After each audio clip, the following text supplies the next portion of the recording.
Acknowledging the traditional custodians of the land on which this match will be played today and pay our respects to their elders past, present and emerging. We extend that respect to Aboriginal and Torres Strait Islander peoples listening. For the red and blue true believers, they've climbed out of purgatory. For Melbourne tonight, there is a brand new flag. After 57 years of pain, it's coming home. The Demons are premiers. Let's go. You don't want to miss this. The 2022 AFL Premiership season. Check this out.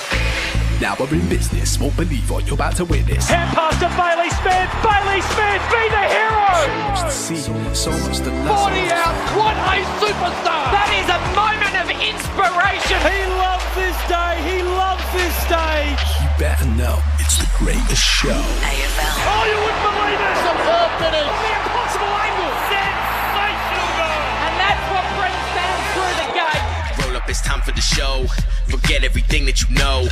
You ain't seen nothing like this. It's impossible to resist. Pulls the trigger on goal and goes bang. To the right forward pocket. Pretty damn good. Oh, yeah. You ain't seen nothing like Here we go. We've got a game now. We are on. You want your very best players having the ball in the moments that matter. With the talk from 55. That is the cream on the cake. That is brilliant.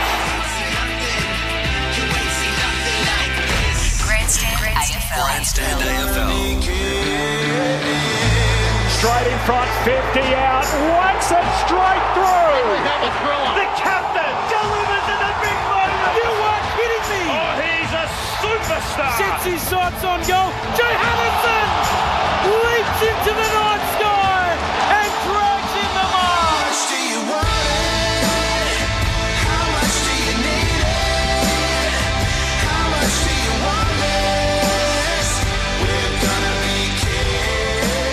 The 2022 AFL Premiership season. Turns and snaps. What a way to finish. Grandstand AFL. Grandstand AFL. On ABC Radio and ABC Sport Digital.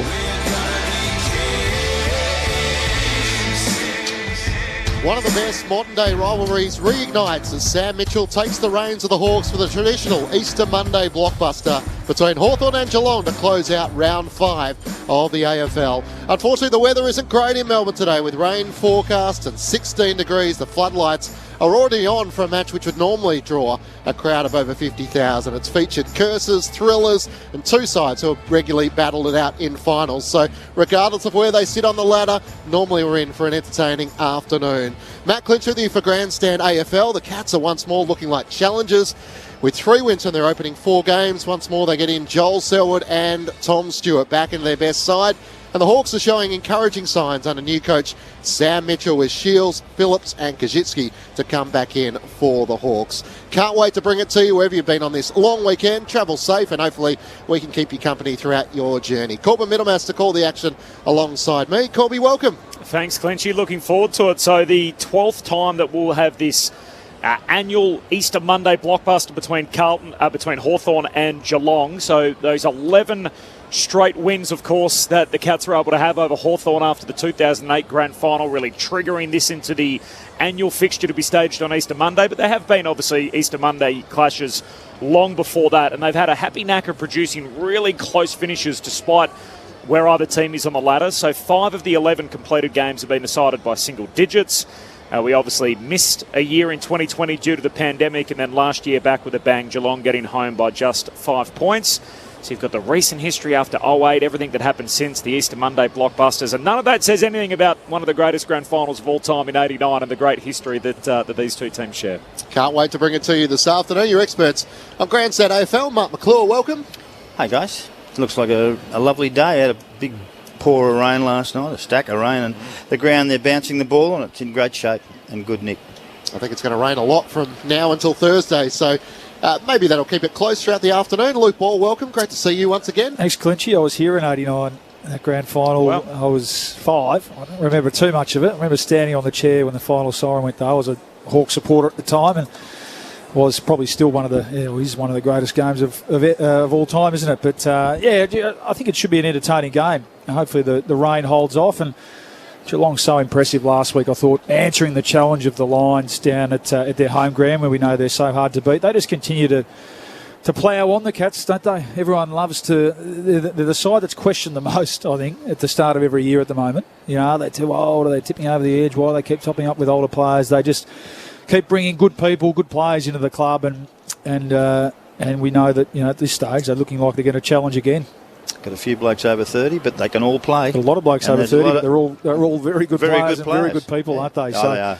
But they do it well. They've got a vast range of riches in this team, and they continue to move on.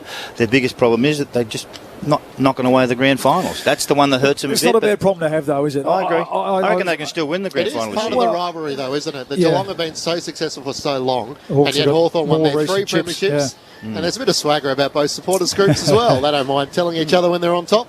Well, it's actually a good sort of point you make, and a good comparison to make, isn't it? Because you're right, those sides, the rivalry's been there since 08. So what's that, 14 years ago all of a sudden? And Geelong have really played finals ever since. They've only missed once, I think, certainly since Chris Scott has been there. And Chris Scott's first year was 2011. And almost, you know, he almost made a mistake, Chris Scott, in inverted commas, and winning the premiership in your first year, because the only way is down from there. But it's a remarkable record. I shake my head at the people that question the Cats. Because give me, as a supporter, and I call talking off air as an Essendon supporter, give me a team that plays in the you know, finishes in the top 4 every year, and then, you know, and then it's a bit of luck and a bit of, you know, a bit of good fortune, and from there, give me a team that does that every year over one that goes in and out. Brian Cook gave us a little lesson on that when we talked about the finals. We spoke to him last year. Listen, we had 14 preliminary finals in a row. Now, that's great. You chose the glass half full approach of close but not close enough, and he was, well... No, he just backed me back. It's hard to get there. He backed me back with that one. I like Brian. He's a good bloke. But that is a good record. Now, isn't he? So he's done something right. I think he's our best recruit. He probably is, yeah. It does look different, though, doesn't it, from Geelong, even in the small sample size that we've seen. They're kicking longer, going to contests more in a way that they didn't in the past, and have sort of foregone the retention game, I guess, that we've seen in recent seasons. Yeah, they've evolved, yeah. We'll talk to Sean Grigg about that soon. And even just the personnel in the coach's box, they've refreshed that. And there was a bit bold, you know, big calls, and some of them moved themselves. Obviously, with some champions of the club, Matty Scarlett, Corey Enright's moved on, and they've brought some fresh faces in. And Chris has been pretty strong on the fact that he's feeling rejuvenated in the coach's box. And that's a big thing, I think, because, you know, he's obviously very much reflected in his leaders on the field. And you know, so far it's early days, obviously, but only a month into the season, and they're getting the results again. The thoughts of Luke Ball and Mark McClure. Matt Clinch and Corbin Minimas to call the action. Jess Webster's with us down on the boundary, a chance to head inside the Hawthorn camp. They started the season with such great purpose, good ball movement under Sam Mitchell. They're 2-2 after a bit of a reality check last week, going down to the Saints by 69 points. Jess, welcome aboard. Great to have Ben with us. Sean, Ben, thanks for joining us this afternoon. Easter Monday at the G, always a fabulous occasion. Unfortunately for yourself, you won't be out there today. You're sporting a neck brace at the moment. Obviously, you've got a small fracture in your neck. First of all, how are you? And do you have an updated timeline on your recovery? Yeah, I'm good, thanks, Jess. Nice to talk. Unfortunately not out there today. I'm pretty sure this is the first Easter Monday I've missed since I've come to the Hawks, so they're special ones to be a part of. But I still got the neck brace on, which is everyone says you're getting used to it, but no, it's still very uncomfortable. But I don't really have an exact timeline. It's going to be fairly late in the season that I can hopefully get back. But as I've said before, very grateful to have broken my neck and been able to walk away with it. So. Can you walk us through the actual incident and what happened? And is it just a matter of rest? Is that what's going to get you back out there? Yeah, exactly right. Just rest. Yeah, it was fairly innocuous, to be honest. Just a ground ball. Just probably stuck my head in a little bit too far, and just someone's torso collected me and sort of pushed my head round onto my shoulder. So there wasn't a lot to it. It wasn't like it was a big incident where everyone, it's a big hit. So. Just rest. It's a stable fracture. Everything's where it should be. So, and that's the brace is just to make sure it stays that way and give that bone time to heal. Well, certainly a scary incident. We definitely wish you all the best in your recovery. Turning our attention now to the game this afternoon. Obviously, a disappointing loss against St Kilda last week. A chance to bounce back this afternoon. Yeah, absolutely. Like you said, very disappointing last week, and of course, off the back of a result like that, you always expect a strong. Rebound, strong performance. So probably, I would hope that next week would be the challenge because every team responds after a game like that. But I'm hoping that the conditions might suit us today a little bit, because it's just going to have to be tough football regardless. So a little bit greasy out here on the ground. So, looking forward to watching. Do you speak about, during the week, about the rivalry, about the occasion, or any other motivational tools to be able to come out here and perform? No, not typically. But to be fair, given the injury, I've just had a little bit of time away this week and deliberately taken a backward step. So I couldn't actually tell you what the guys talked about in the last couple of days of preparation. We took the chance to get away while school holidays and Easter was on, given I'm going to have a long rehab. So, it's not typically jumped up to be something other than another important game. But I think you really need to. With those big rivalries, you don't need to drum it up because it's just there naturally. What do you make of Geelong and their game style this year? They've started the season pretty well. Going to be a big test for you? Yeah, absolutely. No, they've been really impressive, and I've watched a few of their or bits of their games, and they've looked really adaptable.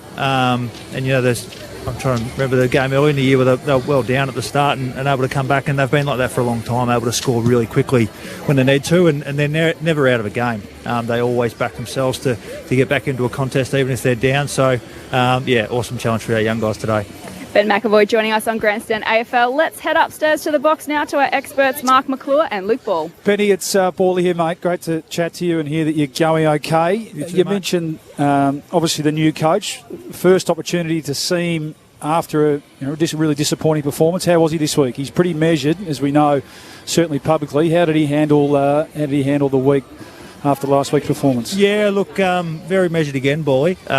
He's not sort of ranter and raver, if you like, but very effective at just laying it out before you so you can sort of see for yourself. So, watching some of the, especially the last quarter last week, wasn't pretty for the guys early in the week. It wasn't pretty for any of us. So, like I just spoke about before, you would definitely expect a strong response from any team today. It broke down in the middle a bit last week, fair to say. I know you've got a lot of new players going through there around Tommy Mitchell and Jager, Newcomb and Nash and McGuinness and these types. And I mean, the coach was, I think, one of the best stoppage players ever to play the game. He had a little bit to say in that area as he stuck his head into the mids room this week. And obviously you being out too, I'd imagine that you've been spending a bit of time with that group over the last couple of weeks. Yeah, absolutely. It's all of us putting our heads together, because that's the number one growth for us at the minute, is that around the stoppages and around the contest stuff, because at various stages our forward line's held up really well, really dangerous, and our back line have looked after us until last week. Probably got a bit overwhelmed, but certainly that stoppage stuff, our transition's been really strong. We're working really hard, but so that's going to be a great test for us today. Yeah, did a fair bit of work over the last couple of weeks, to be honest, around that stoppage stuff and the contest stuff, trying to get that contested ball up today, and that'll be very important in today's conditions.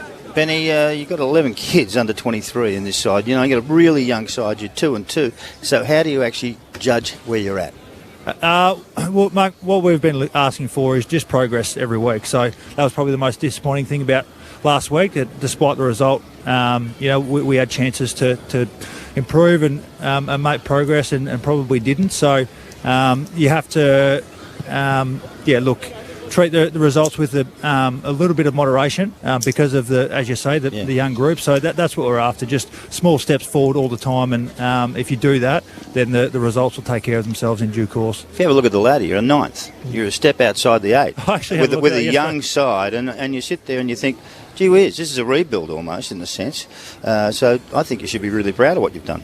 Yeah, look, last week was very disappointing, but in perspective, look, we're really, really happy with the direction we're heading. So, and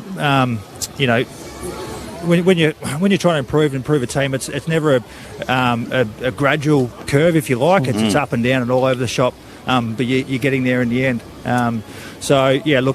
Putting things in perspective, we still think we're on the right track, but love to see a strong bounce back from last week. So Ned Reeves. Is he improving? Is he getting better? Oh, absolutely. Understanding? Yeah. Look, Ned's come from nowhere. He's 22 or 23. I can't recall. But it's not like he's played years and years of VFL football or anything. He's really come from nowhere. His improvement's been so dramatic, and the pressure's been on the last couple of weeks. But I've just continued to talk to him and say, look, he played 9 games and he's probably going better than I was at 90 games. So, you sure? Oh well, look, I think he's from where he's come from. I think he's doing a really good job, and he'll continue to have challenges. But I'm trying to work really closely with him and just keep that improvement curve going, because I think he's got a lot of upside.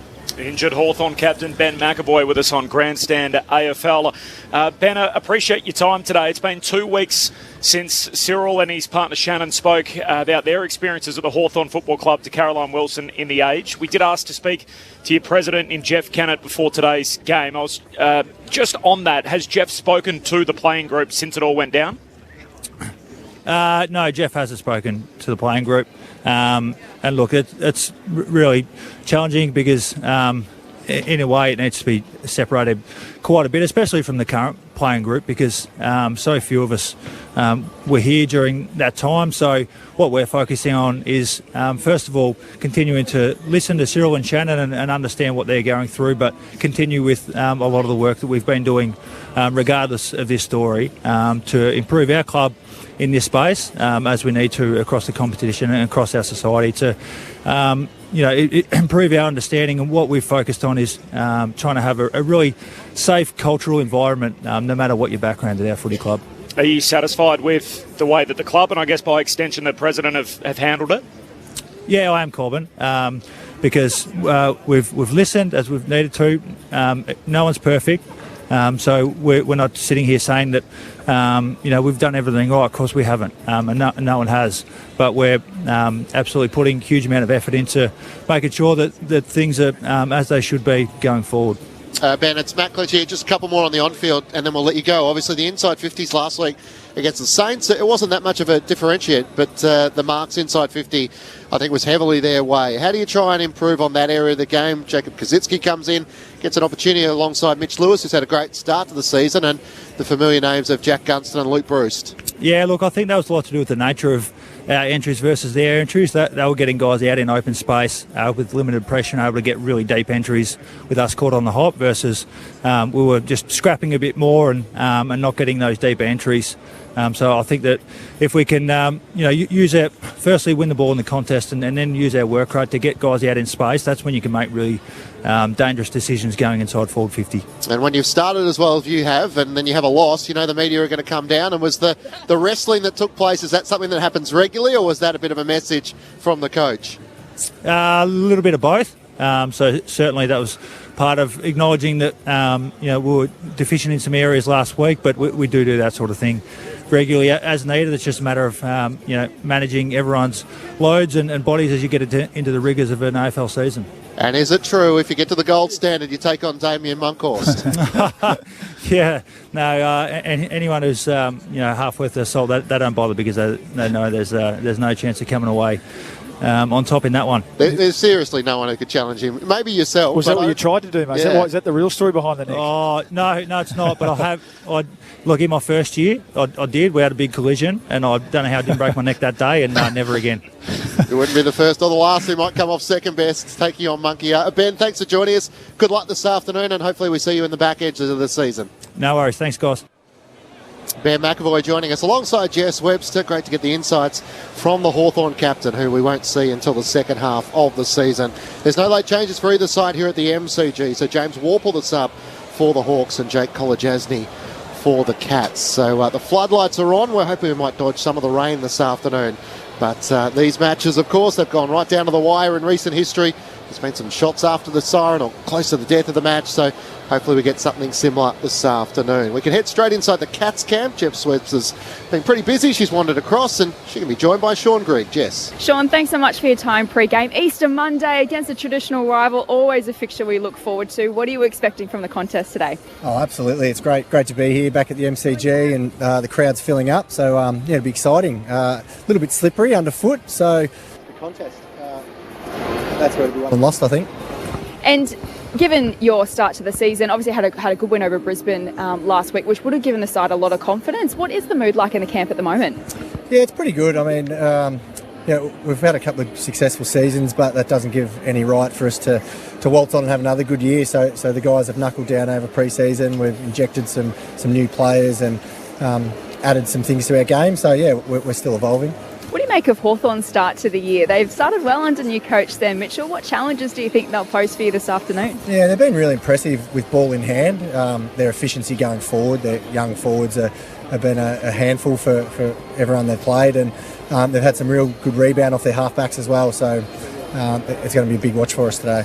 And a lot has been spoken about, I guess, your older and more experienced stars in this side. But Brandon Parfitt playing his 100th game this afternoon, and one of, I think, a lot of good young and up-and-coming players. How have you sort of assessed the progress of the next generation? Yeah, Parf's that real defensive sort of mid for us. He hunts the opposition with real intent, and he thrives on the contest. So the conditions today suit him, and we'll look to him to get the ball back off the opposition and really hunt them.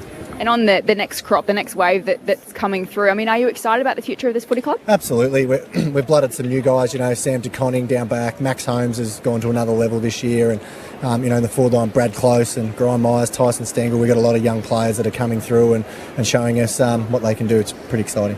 Sean Grigg with us on Grandstand AFL. Let's head upstairs to the box to our experts, Mark McClure and Luke Ball. Hey, Sean. Mark, how you going? G'day, Mark. G'day, Bally. Mate, you've been there how long now at Geelong? This is my third year. Okay, third year. Have you seen a change in the game style? Because we watched Geelong get to the finals and they just don't have enough power to win them.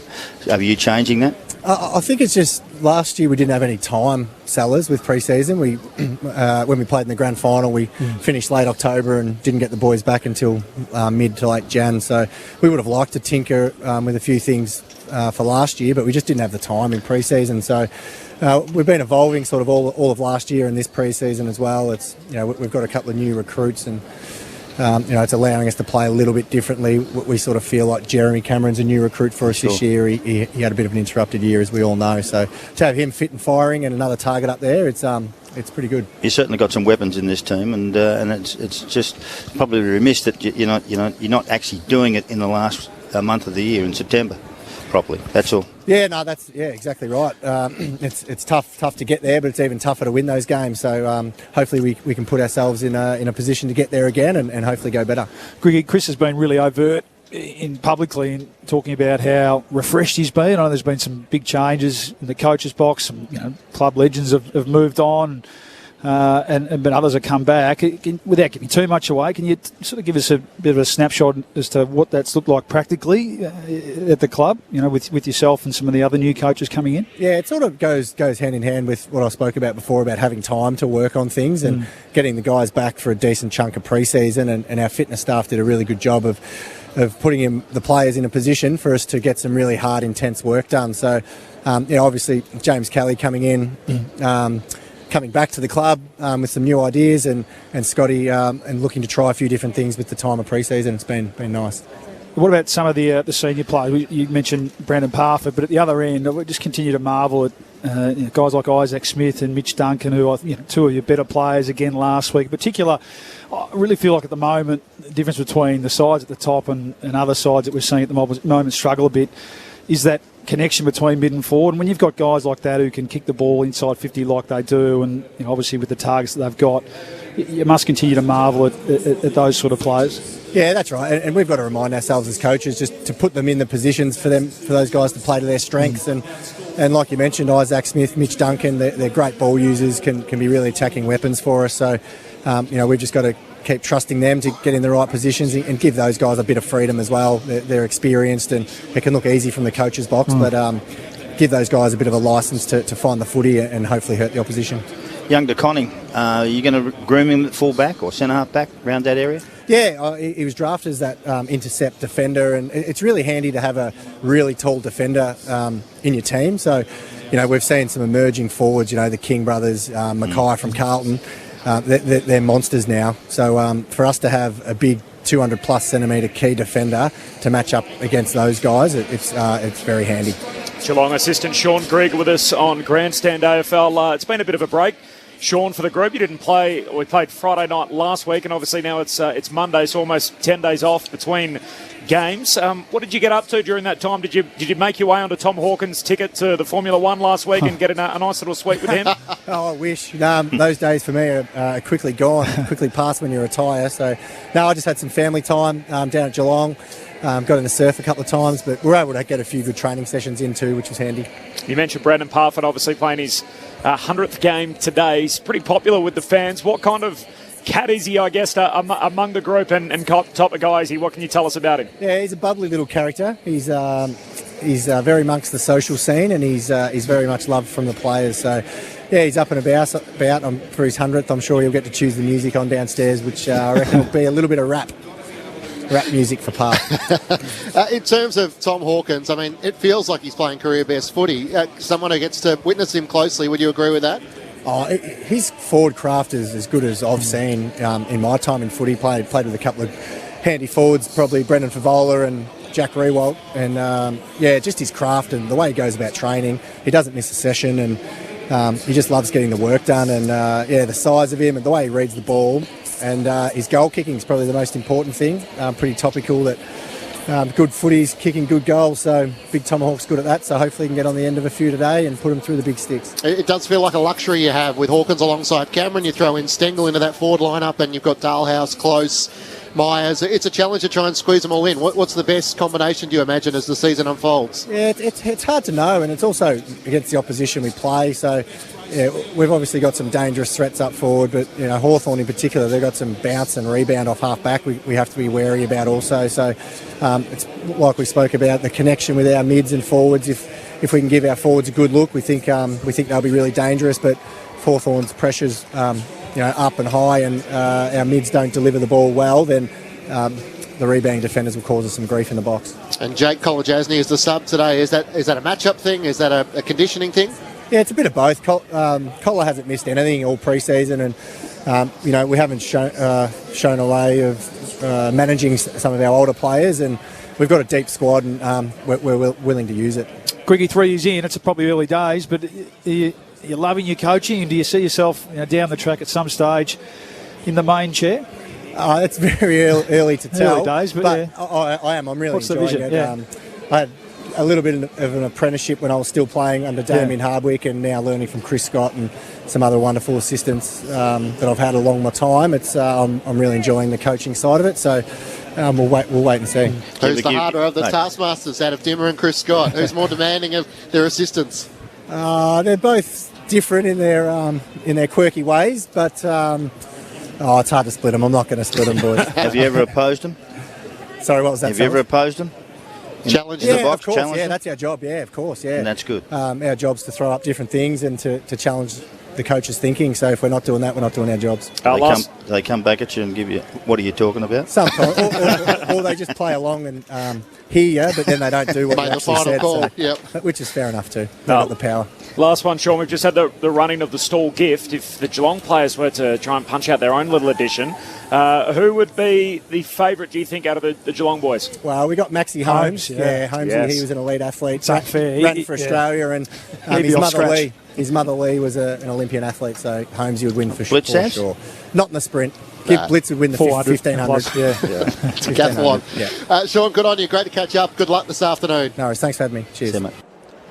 Sean Grigg joining us with Jess Webster down on the boundary. So 22-year-old university student Harrison Kerr winning the men's stall gift, the 140th edition, and Cara Bull winning the women's stall gift, coming in a time of 13.77 seconds off a handicap of 6 metres. So for all of you who have made the trip down to a stall, make sure you travel back safely, and we'll provide you with company for the footy. You've been watching all that, Sellers, I understand. You've been keeping across what's happening at stall?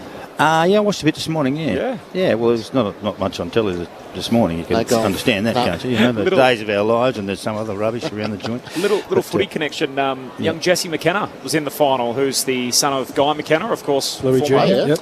Former Gold Coast coach and two-time premiership player with the Eagles. So, he ran well, but ultimately was he finished in the top 10 or something? Was he one of the... He was off 7. 7, okay. Yep. Yeah, it was the... Guy won by 5 metres. He won well. It was a convincing win, wasn't it? They usually fall over the line together, I reckon. But there was a long way in front. He bolted it. Yeah, he did. Certainly was. Part of the Easter tradition, as is today. Hawthorn taking on Geelong. Last year, of course, Cats got out by a big margin and the Hawks came rattling back. The full preview still to come on ABC Sport. We are one. I was 4.5 years of age when they took me off my mother. And at 56, I learned that I was an Aboriginal woman.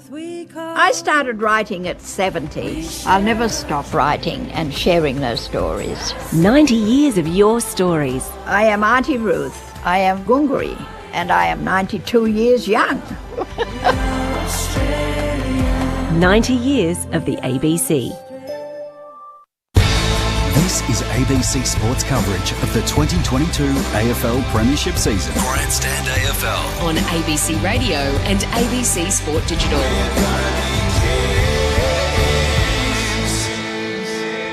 Hawthorn and Geelong to battle for the traditional Easter Monday blockbuster. Great to have your company on ABC Sport, on ABC Radio and ABC Sport Digital around the country. Matt Clinch and Corbin Middlemass to call the action alongside Luke Ball and Mark McClure, your experts, and Jess Webster down on the boundary. The Cats are flying, 3 wins from their opening 4 matches.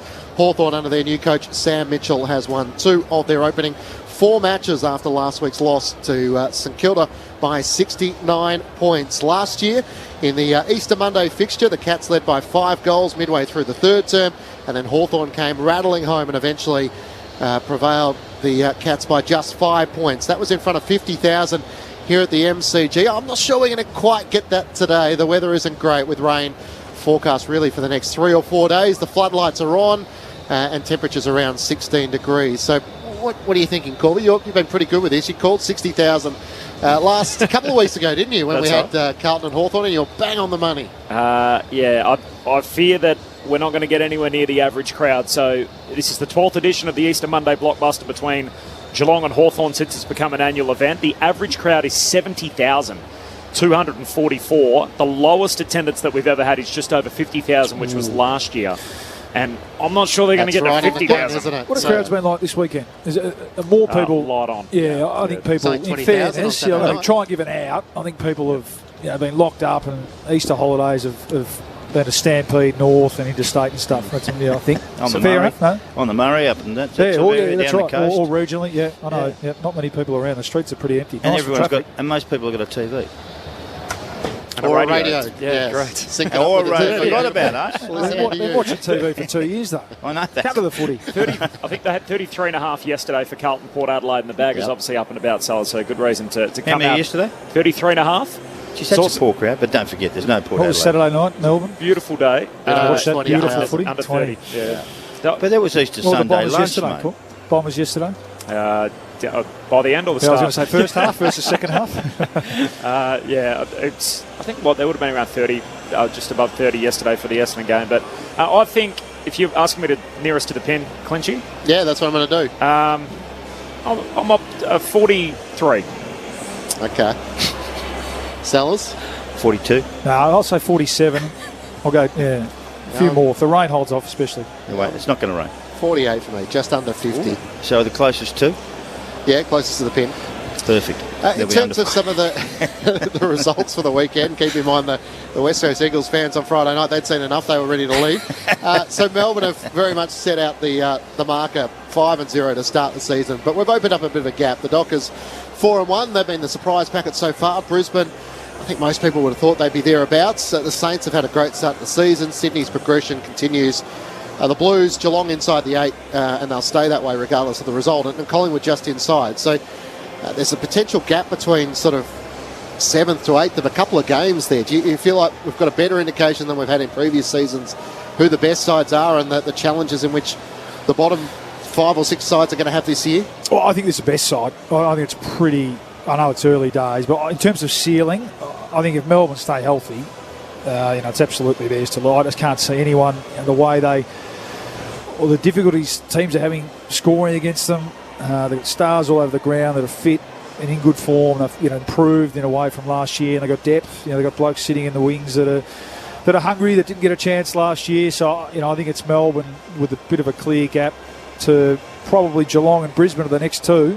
And then there's a big group of teams, and I had this at the start of the year too, including those teams you mentioned, the Saints, Freo. I had Bombers in there. They've got plenty of work to do. We know Collingwood, Port Adelaide have got plenty of work to do. So I think there's a pretty clear, distinct 1 gap to 2 and 3 and maybe 4, and then a whole group of teams that need a bit going for them to be able to compete. There's certainly some spots in the 8 up for grabs, which teams that haven't played a lot of finals footy are going to be striving for, but that's sort of how I see it 5 weeks in, Sellers.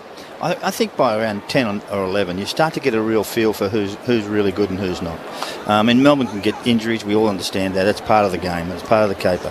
But they seem to be powering along with a unbelievable team ethic, and I love what they're doing. So for them to be in the wilderness for 50-odd years and then come out and just dominate the competition, I think it's fantastic. I love it, and it's really good. But who's going to knock them off? Who's going to get them come towards the end of the year? And if you go back down here, on 8 points or 2 wins is Adelaide at 13th, and there's 2 sides, and there's a side Collingwood in the 8 with 8 points. Yeah. So there's a pretty close competition here. Well, it's an interesting point you make, because if Geelong win today, which I think you put your finger in the wind, people would probably expect they will. There's going to be a 2-game break between 7th and 8th already after 5 rounds into the season. So the teams that are on 4 wins, which is 1 to 7 or better in Melbourne's case, they only have to win 8 of their next 17 games to make the finals. And so there you go. All of a sudden you're looking like, well, does that mean for the other 11 teams there's 1 spot up for grab for the remainder of the season? All of a sudden that's a big break between 7 and 8. Well, I think there's 4 teams on the bottom here. Essendon, and you go down to the bottom here. Essendon, you got Port Adelaide, North Melbourne, Eagles, Essendon. They can't win. They can't make it. Well, and probably GWS. Yeah. They're the ones who can't make the 8. Well, you'd say that about Port, but I think that's why and I don't think it's contrived. I think that's why Ken Hinkley is saying what he's saying. He genuinely thinks that. And I think other teams that have had a really slow start, I think we have a different conversation in a month, 2 months' time. So that's right. It's that sort of year, and that sort of really even. The Suns, GWS, who looking pretty ordinary at the moment. So I think more at the moment we're looking for brands of footy and the way teams are playing that that can be sustainable throughout the year. And I thought Freo were great yesterday, and their opposition, talking about Encore, were really poor, and that's been a big fall off in terms of brand and what you're hanging your hat on and being hard to play against, all that sort of stuff. That's where Bombers fans are so disappointed at the moment. But from a Freo point of view, I think they are starting to show that they are reliable week in, week out. And that doesn't mean they're going to win every week, but you can come to the footy and you know how they're going to play. And then you need the luck. And at the moment, they're healthy, so there's competition for spots. And that's the sweet spot that Melbourne are in. They've just got 30 blokes who, it doesn't matter who's out there, who go out in the field, they know the role they have to play at every minute of the game. And that's the real sweet spot. It's pretty handy. Freo are working towards that. It's pretty handy to be on that side of the maths, though, isn't it? If you only need 8 wins from the next 17 games, it's a heavy down payment when there's a 2-game break between 7 and 8, and you're 4-1. Yeah, but they'll win more than that. Well, it opens up the possibilities, doesn't it? You always think you can manage the season a bit better. Sides like Geelong are becoming really good at resting guys like Joel Selwood and what sort of impact he has today. And that sort of leads me to Hawthorn as to where they sit. It feels like there's sort of a spot on offer, whether it's Collingwood, Hawthorn, maybe one of those GWS if they can get going, even Port Adelaide. Gold Coast, yep. The sort of comment you made was the same that Ken made in the press conference, that in 2013 they won 5 on the trot and then they lost 5 straight. So you can turn it around, but you're going to have to do a lot of chasing in the back edge of the season, which is going to rely on winning consistently week on, week off. Yeah, and I think we heard Ben McEvoy talk about it at the moment. For mine, Hawthorn is still, whilst they've been really impressive, they've done the first month of the year, they're a growing team, and they're going to have weeks like they did last week, Sellers, where they just got opened up and scored against really heavily and really easily. Yeah, but they had 45 to 46 inside 50s last week. That was the game with St Kilda versus them. And you know how much they got hit by? 70 points. Yeah. So there's an issue with their forward line. Kaczynski comes in today, which we talk about, and tries to help with that area. But I think it's more down to the midfield. And if you're not winning the midfield contest, you're in deep trouble. Well, if you're not winning at the contest and the clearances, and then you're not tackling and working hard to win the ball back. And again, we talk about the Bombers at the moment, their biggest issue. Doesn't matter if you get the ball forward, because if you turn the ball over, and we know sides like Geelong and Melbourne at the moment, they're happy to sit back across half-back. You think of Stephen May and Lever, they're happy to get the ball back across half-back, and then against those good sides, you just don't see it again. And that's what happened yesterday at Etihad Stadium. And I fear that if they don't look after the footy today, the Hawks, when they win it, then we're going to see a bit of that today. Yeah, but they've got to do it with some dare as well, because you can't score otherwise. Well, that's the balance, isn't it? Yeah, that's right. Full preview coming up with Mark McClure and Luke Ball in just a moment. There's no late change. Hawthorn and Geelong, the two Medi subs, James Warple for Hawthorn and Jake Kolajasny for Geelong. You can hear in the background the Hawks are out onto the MCG. It's their home games. They're in the brown shorts with the yellow and brown stripes. Meanwhile, Geelong, they were the first team on the ground. They're out there in their traditional hoops with the white shorts. The yellow Sharons are being kicked around. The floodlights are on. Yeah, there are grey skies hanging above the Melbourne Cricket Ground. Light rain forecast and a top of 17 degrees. For the 12th time, this has become an annual fixture, the Easter Monday blockbuster between the Hawks and the Cats. Mark McClure and Luke Ball to talk us through it. What are we in for today, lads? Well, I look at Geelong when we first started, and they've got a whole lot of riches around this ground, and they have for some time. They've recruited well. They run a club beautifully. They're in the finals 14 times in a preliminary final over the last 20 years, which is an extraordinary result in a sense. So, to me, I think they're really well balanced and well managed. I mean, when you have a look at they bring in Cameron and Hawkins, they're hard to beat, those two, I tell you now. But their biggest problem up forward is they don't have any real good small forwards. I don't think they're as great. Not certain about all that. Stengel came in to help a bit, and then you got Graham Myers, who's the other one. But I don't think they kick enough goals, and that's where their biggest problem is when it comes to finals. But Hawkins and Cameron, they run the show, and they've got stars everywhere. And then their midfield, you look at their midfield with Selwood, Duncan, Isaac Smith through the middle of the ground, who's a really balanced player and understands the game. Dangerfield, Guthrie, you can throw them in Dalehouse. They're all over the place. They've got a really good setup there. And then they go down back, it's Tommy Stewart and Blitzabs. That is sensational to players with their footy club, O'Connor and also Jed Buse, who's down there, who's still working away and punching away and doing what he does. I don't think, and I just had a look at what they do. They have 60 inside 50s average per week, Geelong, and you know what? The Hawks have under 50. So you got to 48 they have or something like that. So to me, how do you pick that up? How do you fix that up? How do you make it better? And how do you score more? When we have a look at Hawthorn, they played against St Kilda. They got destroyed, 70 points.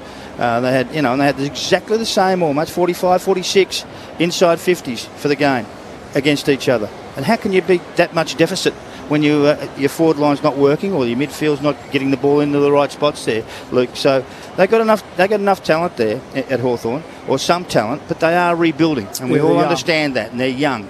So I'm not certain they can win, but gee whiz, I'm looking forward to how they process today. Yeah, they need a response through the middle of the ground. I think they're the worst in the comp at defending from stoppage. We know that's a key part, especially in the middle too these days. One part where there were one-on-ones, there's 6-6-6 with that being in place. Sides have been able to get run-ons, and those better sides in particular, have been able to kick multiple goals. Even Port Adelaide yesterday, and a lot of it comes out of that centre bounce, and the momentum that you can get out of that centre bounce, and you've got 6-on-6 forward of the ball. If the Cats are dominant out of the centre bounce today, I just think they're going to be able to score too easily. And you look at some of those matchups, so I worry who plays.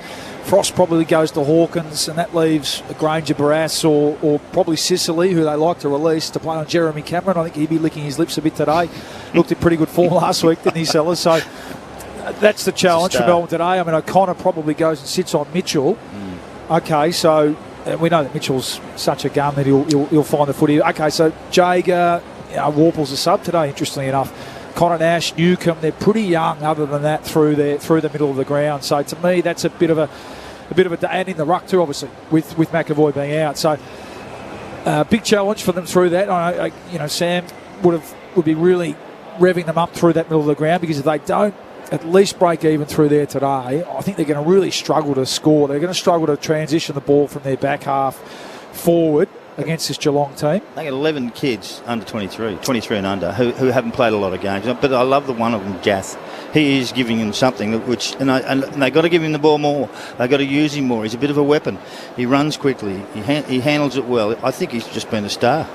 You have your moments where you're not sure if he knows where it's going to end. Yeah, but that's the point. Starts, but if he doesn't know, the opposition don't know. It ends up working out okay. You look at the Hawthorn midfield, and that's been their strength for such a long time with Tom Mitchell in there alongside Jager O'Meara. They're trying to add some different sort of names in there with Jai Newcomb, a great tackling presence player.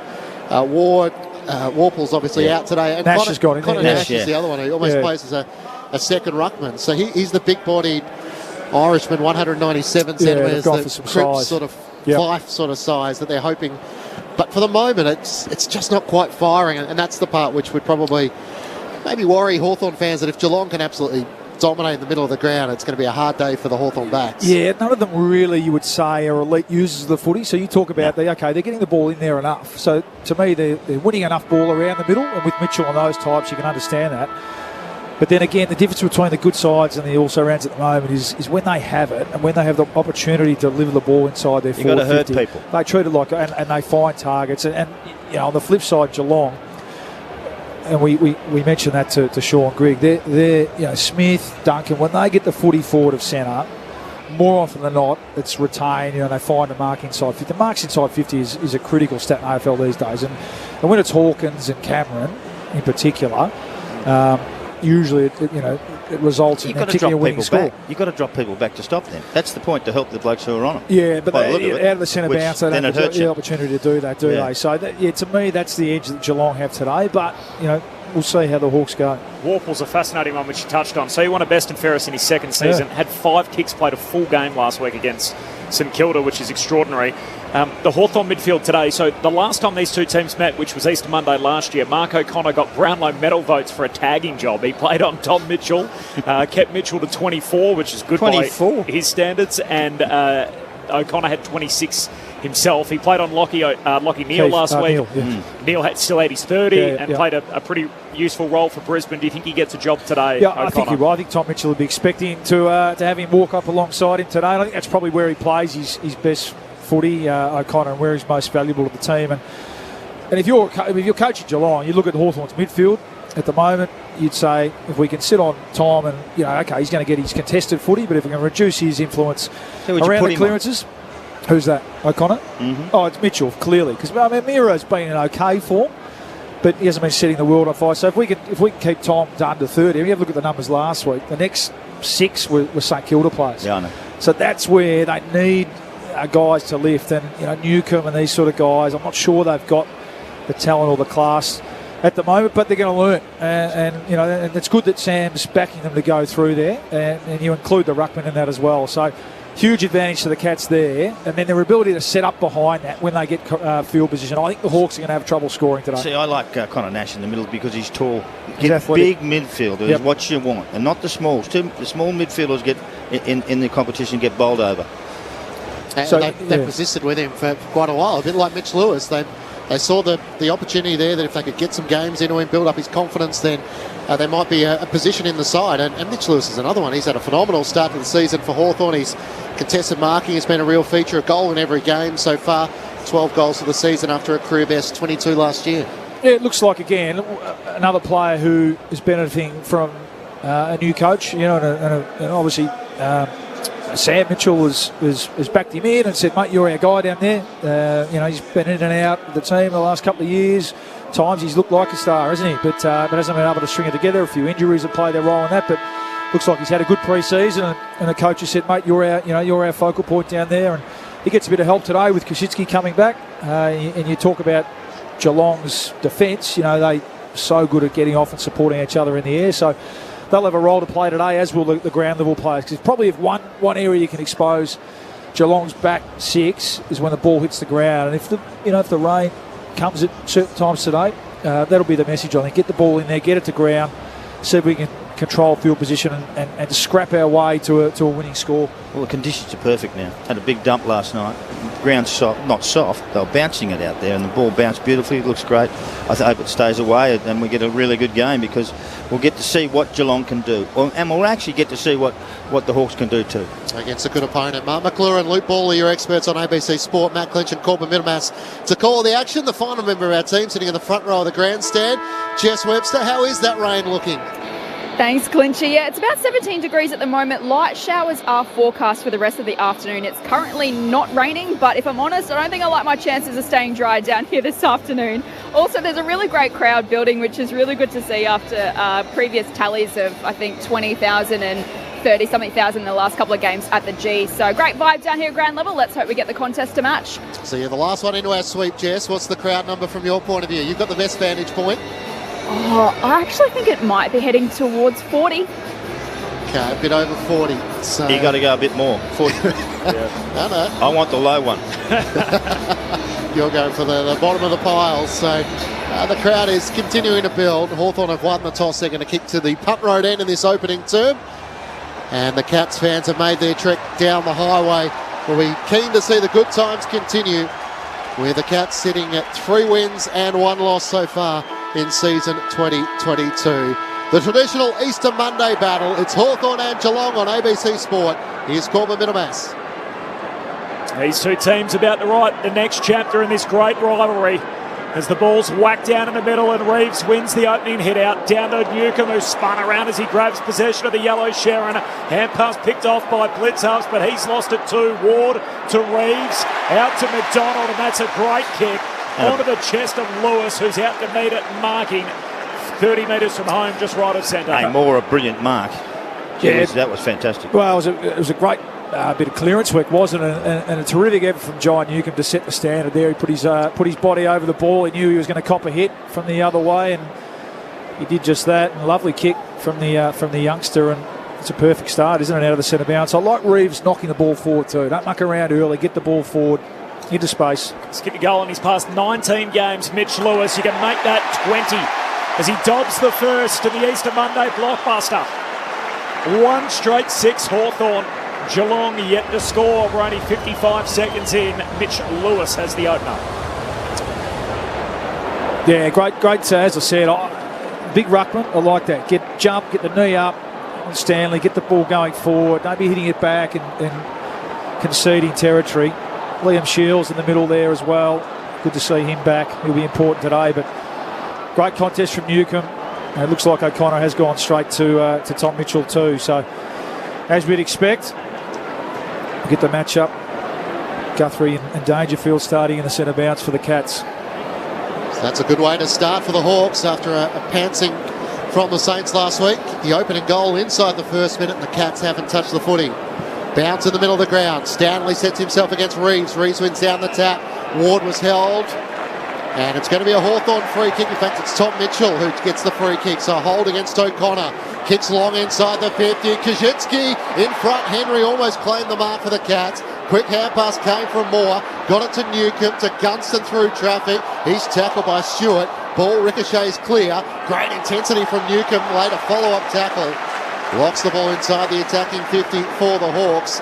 Laying that bone-rattling tackle on Zach Tui. Yeah, 3 big efforts. So he's set the standard today for his teammates to follow. Oh, Blitzups wins it down. Dylan Moore's clipped high. Bent down to pick up the footy, the small forward, and tackled over the shoulder.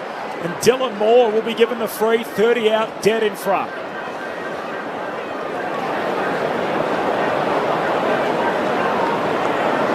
The start to the season he's had.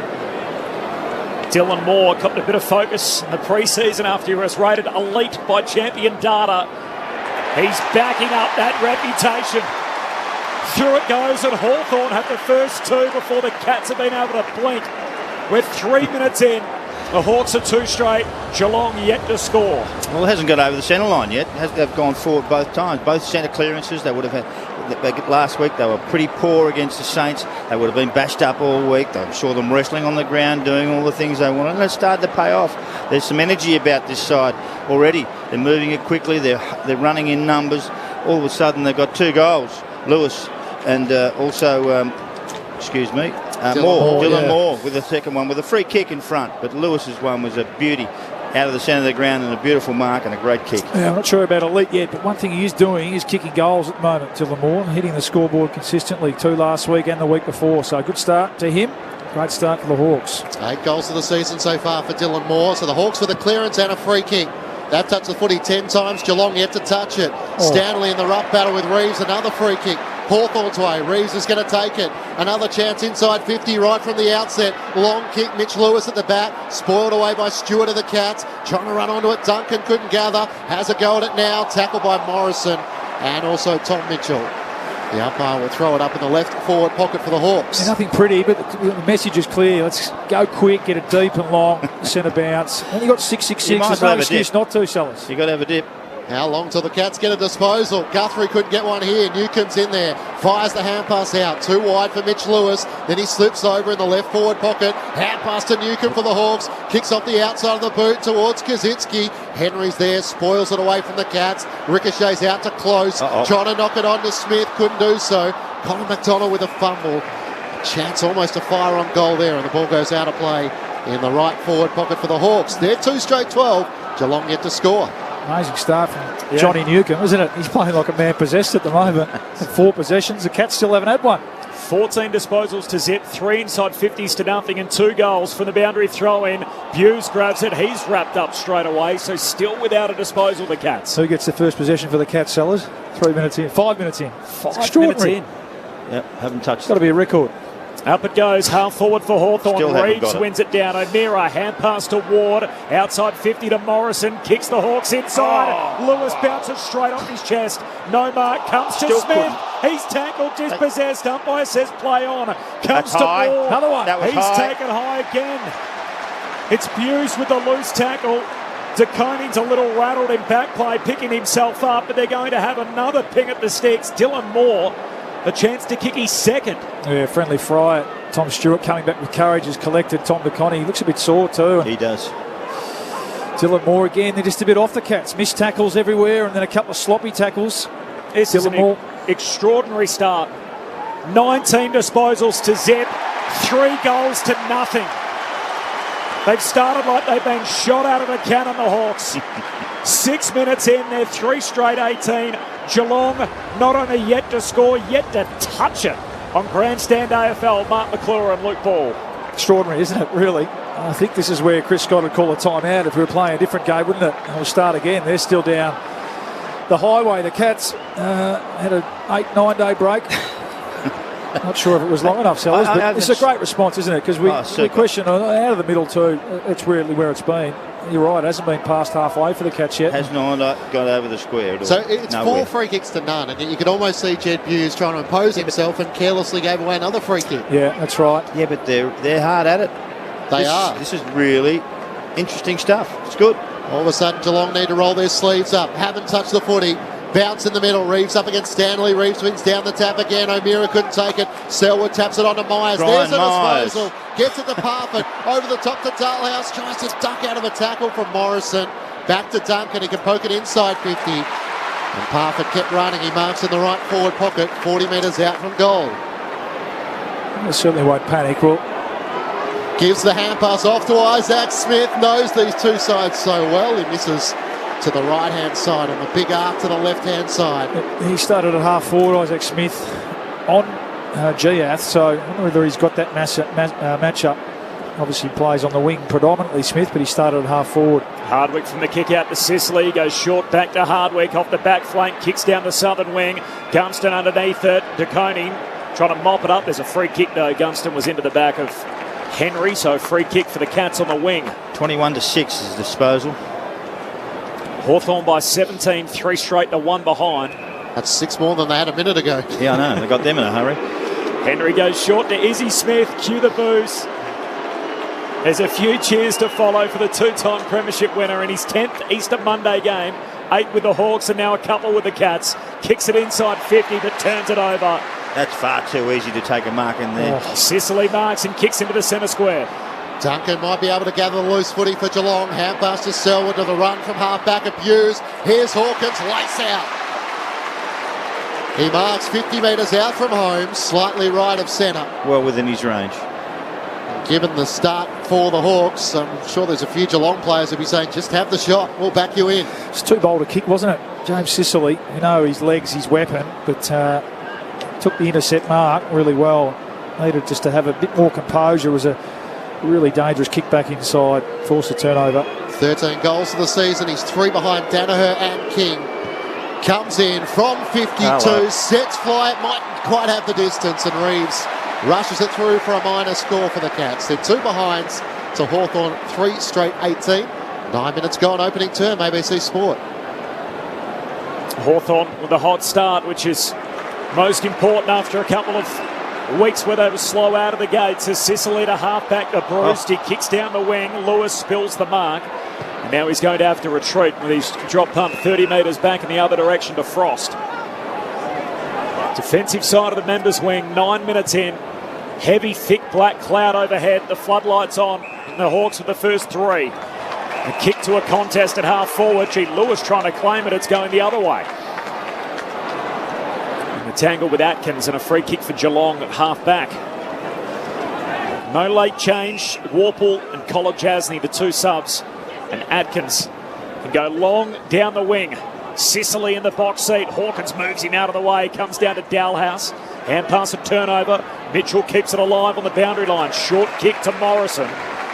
He marks in front of the interchange gates for Hawthorn. He wheels onto the right, kicks long inside 50. Gunston and Mitch Lewis there. To Koenig over the top, spoils it down. O'Connor front and centre with a hand pass to Tom Stewart. Normally so reliable, couldn't get it to Duncan. Morrison intercepting mark for Hawthorn. Comes inboard to Jack. He has it between wing and half forward. He's going to kick back into the middle of the ground. Sicily marks. Just love to see him roll there and keep get it going. deep. Yeah, get it to 15 metres out. Put some more pressure on. Sicily sends it long inside the 50. Mitch Lewis the target, a couple to compete with in the air. Henry was there, couldn't quite take the mark. Blitzavs as well. In the end, a couple of Cats defenders probably spoiled each other. Yeah, and they get it there eventually with Sicily, but the delay gives the Cats an opportunity to get one or two numbers back. But still, dangerous stoppage here. Reeves over the top, swats it down. O'Connor can't get a clean take. Spills to Blitzarves. Hand pass out to Stewart. On his return to the back pocket, gives it to Atkins. His exiting kick is a turnover. Straight to Scrimshaw at half forward. Puts it inside looking for Gunston. O'Connor spoils. Loose ball 20 out from the Hawks goal, and Atkins will mop it up. Again gets the rebound, 50 out to half back. Sicily misses it with his fist, but it'll sit okay for Scrimshaw. Gets the hand pass away to Jaff. Well played. Pulls his kick, found Newcomb. Just at left half forward for the Hawks. He drives a kick inside 50. Henry beautifully timed his flight. Floating across the front of the leading forwards. It takes the intercepting mark for Geelong. Risky kick out towards half back. Underneath it, Phillips dropped the mark. Selwood gathered. Tackle by Phillips. Hawks take it back, but I think the tackle on Selwood lingered. And the Geelong captain will take it at left half back. 50 metre as well. There's that hands out one. Sellers has Is that the descent? Tom Phillips just looked straight at the umpire, threw his hands out and said, how can that possibly be a free? And the ump said, come with me. Put them in your pockets, boys. You give away a free kick. Hands in your pockets. Selwood didn't wait for the umpire to finish backpedaling. Kick to Smith at left half forward. Into the pocket. Cameron juggles the mark. Had a good grab of it at its highest point and then was able to claim the mark on his second attempt. See, ill-discipline is a killer. Absolute killer. Oh, that's a shocker. Cameron steps out, snaps across his body, bounces it through. There was no one on the goal line. Oh, gosh. I've never seen anything like Not that the before. best kick from Jezza Cameron, but it got the job done. And the Cats have their first 12 minutes into the contest. They're 1-2-8 to Hawthorn, 3 straight 18. I saw Harry Mackay with a couple of shockers yesterday. That wasn't Jezza's best, but he didn't have to pay for it. I've just about done everything right, haven't they? The Hawks up until that last 30 seconds. So ill-disciplined free kick. Again, I haven't been watching the footy over the weekend. The hands have got to be down, Sellers, as much as you disagree with the free kick. But Cameron had too much space to. I don't know what he had Granger Barras on him at that stage. Just let him over the back. Took an uncontested mark, and then they were asleep, weren't they? Yeah, the Hawks, were. 3 or 4 back, having a breather. And they slept Cameron over this too. They're probably thinking there's no way he's going to play onto his right foot, but that's bounced through. It's bounced twice. Let me tell you, I don't think he'll do it again. I don't think he'll go right foot again. Goodness me, that's sloppy from the Hawks defenders. Crooked. But, anyway. Crooked bounce back in the middle. Selwood just bangs bodies with Ward. The first-year Hawk picked 7 in last year's draft. Welcome to AFL footy, and there's a stoppage underneath both of them. So we'll do it all again in the middle. Blitzarms wins it down. Dangerfield knocks it on. Morrison tries to kick it out of the centre square. Guthrie smothers. Ricochets to Morrison. There's a free. It's a throw going against the Hawks. And it's going to come back to Parfitt in his 100th game. Hand pass off the back flank to Duncan. Long kick down the members' wing, and Dangerfield takes the mark in front of Granger Barras. Still this heavy overhead conditions with thick grey clouds around the MCG. The floodlights on, but no rain at present as Dangerfield hits up Hawkins. In that leading lane at right half forward, he marks 2 metres in from the boundary line. This is his pocket. It suits his left to right here. He does. He got under the previous kick. He's probably 5 metres closer than up. He's going to dab it into the pocket for Cameron, who's out to meet it and takes the juggled mark. That's the worst spot. Not for a lefty, though. I like him here, Sellers. I'd like to kick it on his right, see how he goes. He opens up the angle, bends it back with the left boot. It hasn't got the drift that he wanted. And in the end, it's lucky to score. It's through for a behind. Hawthorn by 9 points, 3 straight. Geelong a 1-3. We're 14 minutes in. Hawthorn had the first 19 possessions before Geelong had their first, and by that stage they'd kicked 3 goals 6 minutes into the game. Scrimshaw's kick in, not a good one. Turned it straight over to Duncan. He squares it up. There's Isaac Smith. Their desperation to kick the ball so low and spear it towards a Hawthorn player is hurting them. They've been outmarked 2 or 3 times because they couldn't get it over the top of the Geelong players, and that one hurt them again. Half the crowd booing, half the crowd cheering. I think both fans would probably take what he's given to their respective teams. 3 flags as a Hawk. A chance to strike here for the Cats, just inside 50. Pretty good kick off the boot. It fades left. And a minor score. Hawthorn by 8 points. 15 minutes gone, opening term. I love that, though. There's clearly the pantomime aspect of the guy that used to play for your team and the boos, and then I'm sure there's plenty of Hawthorn fans trying to counteract that, saying, no, we should be cheering this bloke for everything he's done for our club over the years. And they're damn right as Newcombe off the back flank tries to hit up O'Meara, misses the sprawling mark. Dangerfield at high half forward, hand pass inside 50. Parfitt knocks it back to Holmes, but it's out of play. And a throw in half forward for the Cats. Would they prefer him to have gone to Melbourne rather than Geelong, the rival enemy? Jeez, then he'd run out of room at home to keep his premiership medallions. The mantle would be full, wouldn't it? Boundary throw in, 55 out at half forward. For Geelong, it comes Selwood's way. Hand pass away to Parfitt. He kicks inside the 50, but under pressure, he puts it out on the full. And Hardwick will get the free in the back pocket. Probably just need to take a breath here, the Hawks. They still started. They're going to get overrun the minute. Yeah, just try and maintain a bit of possession.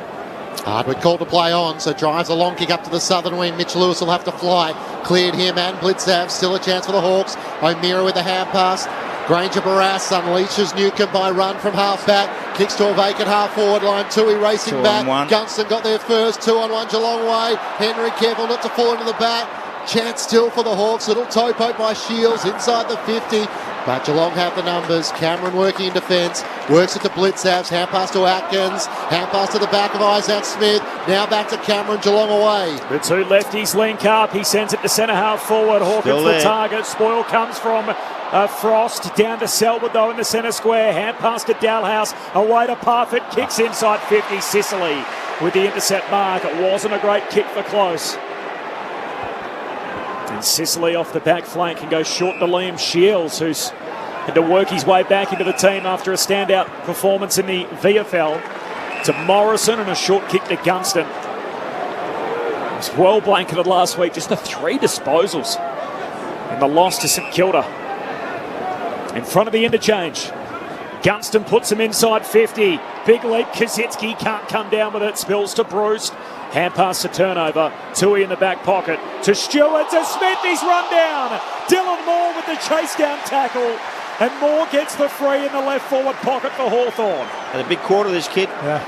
Big quarter. And that's what he's in the team for, isn't it? I mean, the goals are a cream on the top, isn't it? But it was terrific. Moore snapping for his 3rd in the opening term.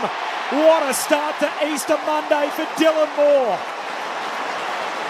Hawthorn back out by 14 points. It's their first score since Geelong touched the footy. 18 minutes into the opening quarter, Hawthorn are 4 straight, Geelong are 1-4. It's the Hawks by 14. If you think that's what small forwards are there for, that's exactly right. Chase, tackle, harass. But to kick 3 goals in a quarter in a big game like this and set your side up to move on into the next quarter with a healthy score, and actually a bit of respect as well. They've picked it up. They've moved the ball around. They've made a few blues trying to kick those low ones that are only a couple of feet short of where they should be. They'll fix that up. Gee whiz, they're on a path to victory here if they keep this up. The pressure and the power and the movement. And young Moore, Dylan Moore, gee whiz, 3 goals in 1 quarter. Not too many do that in the small forward game. Up to 10 goals of the season. Only Mitch Lewis has kicked more. A chance for Dangerfield to get the clearance all the way at half back as he gathers. Hand pass to Tui, who broke the tackle of Moore. Kicks towards half forward. Hawkins and Cameron.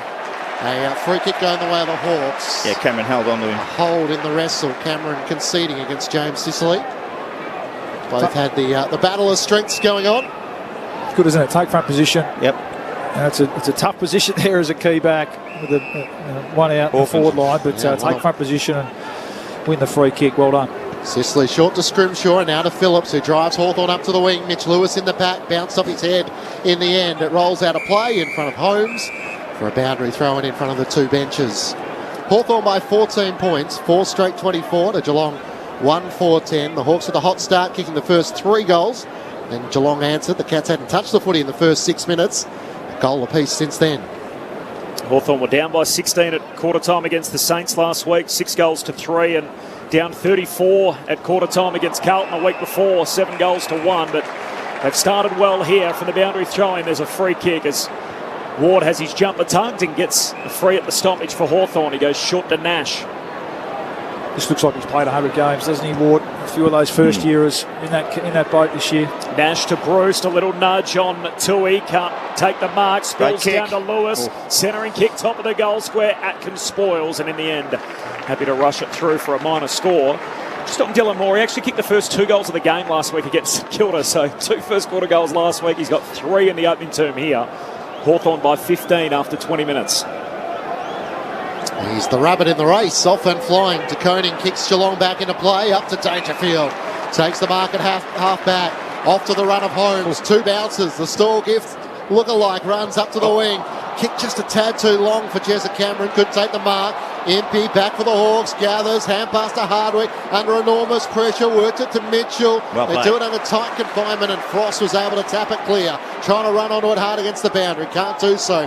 Myers for Geelong, hand pass to Holmes, holding the footy. And it's going to be a Hawthorn free kick. Incorrect disposal. Yep, trying to take possession, tackle, didn't get rid of it cleanly, and Phillips takes it. And he's going to retreat back by foot to Sicily, who marks it left half back.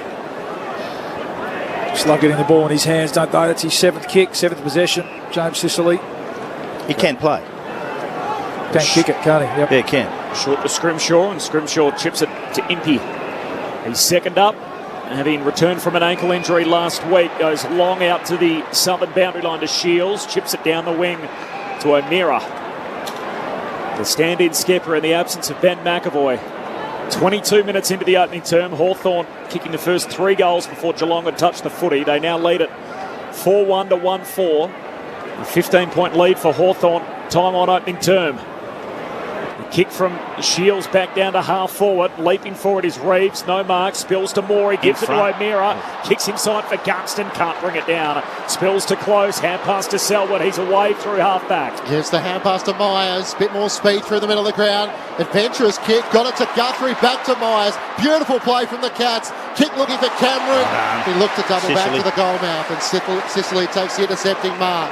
Kept running, kicks to Morrison, now up to Gunston on the wing. He has it on the members' side. There's Bruce on 50, Kajitsky inside 50, and for the moment is happy to just hold it up. Great to see them both back, isn't it? Sicily at one end, Gunston at the other. Started this game really well. Comes inboard to Jarman Impey. He takes the mark for the Hawks. And that ankle injury last season that ended his year. Sorry, Clingy. 7 marks, Sicily. 7 marks in the quarter. Kicks inside 50. Kaczynski couldn't take the mark. Hand pass comes to Bruce. Might not have the journey. The goalkeeper on the last line was Smith. He takes the mark. Releases Stewart with a hand pass for the Cats. Kicks out to Reece Stanley's first touch of the footy. Takes the mark at half back. 15-point lead for Hawthorn. Stanley kicks to a one-on-one on the wing.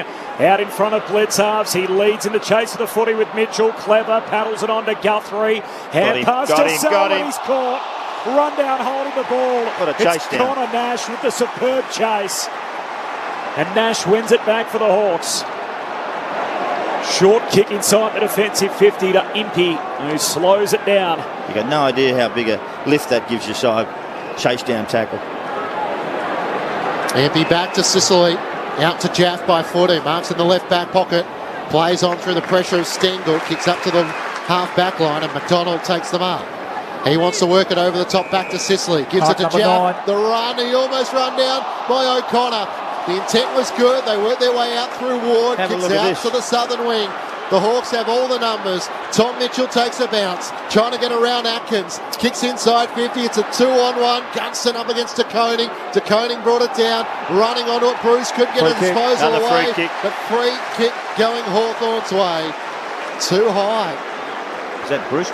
Yep. It was. It was a late call. The ball had ricocheted clear.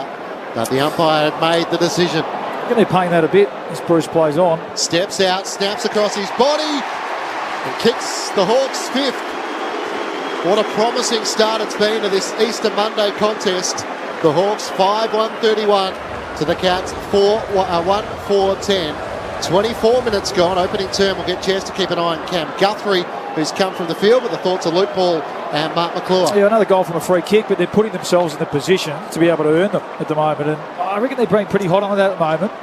The tackle lingering too long, even if the ball doesn't quite get disposed of correctly. And we saw, I think it was Selwood get one a little bit earlier, and that time it was Luke Bruce. So they're just a bit off the Cats. They're just not quite switched on. They're laying their tackles. They've been a bit sloppy. And it's hurting them on the scoreboard at the moment. We're on Sicily watch though. He's taken 10 marks. Connor Nash's tackle at the back started that off. It did, yeah. And that's the big turnaround you get. That's a massive win for them. New game high, Hawks by 21. Back in the middle. Stanley was bowled off at the opposite number 1 is Morrison, wins it, hand pass to Newcombe, Hawks forward again, Kaczynski drops a chest mark, uncontested at half forward, and now runs out of space. Buse knocks him out of play. Jacob Kaczynski, first game for the year, and just spilt it. Yeah, off the chest, wasn't it? Oh, gosh, he could have really put some pressure on there. Jeez, Newcombe's having a quarter too, up to 8 possessions. Down to throw in half forward for the Hawks. Reeves swats it down. Unkind bounce for Newcombe. Parfitt tumbles a kick out of defensive 50. Hawkins runs over the top of it. Picked up by Frost. Kicks inside 50. Duncan. What a collision. Kaczynski the other way. Neither of them win it. Falls to Holmes. He throws his head back. No free kick. And a ball up centre half forward for the Hawks. Jess Webster on the boundary. Yeah, not good news for the Cats. Cam Guthrie came to the bench hobbling on his left leg, straight down into the rooms to be assessed. Thanks, Jess. The Hawks' best start so far of a match this season. Socket off the ground by Shields. Got it inside the 52. Sharp for Bruce. Still a chance. Kaczynski back to Bruce for the Hawks. Gets around Blitzavs. Can't quite get the purchase on the kick. Atkins could complete the mark. Shields got it down. More. Now Tom Mitchell snaps on goal and misses to the right-hand side. Only from about 15 metres out. So 7 scoring shots to 5. It's the Hawks 5-2-32 to Geelong 1-4-10. Hawks by 22. That game high margin grows on the behind. Tui out to half back. Slips past Holmes, the intended target. Impey cuts it off for the Hawks. Traps it in their front half. The 1-2 with Mitchell. Impey sells the dummy around close. We love a bit of that. Long kick inside the forward 50. Gunston goes up, no mark, but wins it off the bounce. Steps on the right from the pocket. He's just missing out to the right. Gee, Gunston so agile at his size, as we've seen so much over his career. Hawks now by 23. 5-3 to 1-4. They have kicked 3 of their 5 goals from free kicks. 28 minutes into the opening term. Just the one game last season. Jack Gunston with that back injury. It's great to see him back. Mitch Duncan for the Cats. Long towards Stanley. It's spoiled away from him. Reeves was right there with him, and he's slow to rise. Ned Reeves. He's holding his shoulder. Yeah. And this looks like it could be the way he put his hand up straight away. The arm that's not in pain might be a dislocation. Oh, yeah, heavy land, yeah. He does. He's got the left shoulder strapped up, isn't he? But this is the right one. It's one of those classic, good. Yeah. The right arm out. Stick your arm out to stretch to land. Landed awkwardly and immediately rolling in pain. Oh, what a shame. He started the game really well. Could that be a collarbone even? No. Usually a shoulder, isn't it? Usually one of those loose sort of shoulders, but... Jeez. We spoke to Ben McEvoy pre-game, and he was singing his praises to Ned Reeves about how good he's looked in his first 9 games of his career, but he looks in a lot of pain. The 10 hit-outs too. He's been jumping all over Reece Stanley early in this game. I reckon the doctors had a go at trying to pop it back in potentially there, and that hasn't gone well. Shot on the monitor of Ben McEvoy, so they're already 1 ruckman down. Ned Reeves, just 23 years of age, of course the son of the CEO Justin Reeves, but getting his opportunity in his 3rd season, and it does expose them now, so whether they use Connor Nash or... Well, they did bring in, they've got the 3 tools up front, so Kaczynski comes in to partner Lewis and Gunston in the forward line, so they had the extra big that they didn't have last week, so I imagine someone like Kaczynski might have to do some of the right... Maybe Connor Nash. He's in the midfield now. Yeah. He's big enough. they may have to suffer a problem there with him. So the trainer and the doctor both out there, and Ned Reeves is going to make his way from the southern side of the ground to our broadcast side. So we're going to have a halt in play for a minute or so. Hawthorn leading by 23 points, 5-3-33 to the Cats, 1-4-10. Matt Clinch and Corbin Middlemass calling the action. Luke Ball and Mark McClure are experts. Jess Webster down on the boundary. And Ned Reeves with that dislocation. Right shoulder in enormous pain. Of course, James Warple's their sub, which is fair to say is not really a like-for-like, is it? You've got one of the smallest midfielders in your team. But they can maintain the range around the footy, which is just so impressive, hasn't it, this first quarter? John Newcomb, Morrison, been brilliant. They've surprised us, and they've surprised everyone on the ground, and probably surprised themselves a little bit. You can do this if you get everything right, and you come in the right manner, and the aggressive nature which they played has been fantastic. Yeah, 100 possessions to 62, 40 more kicks. Incredible. Yeah, 21 more marks, inside 50, 17-11. It's just been an unbelievable quarter of footy. Yeah. So the play restarts. Blitzhouse wins down the tap, gets it to Selwood, back to Blitzhouse, kicks Geelong towards half forward. Scrimshaw dumped in a tackle by Stengel. No free kick. The Hawks through Sicily. Hand pass to Jaff, gets it back to Hardwick, kicks up to the wing and turns it straight over. That's 50 metres. Blitzhouse took Can't them do up. that. And Shields was trying to come from behind. And in the end, the 50-metre penalty was given straight away. So it takes Mark Blitzhouse to within scoring distance, although he wants to give it off. Patrick Dangerfield, all on his own in the right forward pocket, slides out and marks probably no closer to goal and on a tighter angle. Probably in safer hands from a Geelong point of view. First game for the year, Liam Shields. He really should know better there, though. 200-game player. Can't come from behind the guy who marks it into the protector zone. And man on the mark. There's been some iffy ones this year, but that one was... Is it a 5-metre radius? There. It's a 5-metre radius. You've got to go right out and around. He just had a little brain fade. Might cost him a goal. So Dangerfield will shoot from right on 50, out to the left, trying to start the slow climb back for the Cats. Doesn't quite have the journey right to the goal line. And the umpire's paid a free kick Hawthorn's way. So I don't think the score is going to stand because the free kick was called. So that'll see the first quarter in the books. A 23-point lead the Hawks' way, 5-3-33 to Geelong 1-4-10. A quarter in which Hawthorn kicked the first 3 goals of the match inside 6 minutes. Geelong didn't touch the footy until the centre clearance that followed. And a quarter in which the Hawks burst out of the cannon and really did impose themselves on this contest. So the goals coming through Dylan Moore, who's kicked 3 individuals to Mitch Lewis and to Luke Breust. Meanwhile, for Geelong, their goal has come through Jeremy Cameron. And the free kick count, which I'm sure we'll get a mention, Hawthorn's way 11-4, so we'll touch on that in just a moment. Quarter time on this Easter Monday, Hawthorn leading by 23 points. Grandstand AFL on ABC Radio and ABC Sport Digital. It's official. We'll be off to the polls this May. Hi, Sabra Lane here. I'm the presenter of AM. I'm also a political tragic. The most interesting thing about the campaign trail is the razzmatazz and how the politicians cope with meeting everyday Australians and explaining their policies. That's what I love about campaigns. Get accurate, impartial information on your ABC radio or head to abc.net.au/Australia Votes. Election news that matters to you on the ABC. The 2022 AFL Premiership season. Grandstand AFL. On ABC Radio and ABC Sport Digital. Comes to Smith. He's tackled, dispossessed. Umpire says play on. Comes to high. Moore. Another one. That was He's high. taken high again. Extraordinary start. 19 disposals to Zeb. 3 goals to nothing. They've started like they've been shot out of a cannon, the Hawks. 6 minutes in, they're 3 straight 18. Geelong not only yet to score, yet to touch it. Selwood didn't wait for the umpire to finish backpedaling. Kick to Smith at left half forward, into the pocket.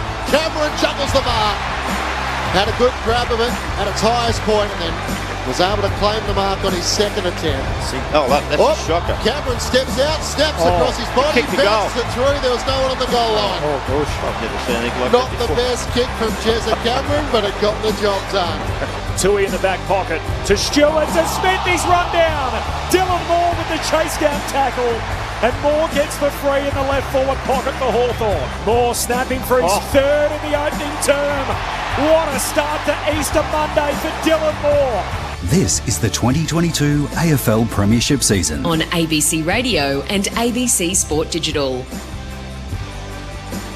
Quarter time at the MCG Easter Monday footy, and it's the Hawks leading by 23 points over the Cats, 5-3-33 to Geelong 1-4-10. Great to have your company on ABC Radio and ABC Sport Digital, wherever you're listening around the country.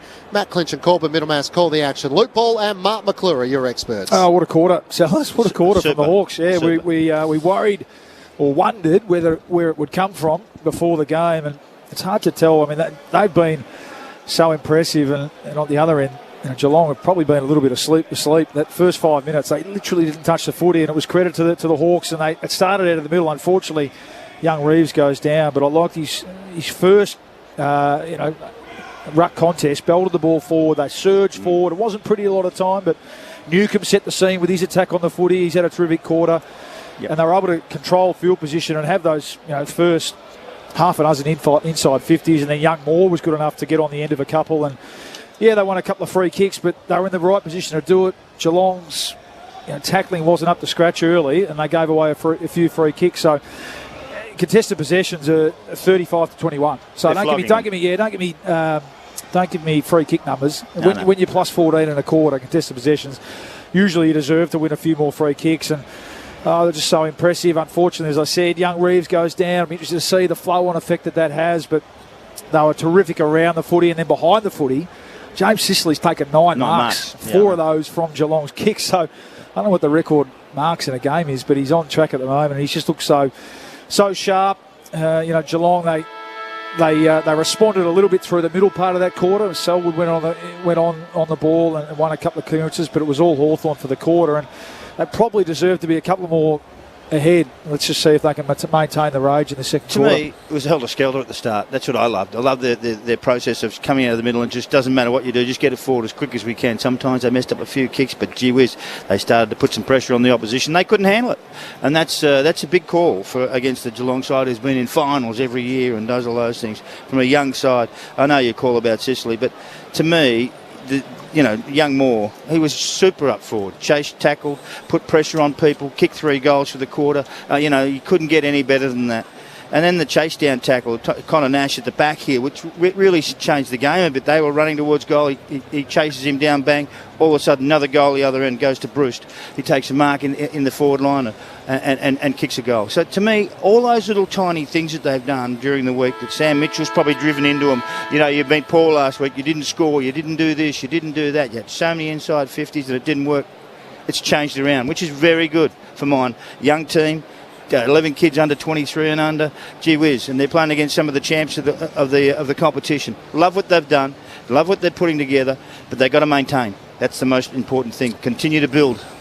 Just chatting off air, obviously the flow-on effect of Reeves going down. Is it Nash? Do they try and maintain the structure? I think it's working. I mean, he dropped a mark and haven't a heap of footy, but I think the structure of the tall forwards is giving them a real focal point, and then Moore and the smaller, Bruce, the smaller players know exactly where to get in terms of front and centre and Crum. So I'd be reluctant to take a key forward out. I'd start with Nash and see if it works for a bit. You've got that up your sleeve, bringing the extra key forward in, but I'd try and keep that those tall forwards ahead of the ball from a Hawks point of view.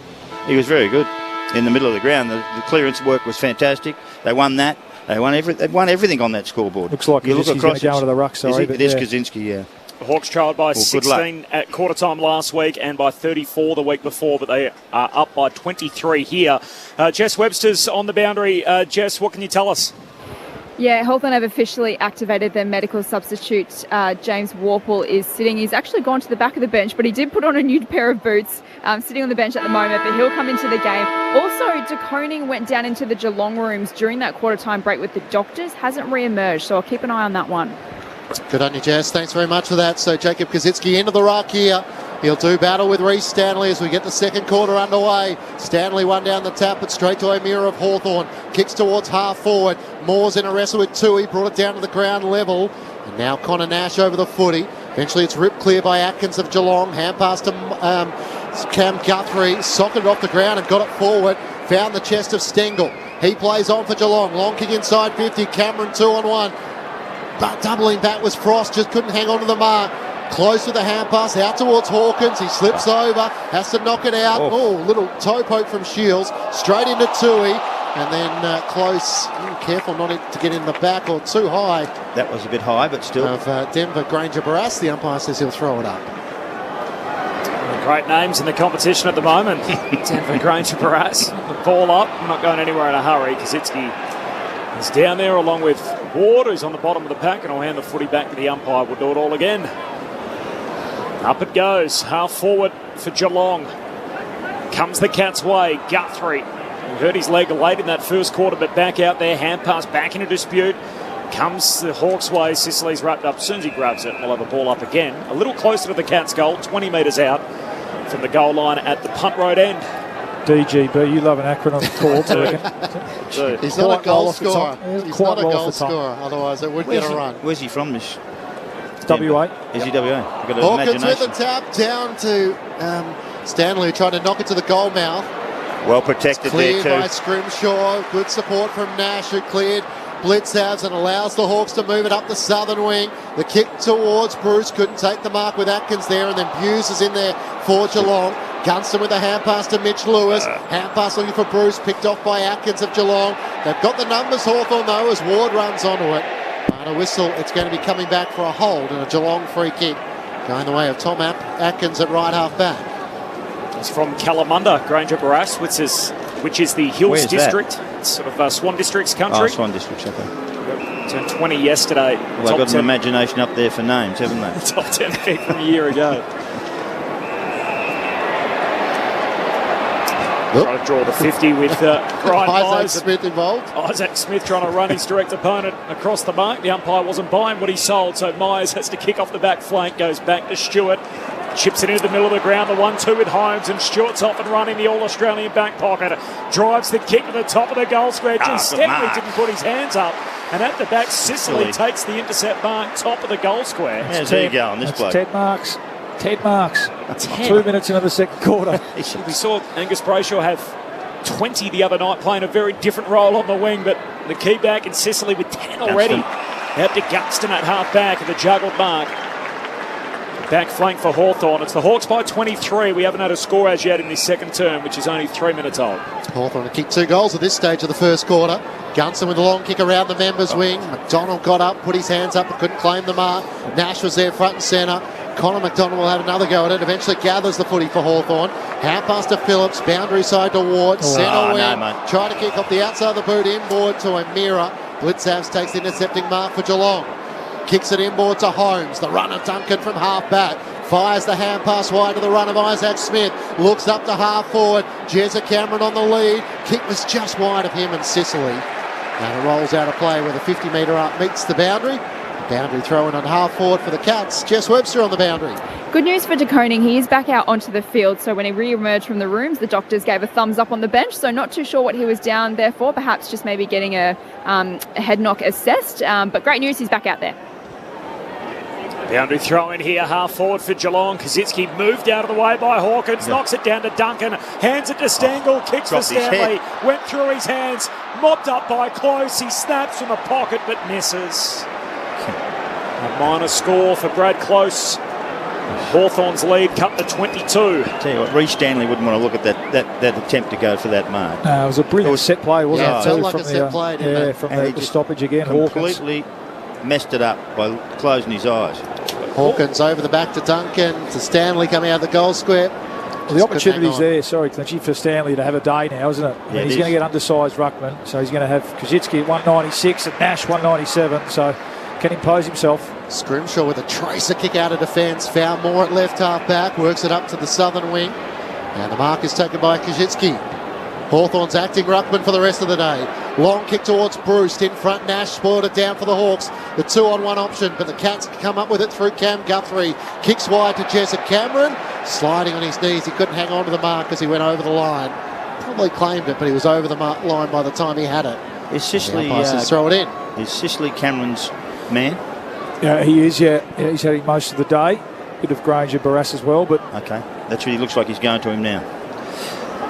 Boundary throw in. Blitzarves just punches it forward from the throw in, and then Holmes soccers it off the deck 40 metres inside 50. Frost was favoured by it, spills it last minute, goes back to Lex. Darts away, hand pass to Impey on the back flank. He kicks wide, trying to give Sicily his 11th mark. He put it over his head. And it skids out of play, so we'll throw in 60 out from the Cats goal.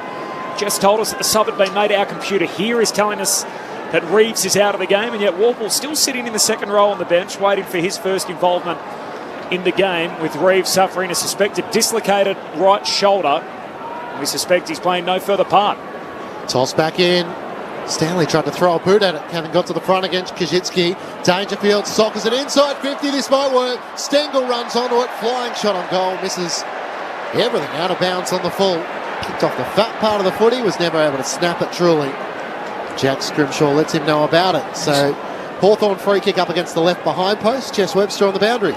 Just on Warple, when he was activated at quarter time, he did put the warm-up top back on, then sit in the back of the bench, and now he's just been given the orders to do a warm-up along the boundary line. So for the first 5 minutes of this quarter, he just looked like an unused or an unactivated sub, but now he's finally doing some warm-ups along the boundary line. So a bit interesting there. Yeah, thanks, Jess. It is a little unusual. I mean, usually our champion data computer here that we have in the box sort of flashes red when the players subbed out of the game, and that's what the computer's telling us as well. Hawks are 30 more possessions in this game so far. That's a hell of a lot in a quarter and a bit. A short kicking game from the Hawks out of the defensive half, ends up with the ball out of play, so a throw in on the southern wing. O'Meara passing through, tackled, dispossessed, and Pink holding the ball. Tried to take on Blitzarps, the tackler. He moves it on quickly out to Buse. Can kick inside 50. Stanley goes the leap on Jaff, didn't touch the footy. And he'll give away the free kick. It'll come back to Jankwath Jaff in the back pocket for Hawthorn.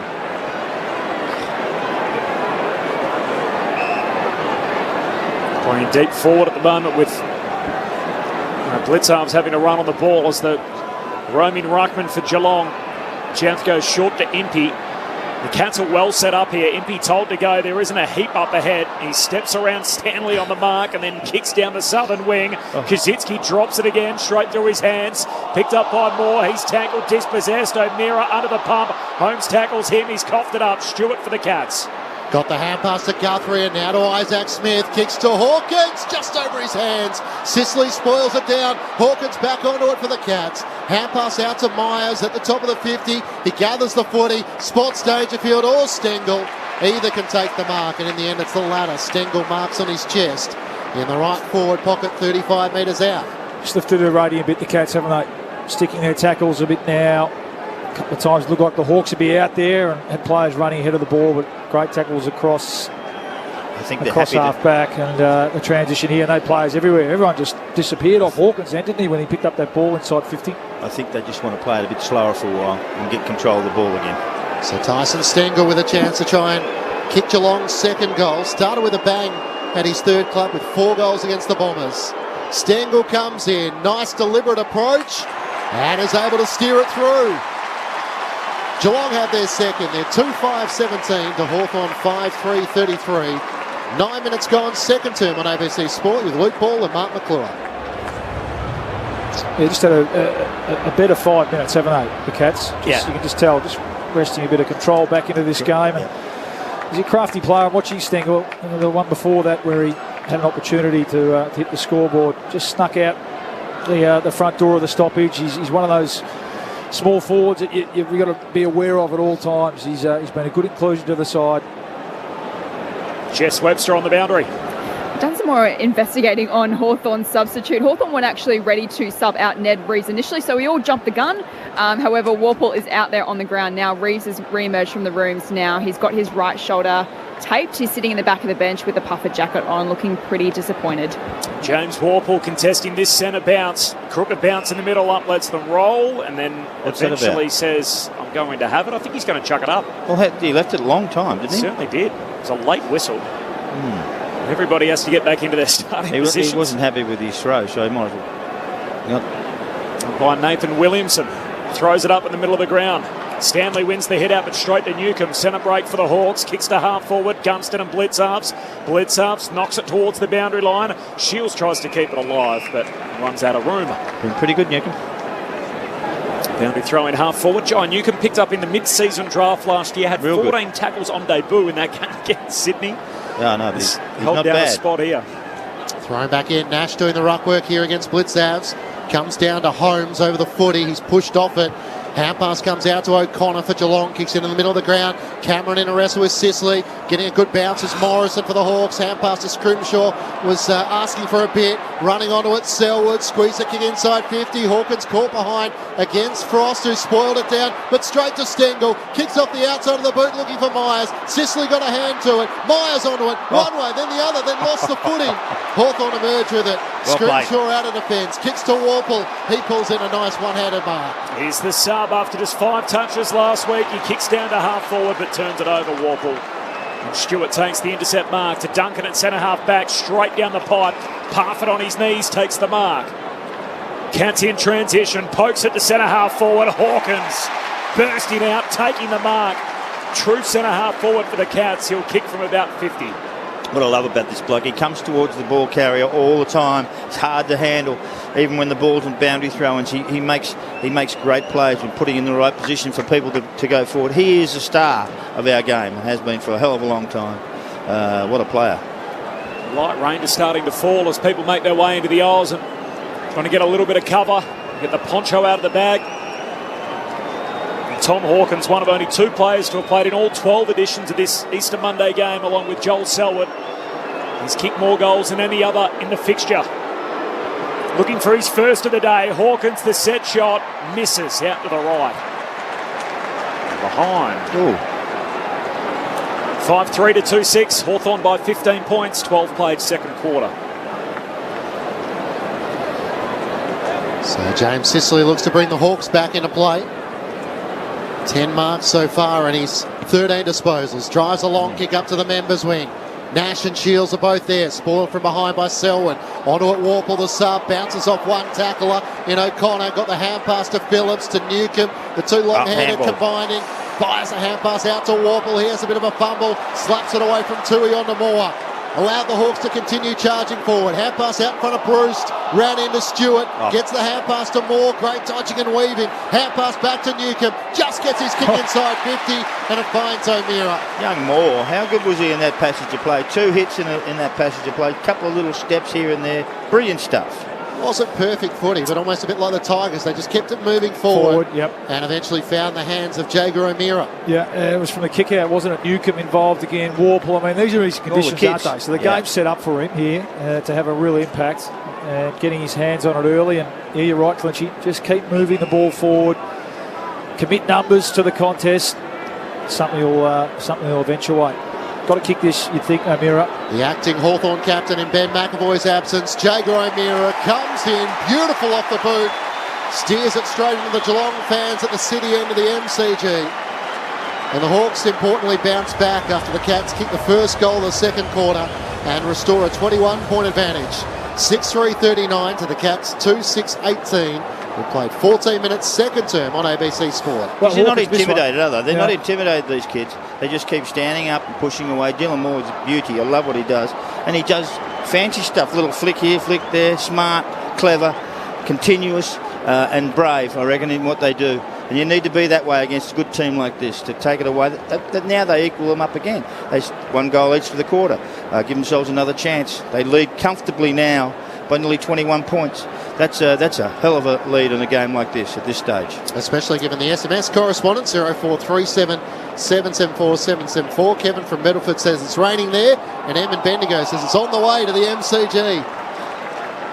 Our listeners always the best guide to work out where the rain's coming from and how it's moving around the metropolitan area, and obviously a little further out than that. Back in the middle of the ground, a secondary stoppage. Nash, the ruck, gets the clearance to half forward for Hawthorn. Atkins slips over, goes back as a second go. Still in dispute, 60 out from the Hawthorn goal. Umpire lets them roll. Bruce passing through, traps it on the deck. The greasy footy, and now it's locked to him by Blitzarves. He's in strife. Bruce penalised, holding the ball. And free kick to Selwood, who was involved in that tackle with Blitzarves, and Blitzarves was pretty happy to let the captain take it. And Selwood, the short kick to Duncan. Light rain at the MCG, 17 degrees, floodlights on, overcast day. Thick grey clouds above. Duncan out to the outer wing. Nice work from Hughes, got a fist on it, knocks it down to Warple. His hand pass, a turnover. Guthrie to Stanley, back to Guthrie, hand pass in front of Parfitt, between wing and half forward for the Cats, sockers it to Dalhouse, Impey locks him up, takes him to ground in a ferocious tackle. And the umpire says ball up, 60 metres out, right half forward for the Cats. Hawthorn by 21 points. Geelong kick the first to get within 16. Stanley wins down the tap. Straight to Parfitt. Can't break clear. Impey lays the tackle. Umpire let it go for a while to see if the ball would emerge. Cam Guthrie picks it up. He's locked up by Ward and the umpire will have to throw it up. There's 23 players around it. How would it merge? Right. Eventually forced to do so as Stanley won down the tap against Nash. Selwood gets it. Hand pass to Holmes. Kicks inside 50. Hawkins takes the mark. Lunging forward against Frost. Good body positioning from the Tomahawk. And he'll shoot from directly in front, 25 metres out. Clearance work.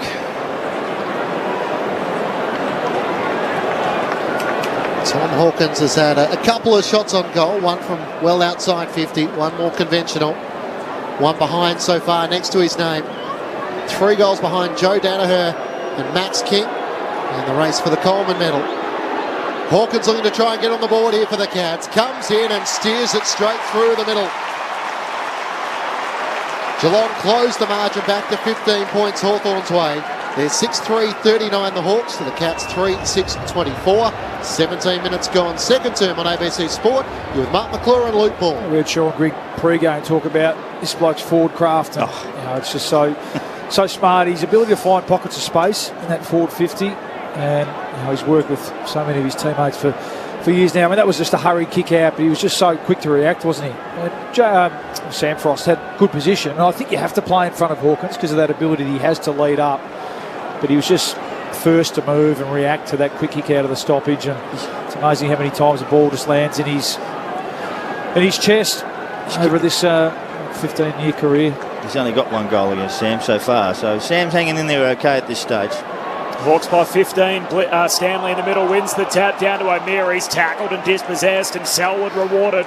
This is disposal number 11. He leads all Geelong players on the ground. Joel Selwood, after having last week off, he kicks to the hot spot again. Hands on it from Granger Barras. Can't mark. Closest hand pass and turnover to Ward. He gave it to Granger Barras, who coughs it up. Cameron tries to shoot. Kick smothered. Missed. Ricochets to Holmes. Holmes pops it through. Cats kick 2 in a row for the first time today. 18 minutes into the second term. Geelong draw within 9 points. Hawthorn 6-3-39. Geelong 4-6-30. And Max Holmes, who made his debut in this fixture last year, with his first of the game. The heat comes on. The Geelong Cats aren't going to stand for this any longer, so they just keep pushing and pushing and pushing. Push it forward. Max Holmes gets hold of it, puts it through the middle. But it's all about territory. Got to get it in that forward half first and then work hard and try and keep it in there as long as you can against the Cats. And this is the period for the Hawks that really worries me. This next 10 or 15 minutes of this quarter, or 10 minutes of this quarter, is very difficult for Hawthorn if they actually drop their heads. But they need to attack. Into his 16th game, Max Holmes, his 5th goal of his career. Back in the middle, Dangerfield for Geelong emerges with the clearance. Hand pass to Selwood, kicks towards Cameron, marks on his chest. Not much in which Denver Granger Barras could do there. The kick was perfectly positioned in front of Cameron, lunging forward, marks on his chest. It's a centre bounce too, isn't it? Yep. With the ruckman being down, just Geelong mid's able to be a lot more proactive around the clearance, and Selwood's been brilliant really. Started on the bench, and then he's come on, he's sensed the moment, as he so often does. The team needs a leader to stand up. These conditions, perfect for him, gets involved again. Jeremy Cameron with 1-1 next to his name from right on 50, leaned back on the kick and leaves it out to the left and misses everything. Out of bounds on the full. So Tim and Wodonga asking the question, who's going to stand up for the Cats? Well, you've got a little glimpse there. Selwood, Dangerfield and Cameron all involved. They've been in this position 100 times. They know how to handle it. Frost a half-back for Hardwick, kicks down the southern wing. Chanquoth Jaff runs onto it. Hand pass back inside the wider corridor, finds Ward, puts it inside 50. A little nudge from Henry, can't mark, slips through to Blitz, halves in the deep 50. Hand pass to Henry for the Cats, now to Tui, to centre half-back for Atkins. He's caught, Warple got him in the tackle. Dispossessed, umpire says play on. Pat Forbes behind him, and Gunston's taken front on in the loose tackle by Dalhouse. And Jack Gunston will get the free in the light rain at centre half forward. We thought he got leg too, so great forward pressure. And they do need a steady here, you feel. Geez, if on a dry day at his best, he can kick this journey, can't he, Gunston? He'll probably kick from 54, 55. This will test him, though, with a bit of light rain falling. Gunston's had 6 touches already. He only had 3 disposals in the entire game last week against the Saints. Now he's trying to hit the scoreboard from 55 out. His kick sails goal, and it's got the trip. It's bang on, and Gunston puts it through. Hawks back up by 15. 21 travelled in the second term. And they answer the Geelong push. 7-3-45. The Cats 4-6-30. Hawks restore a 15-point advantage. It's a great kick, isn't it? Beautiful. Great kick. The rain looks like it's getting a little bit heavier now. You know, he's come back from the back surgery, so I wonder whether that would affect his kicking ability. Yeah, I thought he got leg too. He probably could have got a free kick for a trip, but put his head over it. That's going to be the order of the day for the rest of this game. And earned himself the free kick, and that is a wonderful kick. He's probably kicked it from 55 and carried the line nicely. Is that the 4th goal from free kicks for the Hawks? So, yeah, but I think all of them have been there, and again, taking their opportunities when they get them. Kaczynski into the ruck here against Blitzhavs. Blitzhavs one down the tap, but the Hawks with a chance to get it forward. Connor McDonald long towards full forward in front. Gunston brought it to the front, but there was no crummers there now, Bruce. Here's more. Goal number 4, yes! Perfect spot for a crumb and centre. Small crumbing forward, front and centre, able to finish. And after Geelong put on 2 in 2 minutes, well, Hawthorn go, we'll match that. 2 in probably 90 seconds. Back to a 21-point advantage. 8-3-51 to the Cats, 4-6-30. We thought Geelong would come fighting back. The impressive part is Hawthorn are up for it. Well, you can see the character of the group that they've got now. They're actually not going to lay down. They're not going to sit there and take this. And when they kick it to a dangerous spot, the helter-skelter around the place. And Dylan Moore, there's no better little crumb, small player than I've seen in the game. He was just brilliant. He gets in the right spots. He knows where to go. Kicks a little kick goal there. But the actual work and the front and square by others at Hawthorn there to finish that off was brilliant. Centre bounce clearance, terrific.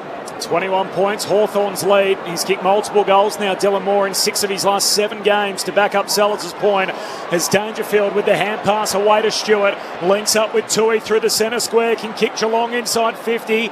No mark, skids off the turf. Great pick up, Frost. Back pocket for Hawthorn. Hand pass to Impey. Goes back by hand to Sicily. Just fends his way off Hawkins. That's a great kick. And puts it straight to centre half back on the chest of Warple.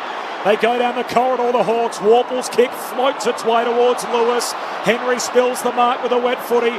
Lewis hand pass back into dispute. O'Connor just bangs bodies with Kaczynski in the centre square. Comes to Newcomb. He's drilled to the ground. And boy, it's gone up a level here. The Hawks by 21 points. Geelong kick 2 in a row. The Hawks respond with the next 2. Hawthorn by 21, time on second term. Blitzhouse wins down the tap. It comes to Isaac Smith. Kicks along the ground towards half forward. Close sliding in, lays the tackle on. Granger Barras. Holmes, his tackle was over the shoulder. And Hardwick will take it for the Hawks on half back. Hawthorn by 21 points. The Cats kicked the first goal of the second quarter. Got within 16. Kicked a couple on the trot. Got within 9. But so far since that opening flurry, the Hawks have kept them at arm's distance. Impey back to Warple. Smith up. Unrealistic marking attempt in the eyes of the umpire, not facing the ball. Front on challenge. James Warple has it. Feeds the hand pass to the run of Impey from half back. Hand pass up to Mitchell on the wing. Kicks inside the 50. Nash sets himself in from the side to Koenig. Excellent mark for the Cats.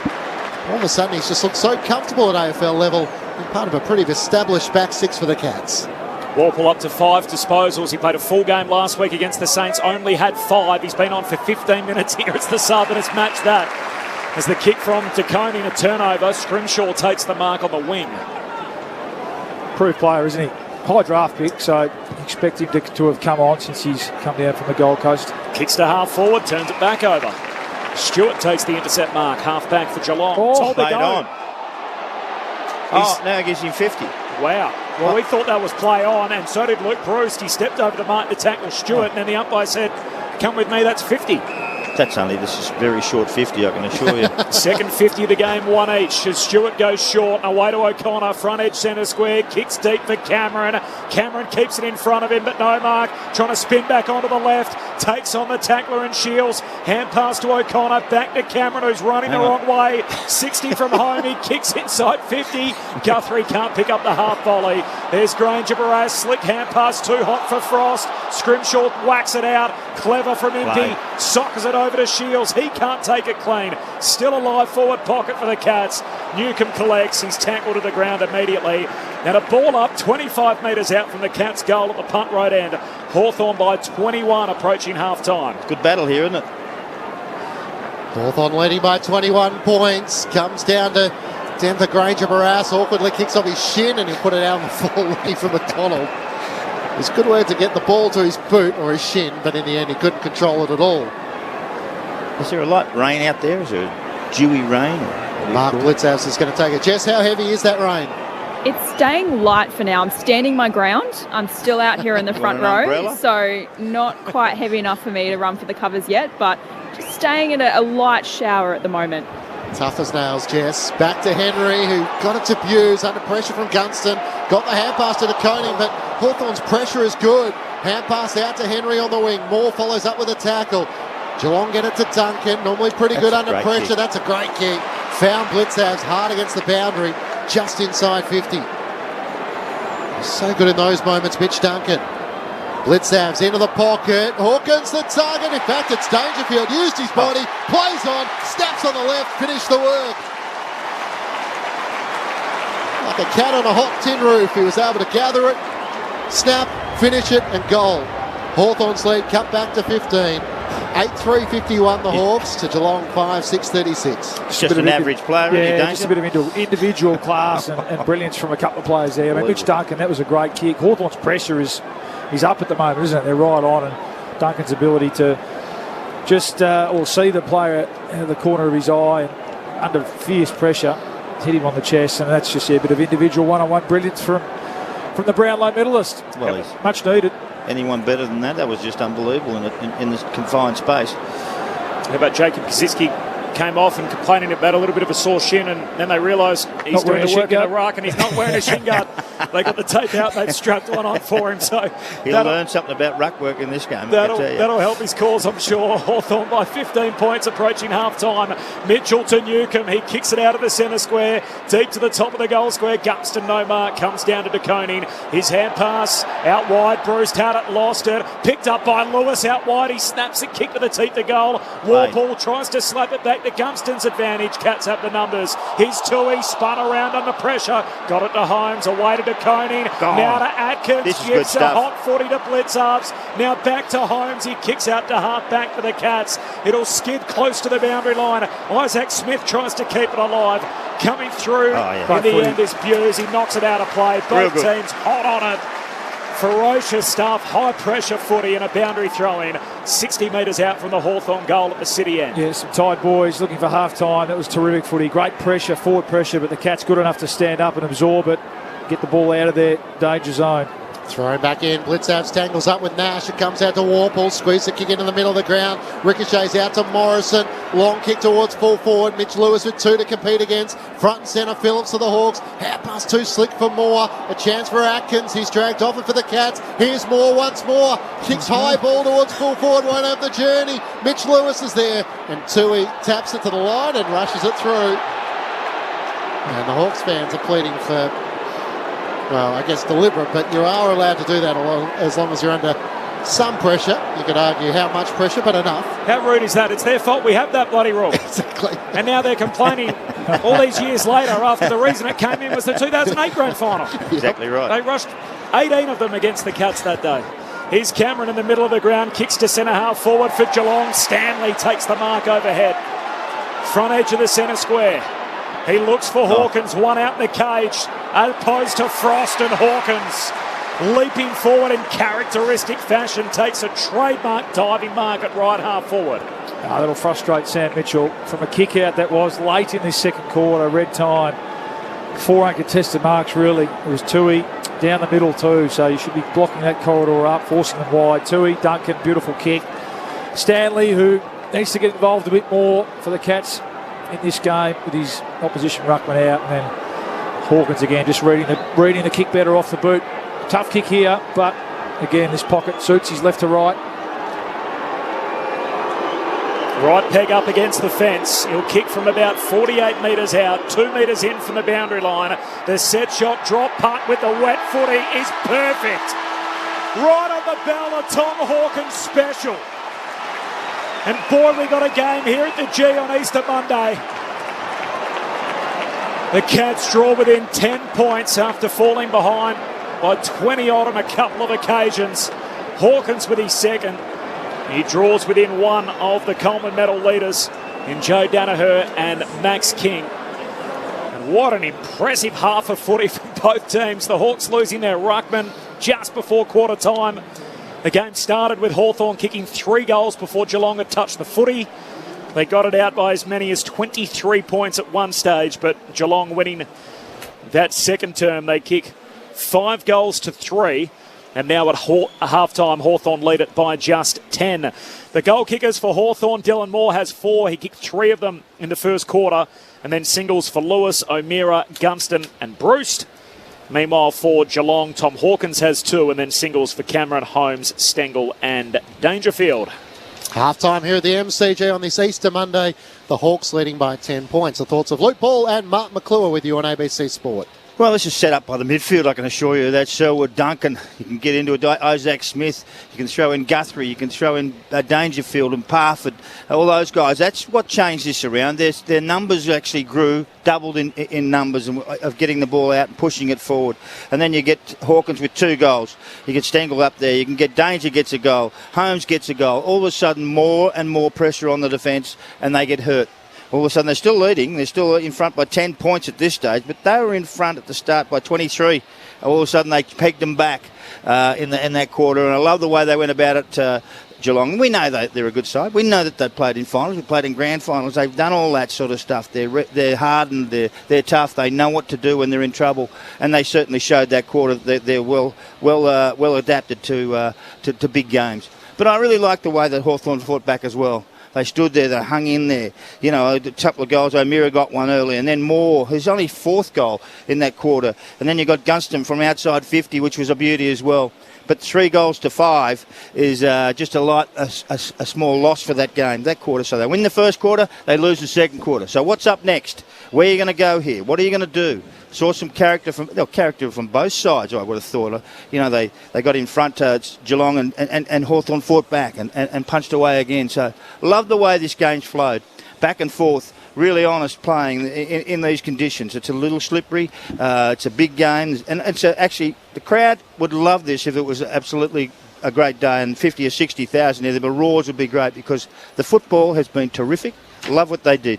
They haven't disappointed, have they, Luke? No, not at all. No, they've been great. I mean, the Hawks have been great. Yeah, they've really responded to last week's poor showing and started that first 5 minutes. They set it up, and the text came in from a Geelong supporter who's going to respond, and it's really been, you know, the same old names, isn't it? I mean, Selwood's gone on the middle. Duncan's had 8 score involvements, so you know he's really lifted. Selwood, Duncan, Smith, Blitzarves, and Jeremy Cameron starting to get up the ground a bit and get a bit involved. And Hawkins too. Yeah, Sicily has taken the 10 mark, so he's had a great start to the game. But so what allowed Hawthorn to start in the way in which they did? I mean, they were wound up. They had a lot of the footy early, and Geelong couldn't get their hands on the ball, and it was almost like the Hawthorn intensity at the contested footy lifted the spirit of the game to another level. I think they were embarrassed from last week, don't you think?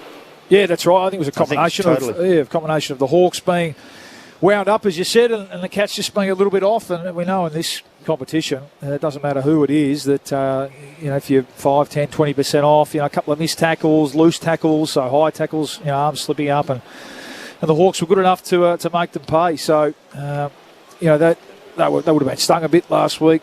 Sam Mitchell said that during the week, didn't he? And you know, Newcombe, I thought, really set the tone. His first 5 minutes was fantastic, and the rest of his teammates jumped on board. But then you did expect a response from Selwood, Duncan, Dangerfield, these types, and we got it in that second quarter in particular. But as the rain sort of tumbles down, the game changes a bit. You know, it's really just going to be an arm wrestle. You feel for the second half. Can they outscore them in the second half? The Hawks, can they? or are they going to get rolled over? That's the score. It looked like Geelong, when they went forward, were more likely to score that quarter. They had more space that Hawkins and Cameron were able to utilise. And, I mean, you sort of, with conditions like these, you feel like it's not a key forwards day, but the Hawks key, Gunston included, we know he can do it on the ground as well. At least they're giving him a focal point and somewhere for Bruce and Dylan Moore to be able to work from. And I think, we're just with that surge footy, that surge mentality, keeping the ball going, kicking it forward at all times. It's really set up for both teams, I think, in this second half to be able to go on with it. The best example of that was probably Jeremy Cameron, 50 metres out, has the shots on goal, misses out on the bounce to the full.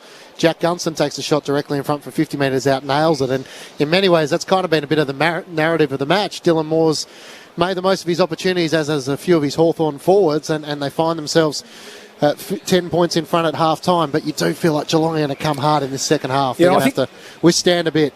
Yeah, I think the ruck battle clinchy as well. I think the message has to get to Reece Stanley. A couple of times he's clearly been up against Nash in particular, and trying to be a bit too cute with the hit outs, just belt it forward and gain yardage. Again, as the rain tumbles down, get the ball forward, turn the Hawthorn mids around, have them running away from their own goal, and then set up their defence behind that. Luke, can I ask you about, you've would have played in games when you had a ruckman go down, you had to put a substitute in. It's not quite good enough to do that. We understand it's a tough business, the ruck business. They throw themselves into it, and they're big boys. Sometimes is it better off losing the hit out and just sharking from them? It can be, yeah. It can be. Your mindset has to change from being a bit proactive and getting on the move and maybe, trying to win the clearance from that point of view to using your opponent as the starting point and working off and really looking at watching the opposition ruckman's hand. Sure. That's really critical. But again, I think in these conditions, from Reece Stanley's point of view, don't get too cute. Belt the ball forward. Get 20 minutes. Your yardage is king on days like this. Belt the ball forward. Have turn the Hawthorn mids around. Have them running away from their goal, and set up the defence behind that. I think that's a huge advantage in these conditions for this second half. The clearance work in the first quarter by the Hawks was fantastic. Terrific. Yep. Brilliant. Absolutely gorgeous. Yep. Great, fantastic. Got easy ball. It went straight into the forward line. They bashed him. And then all of a sudden he goes down. What happens? It changes around. Yeah, so I think nothing too cute from Reece Stanley in the Geelong mids in this. I don't think he can do half. anything too cute, to tell you the truth. No, well, just especially in conditions like this. Again, it sounds like a broken record, but get the ball forward, kick it off the ground, and when the ball's on the ground, they've looked dangerous in their front half as well, Geelong, in that second quarter. So get field position and really make it hard for Hawthorn to have to set up their forward attacks from their back half. And they've got to look after Hawkins. Hawkins is their biggest weapon, I think, up forward. He's massive. His boundary throwing stuff's fantastic. He's worked through the middle of the ground to get take marks and get on his own is brilliant. He's the one who'll hurt him. The thoughts of Mark McClure and Luke Ball with you on ABC Sport. Matt Clinch and Corbin Middlemass calling the action, and Jess Webster down on the boundary. Wherever you are on this Easter weekend, we hope you're enjoying the call. Hawthorn leading by 10 points at the main break. We'll be back for plenty more, including the second half, but let's get the latest from the ABC Newsroom.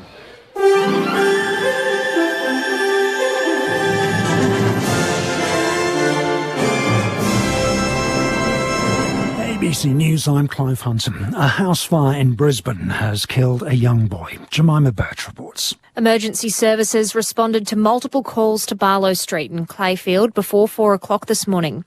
Firefighters attempted to enter the Queenslander that was well alight, but the ceiling and walls began to collapse. A 6-year-old boy was found dead in the back bedroom. His mother, father and sibling managed to escape with superficial injuries. Fire Service Acting Superintendent Mark Halverson says crews are devastated. From the perspective, they could not have possibly done any more. 3 people were saved. However, any loss of life ever is a real tragedy. A report will be prepared for the coroner. The Prime Minister has stumbled on the details of the job seeker unemployment benefit at the start of the second week of the federal election campaign. Political reporter Matthew Doran explains. While campaigning in Western Australia, Scott Morrison has been asked what a re-elected coalition government would do to ease rental stress across the country. He cited the coalition's review of the job seeker unemployment rate. Which, as you know, we increased from $40 a week to $46 a week since the last election. But it's actually $46 a day, not a week. Yesterday, Mr Morrison kept uttering the phrase Mr Speaker in response to questions from a journalist, a feature of parliamentary debate, not interviews with the media. Shadow Chancellor Jim Chalmers says Labor hasn't determined how many GPs will be needed to staff urgent care clinics. The opposition has allocated $135 million for 50 new clinics in a bid to ease pressure on emergency departments. A detailed policy costing will be released before the poll on 21st of May. Mr Chalmers says it'll be up to state and territory governments to decide how the clinics are staffed. The responsibility of the centres is to find people to work out whether people will be working longer or more people will be on shifts. Our responsibility is to provide the incentive for the urgent care centres to stay open longer, to take the pressure off the emergency departments. They will find the doctors and nurses. Our responsibility is to train them. Ukrainian President Volodymyr Zelensky has once again pleaded with the international community to help to ensure that cities such as Mariupol aren't wiped out. Ukrainian troops in the key southern ports have ignored Moscow's demands to surrender and are vowing to fight to the end. Missiles and rockets are also battering other parts of the country, and President Zelensky says more support is needed. We are grateful to those who really help with everything they can.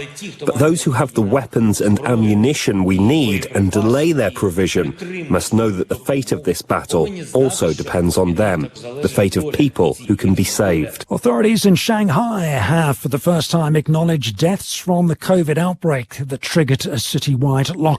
East Asia correspondent Bill Birtles reports. Shanghai's government says 3 elderly people died with COVID, the first officially reported deaths in more than 300,000 cases since the city's outbreak began last month. But media reports suggest authorities are concealing the real number of deaths, attributing fatalities instead to underlying conditions with no mention of COVID. China has throughout the pandemic claimed its extremely strict lockdown policies saved lives and has constantly emphasised the death toll in other countries. Shanghai's 25 million residents are continuing a lockdown without an end date in sight, with another 22,000 cases announced today. Meanwhile, official figures from China suggest the economy grew more strongly at the start of the year than forecast, despite increasingly widespread COVID restrictions. Growth in the first 3 months was 4.8% compared with the same period last year. Retail sales over the same period were down. And a personal trainer from Queensland has won the famous stall gift in a photo finish in the women's final. Tom Maddox reports. Carla Bull started the 120-metre sprint off a handicap of 6 metres, finishing just ahead of Claire de Salis in second and Mia Gross in third, in a time of 13.77 seconds. Not much in it, they hit the line. Who's it going to be? Bull's in front, Lakota! An exasperated Bull was lost for words. It's just crazy. It's just wow, yeah. The result in the men's gift was very different. Pre-race favourite Harrison Kerr blitzed the field in a time of 11.85 seconds off a 9.25 metre handicap. Both sprinters will take home $40,000 in prize money. Tom Maddox reporting on the winners from the famous stall gift taking place this weekend in Victoria. And that's ABC News. Some shows are informative, others are entertaining, but only one show is a bona fide public service. Unprecedented in modern times. The team at The Weekly watches all the news so that you don't have to, and puts it all together again so you know everything you need to and nothing you don't. Story after story. The Weekly. You give us 30 minutes, we'll give you the week. The new season of The Weekly. Some assembly required. Back Wednesday, April 27 on ABC TV or log in to stream on ABC iView. The 2022 AFL Premiership season. Grandstand AFL. On ABC Radio and ABC Sport Digital. Comes to high. Another one. He's taken high again. Extraordinary start. 19 disposals to Zeb. 3 goals to nothing. They've started like they've been shot out of a cannon, the Hawks. 6 minutes in, they're 3 straight 18. Geelong not only yet to score, yet to touch it. Tui in the back pocket to Stewart, to Smith, he's run down. Dylan Moore with the chase down tackle. And Moore gets the free in the left forward pocket for Hawthorn. Moore snapping for his third in the opening term. What a start to Easter Monday for Dylan Moore. To Ward, he gave it to Granger Barras, who coughs it up. Cameron tries to shoot, kick smothered, ricochets to Holmes. Holmes pops it through. Cats Hawthorn's kicked 2 in a row for the first time today. Connor McDonald long towards full forward in front. Gunston brought it to the front, but there was no crummers there now, Bruce. Here's more. Goal number 4, yes! Stanley takes the mark overhead. He looks for Hawkins, one out in the cage, as opposed to Frost and Hawkins. Right peg up against the fence. He'll kick from about 48 metres out, 2 metres in from the boundary line. The set shot drop putt with the wet footy is perfect. Right on the bell, a Tom Hawkins special. And boy, we got a game here at the G on Easter Monday. This is the 2022 AFL Premiership season. On ABC Radio and ABC Sport Digital. Tom Hawkins right on the siren. We've heard that before, haven't we? Half-time here at the MCG on this Easter Monday. And it's the Hawks leading the Cats by 10 points. Chance for the Cats to move to 4-1 with victory today, while Hawthorn sitting 2-2 in their first Easter Monday clash under new coach Sam Mitchell. So the Cats 6-6-42, trailing Hawthorn 8-4-52, and 4 goals for Dylan Moore in that opening quarter. Matt Clinch alongside Corbin Middlemass call the action. Jess Webster's down on the boundary. Luke Ball and Mark McClure are your experts on ABC Sport. And don't forget, of course, if you want to keep up to date with all the latest sporting action, the store gift, which you heard in the news there, abc.net.au/sport is the best place to do so. In the NRL, there is one match taking place, round 6 of the competition.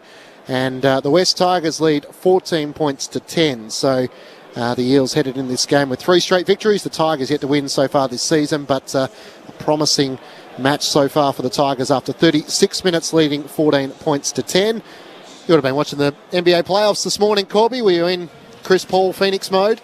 I was watching a little bit of the early game, where it's very rare that a game is decided with a buzzer-beating layup, yeah.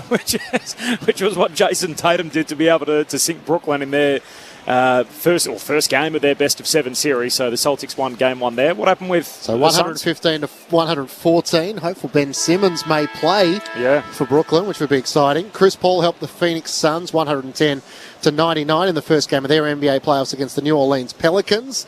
So scored 30 points, 10 assists in their win there.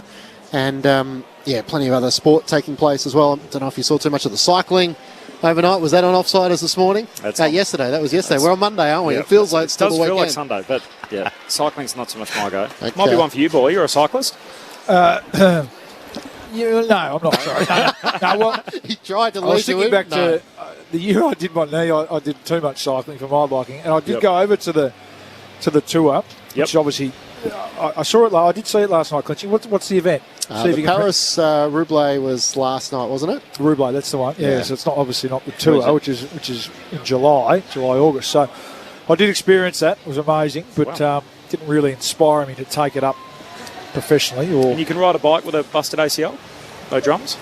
Yeah, on the way back, we can ride normally before you can run, can't you? That's right. The Ultra G now, but they allow you to do more sort of cycling work than they do the... That's right, the heavy work. So Dutch cyclist Dylan van Baal won the Paris-Roubaix overnight, and Australian cyclist Ben O'Connor claimed the one-day event in the France's northeast. So a good result there from an Australian point of view.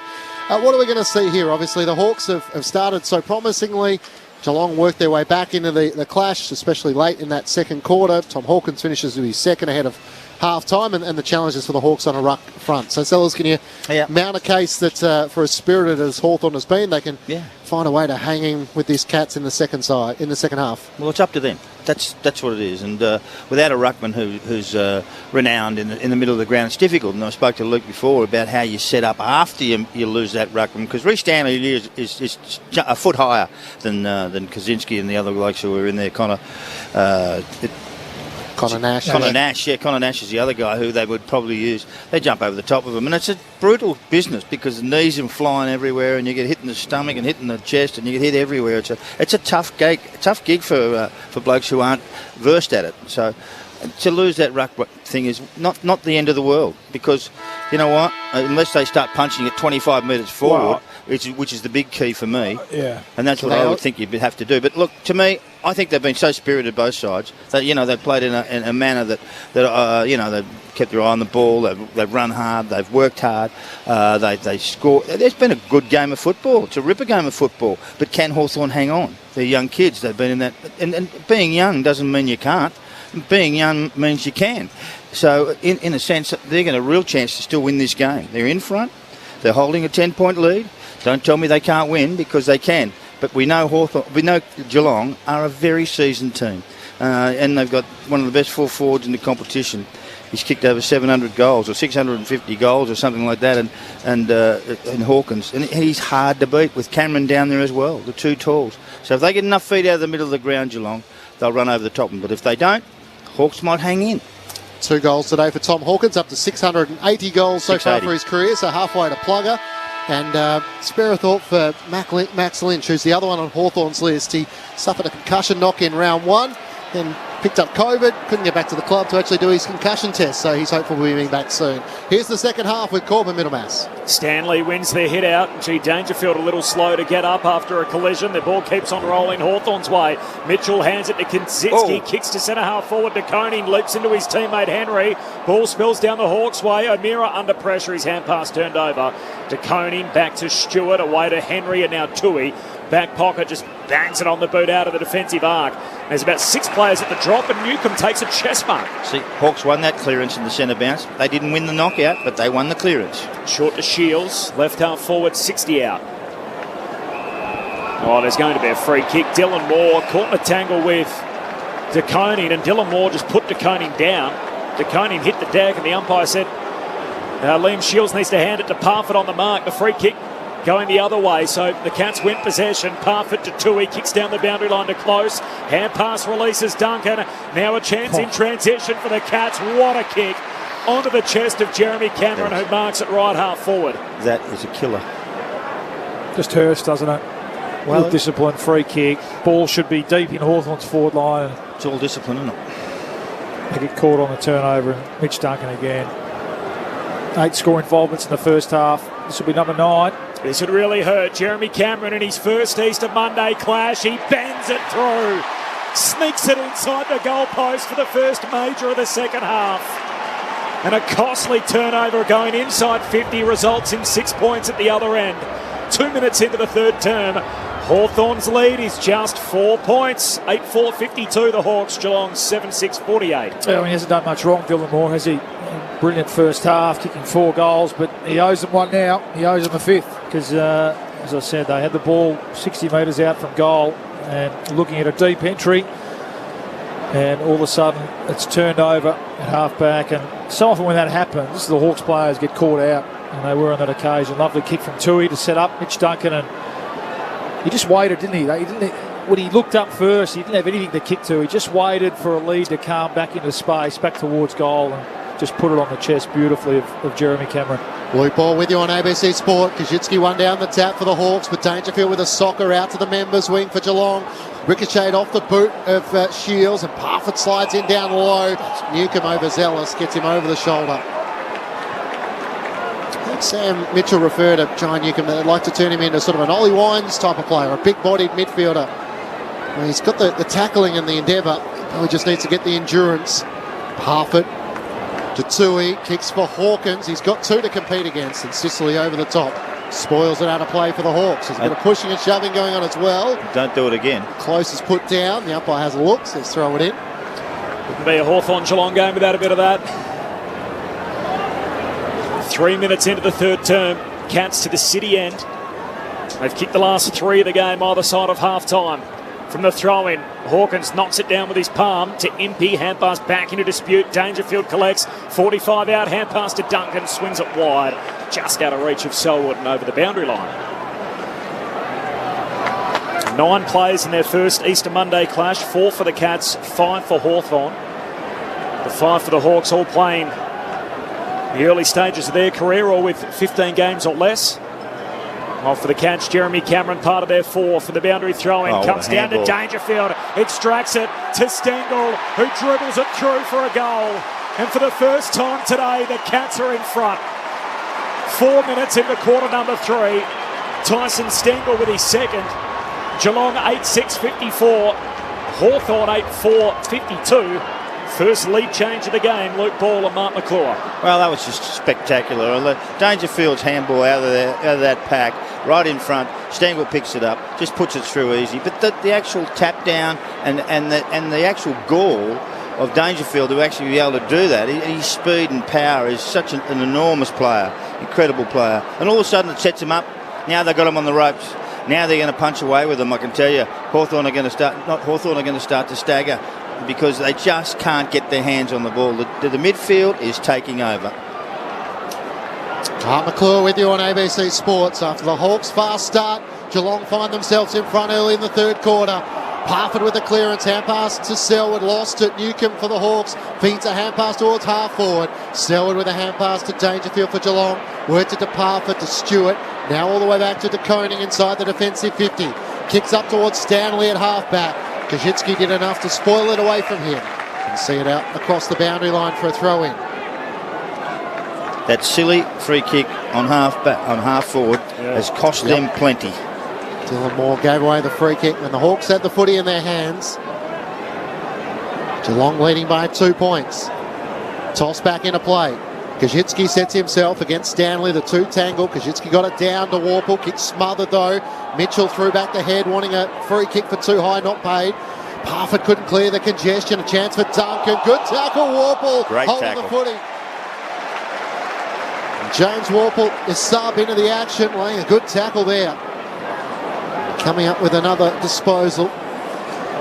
Very congested up forward. His 8th disposal for the match. Sends it towards Mitch Lewis. He's got a couple to compete against at ground level. Hand pass over the head from Stengel was clever. Work to Holmes. Kicks towards half-back. Hawkins uses his big frame to block the ball. Got it to Stengel. Hand pass to Parford. Ridden into the turf by Scrimshaw. Moore's hand pass too sharp for Connor McDonald. Atkins for the Cats at half-forward overran it. McDonald with another chance. Got it to Moore. Releases the hand passes. It's tackled by Atkins. Straight to the boundary line. The umpire says throw it in. Right half forward for the Hawks. They trail by 2 points. 12th edition of this game, the Easter Monday clash between Geelong and Hawthorn. 5 of the previous 11 decided by single digits. From the boundary throw in, Kazitsky wins it down. Stanley tries to soccer it, ricochets its way to O'Connor. Hand pass away to Smith. He kicks down the wing and Stengel takes the mark. Newcombe wanting to see if it was 15 or not, tackled into the ground. The ump says just get up and take the kick. He does so down the wing and bounced off the fingertips of Impey and then straight off the chest of Frost and out of play, so a throw-in on the southern wing. Cats by 2 points. They've kicked the last 4 goals of the game after falling behind by 21. Time on in the second. We're now 7 minutes into the third. Toss back into play. Stanley was able to get rid of Kajitsky. Turns and kicks inside the 50. Jaff sets himself underneath it. The free kick. Took a good mark as Hawkins came charging out. Frost tried to hold him back. Hey, Frost had to do that, otherwise this kid gets knocked about. Had to do it. So what did you think, Paulie? Is that the free kick there or not really? That's a shocker. I mean, he's 120 kilos, Salas. And he's upended him. Through his body forward. Sucked him in nicely there. Made sure the umpire saw it, and in the end he obliged. So it's a costly free kick. Hawkins with 2 next to his name, including... Looked like a movie star there, didn't he? Another 50. Penalty, no Descent. Descent. So Hawkins' third will be a Monty from right on the goal line. That'll be his third. Hawkins comes in, puts through his third, dribbles it over the goal line, no one on the mark. He's making a kick over the mark. That's happened 3 times now. And as Corby mentioned, all of a sudden Geelong now on a bit of a roll with the last 5 goals of the match. They lead by 8 points, 9-6-60 to the Hawks, 8-4-52. A little bit of ill discipline following an unfortunate free kick being called. 8 minutes gone, third term. How many times has that happened, Luke, in this game? I think it's 3 so far that have caused goals. It's 350 metres, yep.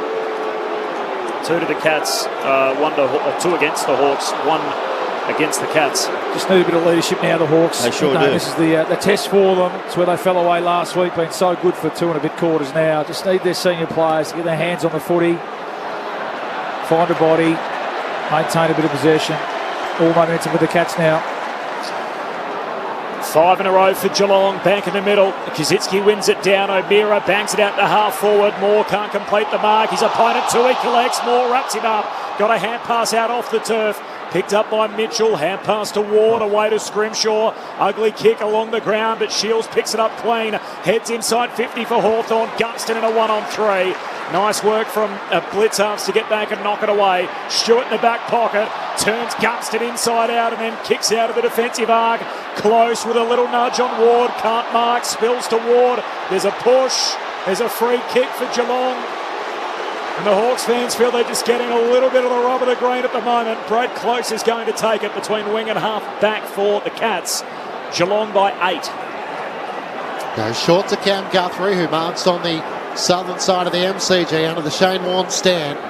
Guthrie looks up towards half forward. Stanley has the mismatch with Kaczynski, can't take the mark. Brought it down to the front. Newcombe onto it for Hawthorn. Hand pass to Hardwick. Kicks towards Moore. Mismatch against Tom Stewart.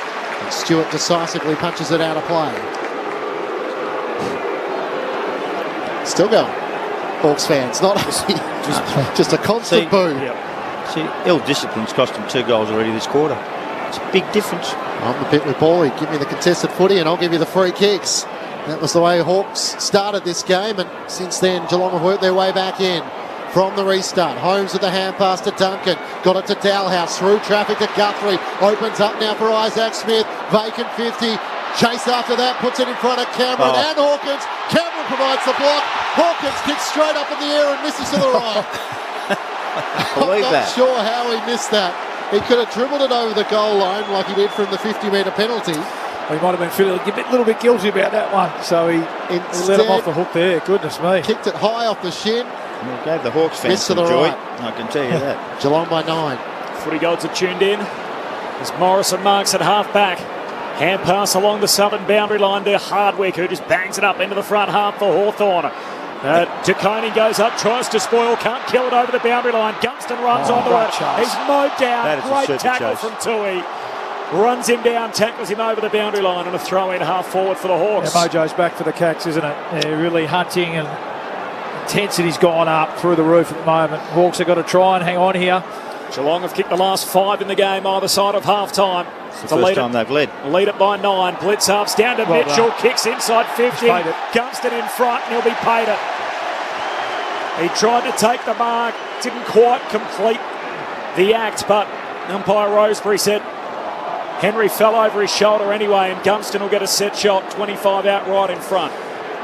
They just need some more up forward, I think, with Hawthorn. They don't have enough power in that forward line to kick a big score. Jack Gunston for his second today to stop the bleeding. Ends the run of 5 consecutive Geelong goals. 1 back for the Hawks and a single score game again. 12 minutes into the third term. Geelong 9-7-61. Hawthorn 9-4. 58. It's a 3-point lead for the Cats. 12 played in the third. Yeah, they battle up forward to take some marks in that area. When you've got the Hawkins and Cameron up one end, and then you go the other end, you've got Gunston and Lewis, and they've had to take one of their other players out to put in the middle of the ground and do all those sorts of things.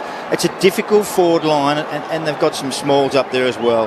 Young Moore, who's been terrific in that area, but they just need some more power. They need another tall and a powerful player. And maybe Sicily might be that bloke at some stage. They may move him forward because he's taken so many marks and he's such a balanced player. He might be the one that finishes this game off for them. But the Cats are coming, I can tell you. Umpire throws it up in the middle. Stanley with a punch, gained 15-20 metres. Charging in Dalhouse off the front of the square for Geelong. Hand pass picked off by Ward. Got it to Nash, now to Newcombe. Just got the hand pass away as Myers loomed. Got it to Impey, an awkward barrel inside 50. Charging out Lewis, couldn't take the mark. Henry spoiled it down. Shields with a hand pass to Gunston for the Hawks. 50 from home, great kick. Great kick. Working back, Mitch Lewis takes the mark. 15 metres out on a 45-degree angle. This kid might be the one who could do this, but he's a couple of years away, I reckon. It's a good 1-on-1 in the end. Mitch Lewis positioned his body superbly and was able to claim the mark. Now he just needs to finish the work. He's going to step across his body, 1 step out, snaps despite the lunging effort of Stewart, and kicks his second. Back-to-back goals for the Hawks in quick succession, and they're back in front. A 3-point lead, 10-4-64 to the Cats, 9-7-61. Well, we asked for a response, and Liam Shields had a great minute here. I think he's realised the situation. As much as Selwood did in that second quarter when they were under the pump, the Cats. Liam Shields gone to the middle, had a couple of great touches, involved again. So he's been involved in these last 2 goals. Impey was involved again, Gunston involved, so the senior players have stood up to the challenge here. And beautiful kick from Gunston. Oh, perfect. To the advantage of Lewis, and he took the mark. They kicked 2 in 2 minutes in the second quarter, and they've done it again here in between. Geelong kicked 5 in a row. A couple of lead changes here after we didn't have one at all in the first half. Free kick in the middle. Gee, Stanley's going to get it. It was a ruck infringement. He went across the centre and blocked. So Stanley to take it. And he can just kick it to the hot spot, 30 out from the Geelong goal. Spoil comes from Scrimshaw, down to Mitchell, hands it to Frost. His kick smothered, but still makes its way out to half back. Here's McDonald, he's pushed off it. Guthrie there for Geelong. High half forward, hand pass to Smith, back to Guthrie.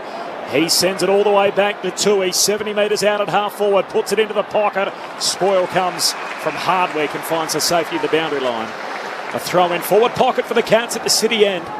It's Hawthorn by 3 points. Cats deep in attack. Tom Hawkins to do the ruck work. Stand by. He's up here against Connor Nash. Thrown back in. Hawkins sets himself in front, tries to flick it over the back. They cleared a path for Dalhouse, couldn't get onto it. Scrimshaw was awake to it. Nash kicked right into Selwood's body. The ball ricochets out, and Newcombe with a clearing kick. Out into the southern wing. Go and chase that. And Blitzhavs leads the foot race. Brewster's after him. He'll get there first, Blitzhavs. He gathers at hand pass to Holmes. No surprise, a couple of speeders are there. Holmes around the boundary. Great show of pace. Can't keep it alive, though, as Newcombe runs onto it. He was cleaned up. Probably a smart move. Nash picks it up for the Hawks. Hand pass, looking for Phillips, misses it. Selwood volleys a kick inside 50, looking for Hawkins. Frost in front, got it.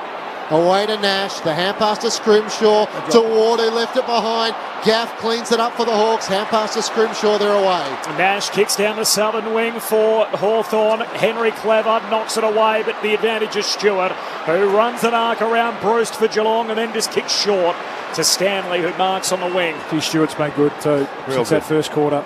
Rain gets a little heavier, continues to fall at the G, looks inside the corridor, finds Myers, hand pass to Izzy Smith, loads up on the run from 65 out, kicks to the behind line, Cameron leaps for it and can't mark, and in the end Hardwick just ushers it through for a rush behind.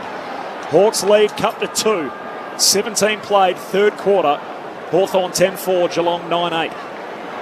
Hawthorn have got out on 2 occasions to 21 points, but in keeping with the tradition, this is feeling like a great arm wrestle so far. Long kick in towards Nash, couldn't take the mark. Now becomes the tackler of Blitzhavs, not sure he got a hand pass away. Ball spills out to Tom Stewart, gets the hand pass away to Smith. From the middle of the outer wing, kicks towards Selwood, got underneath it. Phillips spoils it away from him. And it rolls out of play in front of the 2 men at left half forward for the Cats. Hawthorn by 2 points. 17 minutes gone, third term. Jess, has that rain sort of settled in a bit for the moment?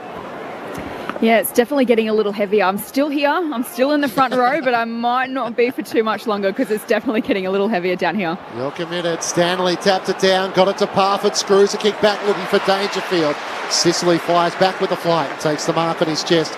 10 metres out on his defensive Hawthorn goal. It's his first mark ball in a quarter and a half. I feel like the rain's probably going to rob him of a chance to really have a crack at a 20-mark game. But 10 marks by about the 5-minute mark of the second quarter, and that's his 11th. He goes short to the back pocket for Scrimshaw, goes long out to half back. To Coney, though, therefore Geelong. Hand pass back in dispute. There's a pack of 5 or 6. Umpire Roseberry says, ball up. Between wing and half forward for Geelong. Cats kicked the first 3 of the quarter to hit the front for the first time. They got it out to 9 points. Hawthorn responding with the next 2 to take back the lead. Free kick at the stoppage. Mitchell taken high by They're hanging Myers. in there. They're hanging in there, the Hawks. Free kick for Tom Mitchell, now a 3-time best and fairest winner at Hawthorn. Puts him in elite company. And a Brownlow medalist, of course, to add to that as he kicks down the wing for the Hawks. Spills to Lewis. His hand pass, though, socket away by Guthrie. Clean bowls around 5 or 6. Down to half forward for Geelong.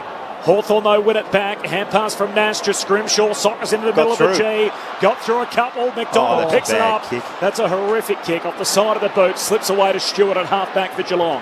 Have enough time to raffle it amongst the 3 Cats. Stewart, Tacone, Henry, they all get involved. Now the hand pass back to Stewart.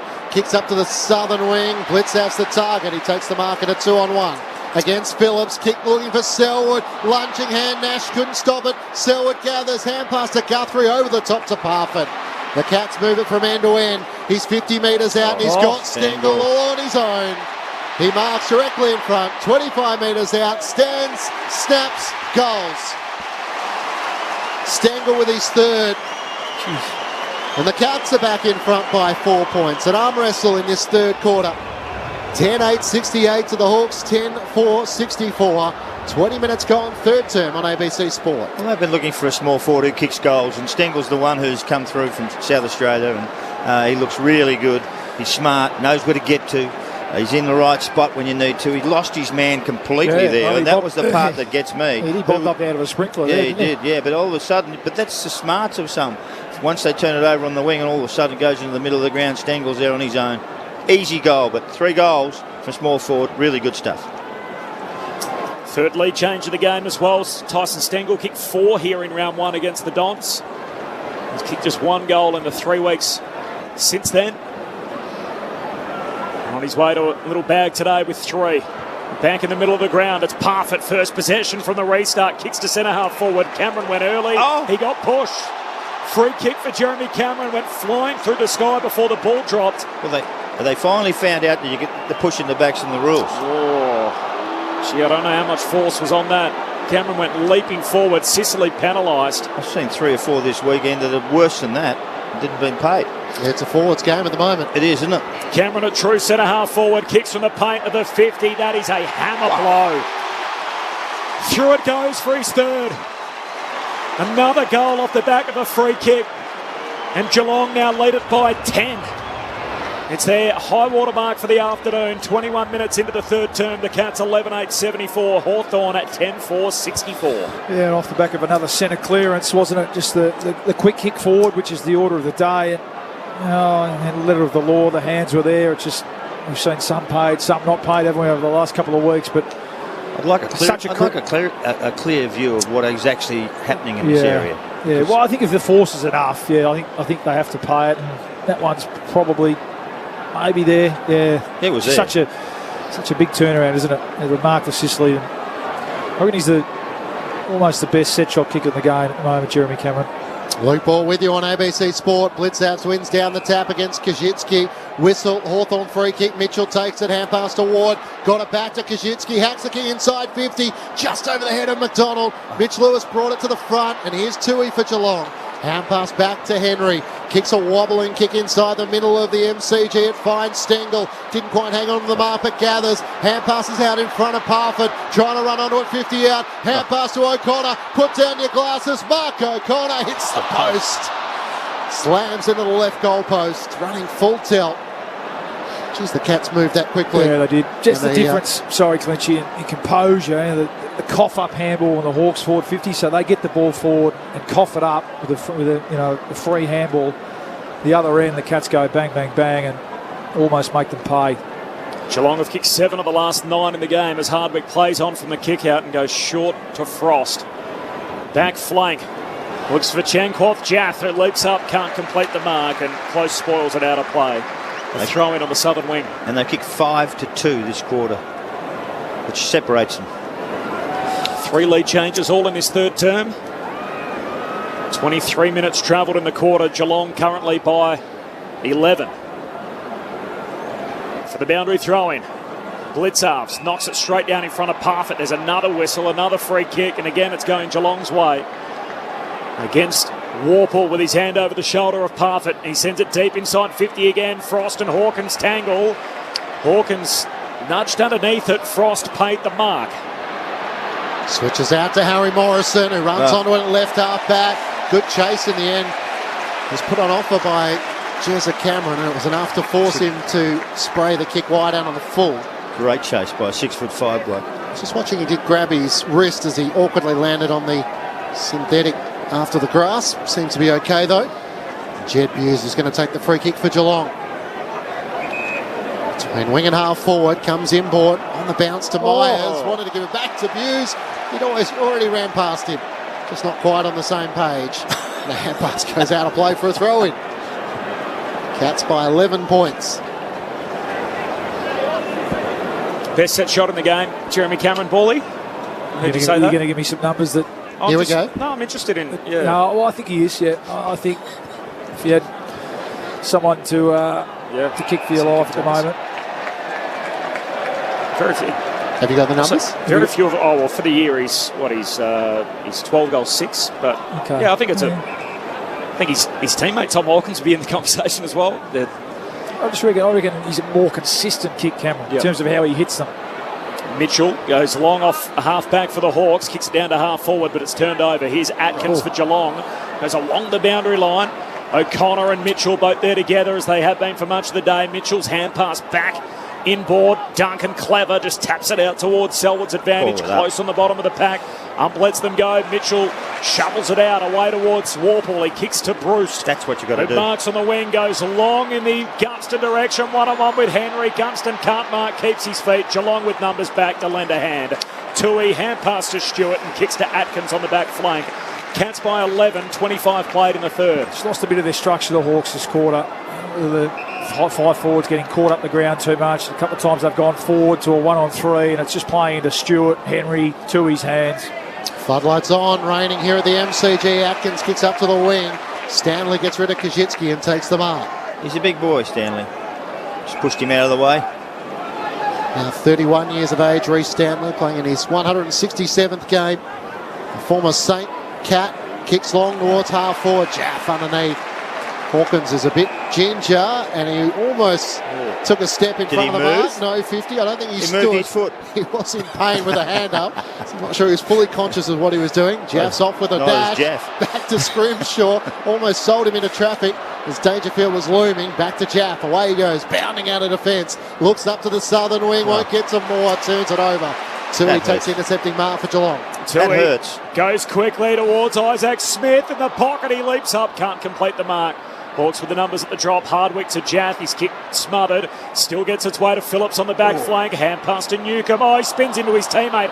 Lost the footy. Myers on the end of it. Kicks from half forward into the pocket. Frost can't collect the half volley. Scrimshaw went without it. Dangerfield off his knees. Hand pass over to Guthrie. Knocks it back to half forward. Duncan has a fumble. Now he's in trouble. Tackled by Newcomb holding the ball. Free kick Hawthorn in their defensive 50.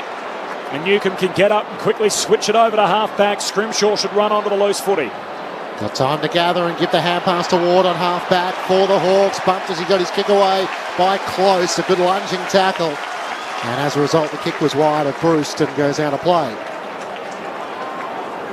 So boundary throw in front of the two benches.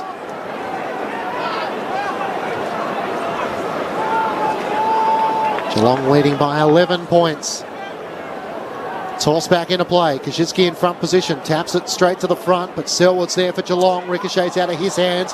Warple's onto it. Kicks a high ball straight into the middle of the MCG. Connor McDonald's underneath it. Spoiled away from him by Atkins. Knocked on by Stengel. It might work. Just couldn't get to Duncan.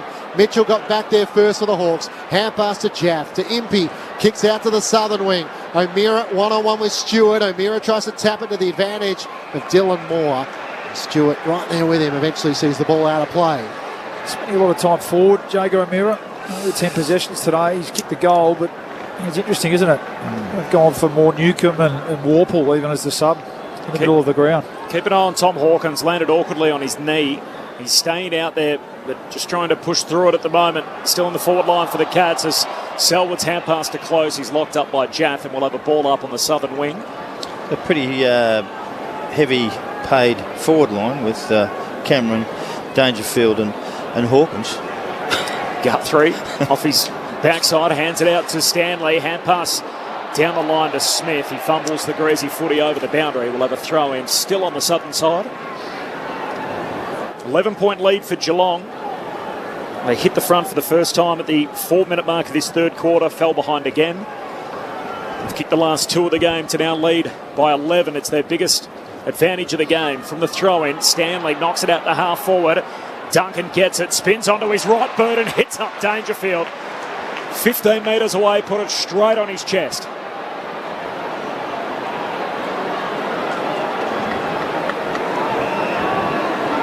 Man on the mark, he's standing right on the 50-metre arc, left half forward. Can he do this? For Geelong. Take a big kick in the wet. From 55, 60 out, he kicks a cannon, but he's off target. Put it over the fence out to the left for a behind. I think that's a no, Sellers. Yeah. Well, I tell you what, he got plenty on it. Just couldn't get it straight.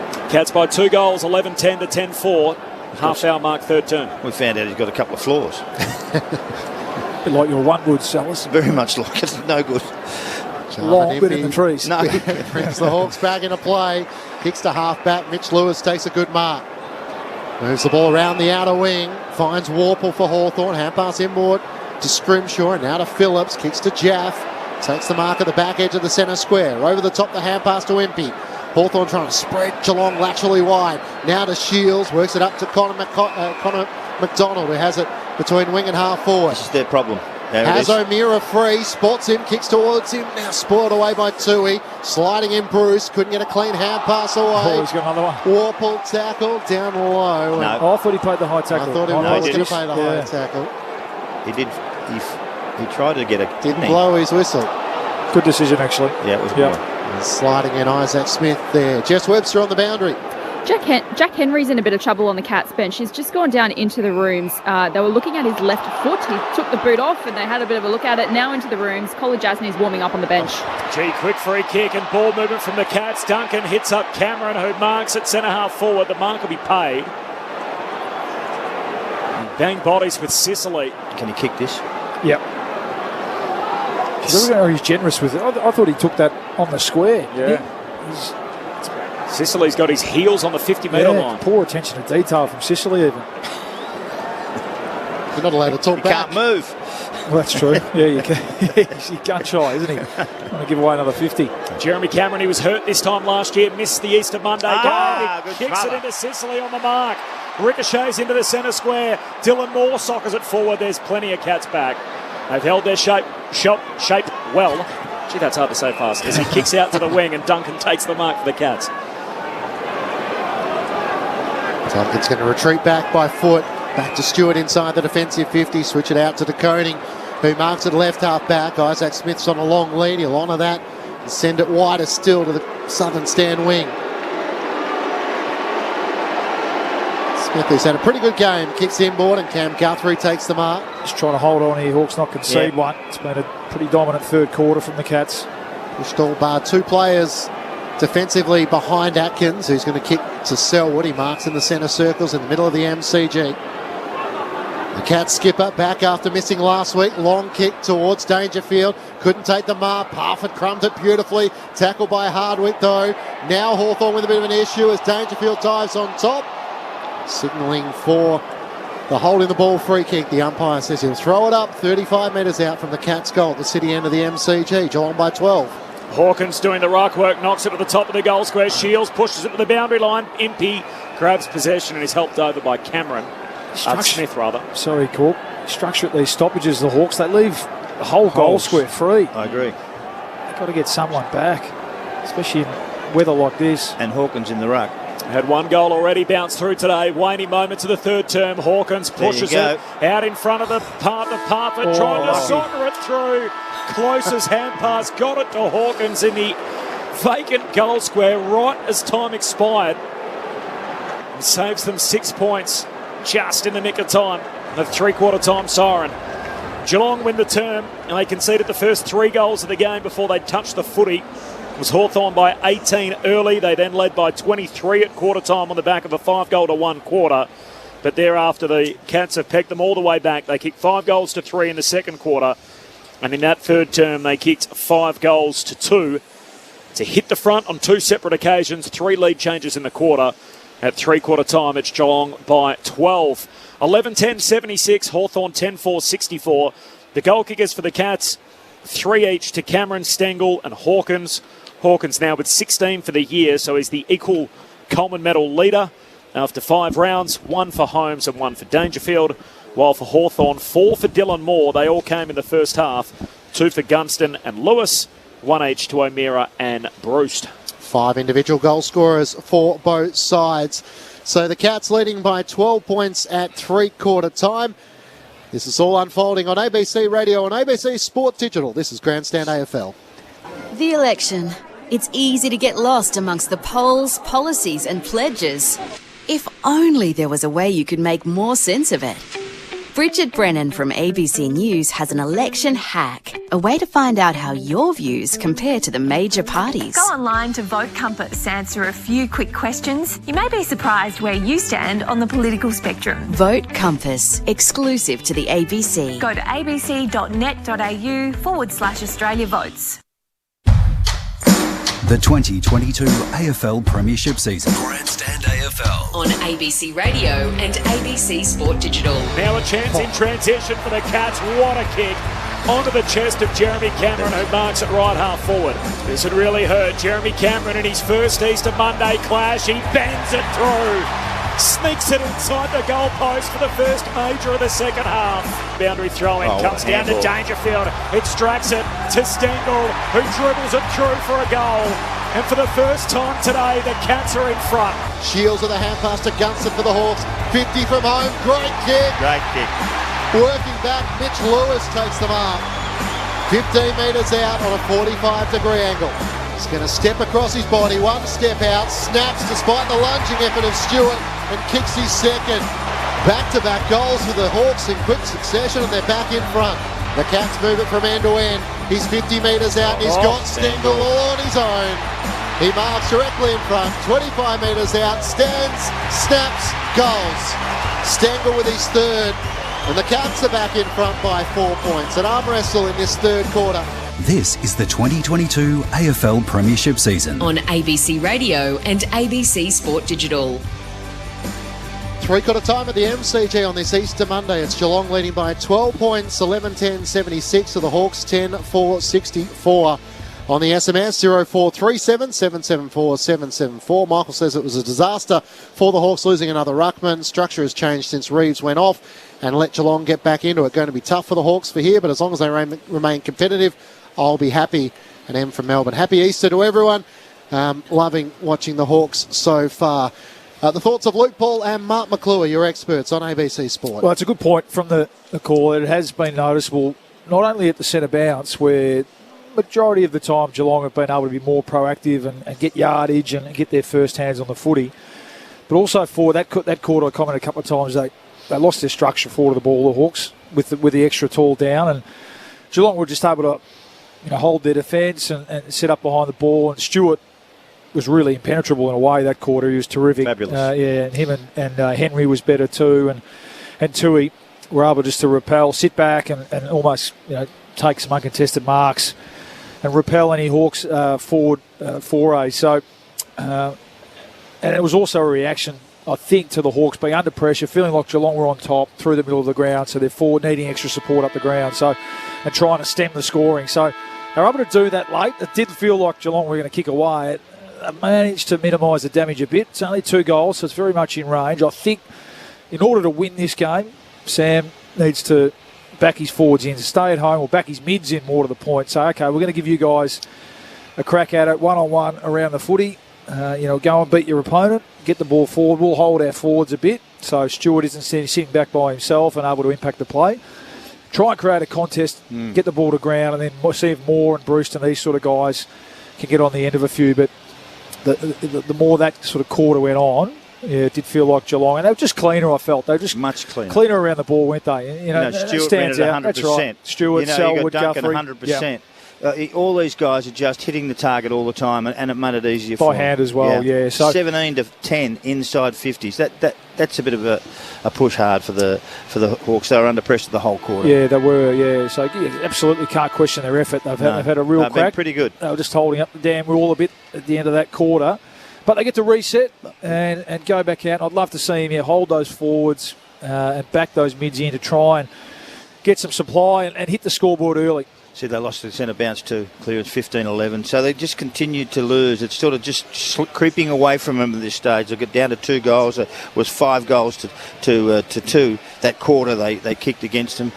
So they're just sort of creeping over the top. But when you have a look at the forward lines, it's a complete difference to what you got to kick to up at the other end. And that's where their problem lies. They need to get some big boys up forward and some class in that forward line. I know they've got some good kids there, but they're just not up to this standard against the big boys.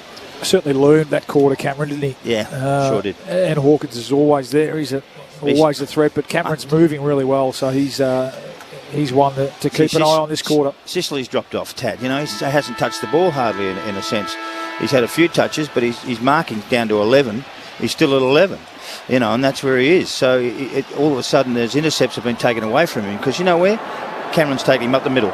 Into the final turn we go. Geelong by 12 points. Stanley wins down the opening tap, gets it to half forward. Duncan with a hand pass forward, only as far as Granger Barras for the Hawks. He gives the hand pass to Jaff. Good vision, a hand pass backwards to Newcomb. Opens up play a little bit for Hardwick, who drives a kick from half back for the Hawks. Up towards Bruce on the wing. Couldn't take the mark, got underneath it. Atkins for Geelong feeds the hand pass to Stanley. The big ruckman off balance as he kicks a high ball towards half forward. Dalhouse will fly. Two Hawks collided against each other. Newcomb one way, Granger Barras the other. Spills out to Parford, kicks to Hawkins, bounced off his chest, couldn't hang on to it. Close tries to fall. Hawkins learned to soccer it as Impey was coming the other way. Took his legs out. That's the wrong thing to do.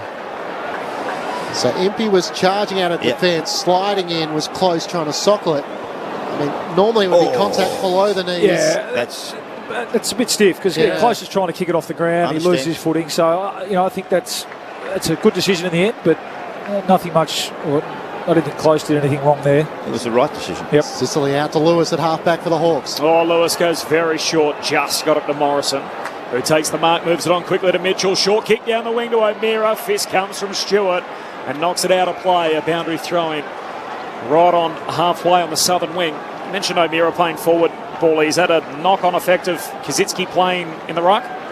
It's interesting, isn't it? I mean, he started in the midfield, didn't he? It's a really strange. I mean, he's certainly not at all. Perhaps they feel like he can play or he can command a better opponent than some of those other mids down there, but possibly Corp. Yep. They brought in that extra big in Kazitsky to partner Lewis and Gunston up front today. From the boundary throw-in, Geelong win it. Selwood kicks down to half forward. Cameron the target close to the boundary line. It skids out, 30 out from the Geelong goal.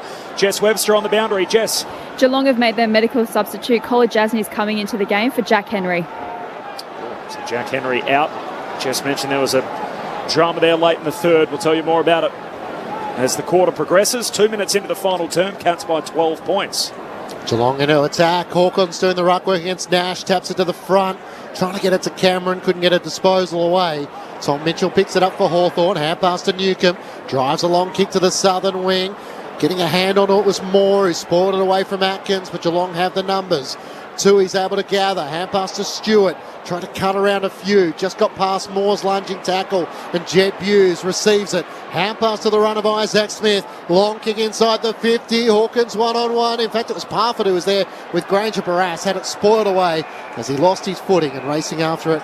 Dangerfield and Dalhouse. And it goes out for a boundary throw-in. Left forward pocket for the Cats. They lead by 12 points. The Hawks had to use their sub before half-time. Ned Reeves, who was playing well early, suspected dislocated right shoulder, subbed out for Warple from the boundary throw-in. Close on the end of it. Tackle dispossessed by Impey. Comes to Shields in the back pocket for Hawthorn. Hands it to Sicily. Short kick to Morrison. He's got nowhere to go. Geelong so well set up. There's only Geelong jumpers really ahead of him. Morrison closed down and just has to kick a high ball out to the southern wing. Arriving late was Bruce. Falls underneath Buse. He just knocks it forward for Geelong. Sicily jams it on the boot, but it's coming back to him at ground level. Pack forms around he. And also close. The umpire lets them go. Spits out to Dalhouse. Hand pass to Selwood. Kicks to Cameron. One-on-one top of the goal square with Granger Barras. Cameron tries to throw his boot at it. And Denver does very well to just usher it through for a rush behind. And a minor score for the Cats. They lead it by 13. 4 played final turn. Hardwick brings the Hawks back into play. Kicks into the left back pocket. Sicily takes the mark and return it back to Hardwick. Still 35 metres out from the Hawks' defensive goal. Call to play on. Veers out to the right around Dangerfield. Up to the wing. Stewart underneath it. Juggles the mark. Not paid. Nash lays the tackle. Stewart thought he had it. The umpire didn't agree. He'll ball it up on the southern wing. There may be a hand in there from Gunston. Maybe that's what the umpire thought. Throws it up in the air. Nash and Stanley. Stanley comfortably taps it down. Mitchell, good hand pass off balance. Got it to Sicily. Inside the defensive 50 to Frost. Good pressure from the Cats. Comes out the way of Granger Barras. Good composure. Back to Impey in the right back pocket. Kicks out towards Newcomb. bounces in front of him. Holmes closes the space in front of him. Newcomb around the body, kicks up to the members' wing. Connor McDonald's there. He battles with Buse. Buse slipped over. It came off his knee. He got held, didn't he? It's on the came off Connor McDonald's knee and went across the line out of bounds on the full. So Jed Buse to take it. Inadvertently out on the full from McDonald as Buse to half forward. Frost the double fister into the path of Moore. Breaks the tackle, gives it to Newcomb. Away to Shields. A little casual. He's dispossessed in the tackle. Umpire says play on. O'Meara sweeping hand pass to McDonald. Short kick to half forward for Lewis. Now they've got 3 sets of one-on-ones as Lewis just bangs it very deep to Gunston. Got a hand to it, no mark. Spills to Mitchell. Snaps the goal. Hawks are still kicking here despite the wave of Geelong momentum. 6 minutes into the final term. Geelong's lead cut to 7. 11-11-77 the Cats. Hawthorn moved to 11-4-70. 6 minutes into the final term. Tom Mitchell with his first of the day. Well, they found it hard to penetrate that Geelong ball, that Geelong defence behind the ball. Stewart, Henry, who we know now has gone off, but Tui and others. But it was really good hard work around the clearance, around the stoppage, wasn't it? And then the ball over to Lewis. And he had a few options. He had a short option, but I thought he took the right option in the end, especially in these slightly greasy conditions. Went long. He had one-on-ones ahead of the ball. Good contest from Gunston to bring the ball to ground. And Tom Mitchell, who just looking now. No, he's back in the centre bounce. So I wondered whether he might be having a spell forward, but nice finish. Important first goal. Seem to be the two that are swapping. Guthrie in the middle gets the clearance for Geelong. Jaff runs onto it in front of Duncan. Hand pass to Warple, kicks up towards half forward. Moore cleverly knocked it on to Mitchell, who knocked it on to Lewis, who socketed it off the ground towards the goal mouth. Gunston runs onto it. He's tackled by Taconing. Hard against the boundary. It comes to Bruce. Turns, snaps, and hits the post. Great flying shot on goal from deep in the left forward pocket. In the end, just couldn't quite get it through the major opening. Geelong lead by a goal. Just 6 points in it.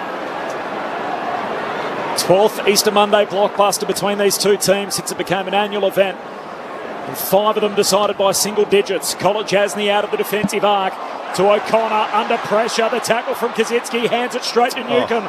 Puts it inside 50, but straight onto Stewart's chest. Push. Gee, Newcomb got shoved after he... downfield, didn't it? No, it's not downfield. It's going to come back. As he kicked, Sellers, not after he kicked. It's been great, Newcomb. Best game I've seen him play in terms of ball winning. He's had 4 already in this final term. He's up to 26 for the day. Leading possession getter on the ground. Newcomb into the forward pocket. Offhand, spills down underneath. Moore, who picks it up again, shoots out of traffic. He's kicked it across the face and through for a behind. Kicked 4 in the first half, Dylan Moore. Had a superb start to the season. The Cats now by just 5. The momentum just shifting back to the Hawks. 8 minutes played, final term. Zach Tui with footy in hand at the city end, looking at options, none really presenting. Call to play on, so now sets himself to kick out to the members' wing. Stanley the target with Kaczynski. Stanley, rather than trying to mark, knocked it on to Dangerfield. Initially got past the Newcomb tackle and then got the hand pass to Smith. He fires out a hand pass to Stengel. Up to the wing for Geelong. Back to Isaac Smith. Only really has close at half forward. Sisley's waiting for the long kick, so has to retreat back by hand. Back to Buse and kicks inboard. Mark O'Connor takes the mark. They've no one up forward. Had 26 in this game last year, O'Connor, and got a Brownlow vote. He's had 11 today. Short kick to Myers. 9 played final term, Geelong by 5. 3 lead changes all in the second half. Myers goes back to College Jasny, the fresh legs, kicks down the pipe, spills to Lewis though. Hawks win it back. There's one out there. Back edge of the centre square. Moore has it, kicks to centre half forward. Stewart closes well and spoils it to the outer wing. Here's Guthrie trying to pick it up. In the end, he decides to soccer it wide for Holmes and Jaff, the 2 number 9s. And Jaff inadvertently soccers it out of play. And quick thinking, Max Holmes picked up the footy, pretended to take the free kick that was never there. Wanted one for deliberate and a boundary throw-in underneath the Shane Warne stand. It's the Cats by 5 points. Hell of an afternoon at the footy, 10 minutes into the final term. Big play by Tom Stewart there, wasn't it? Nice. He went for Terrific. it. Luke Bruce did.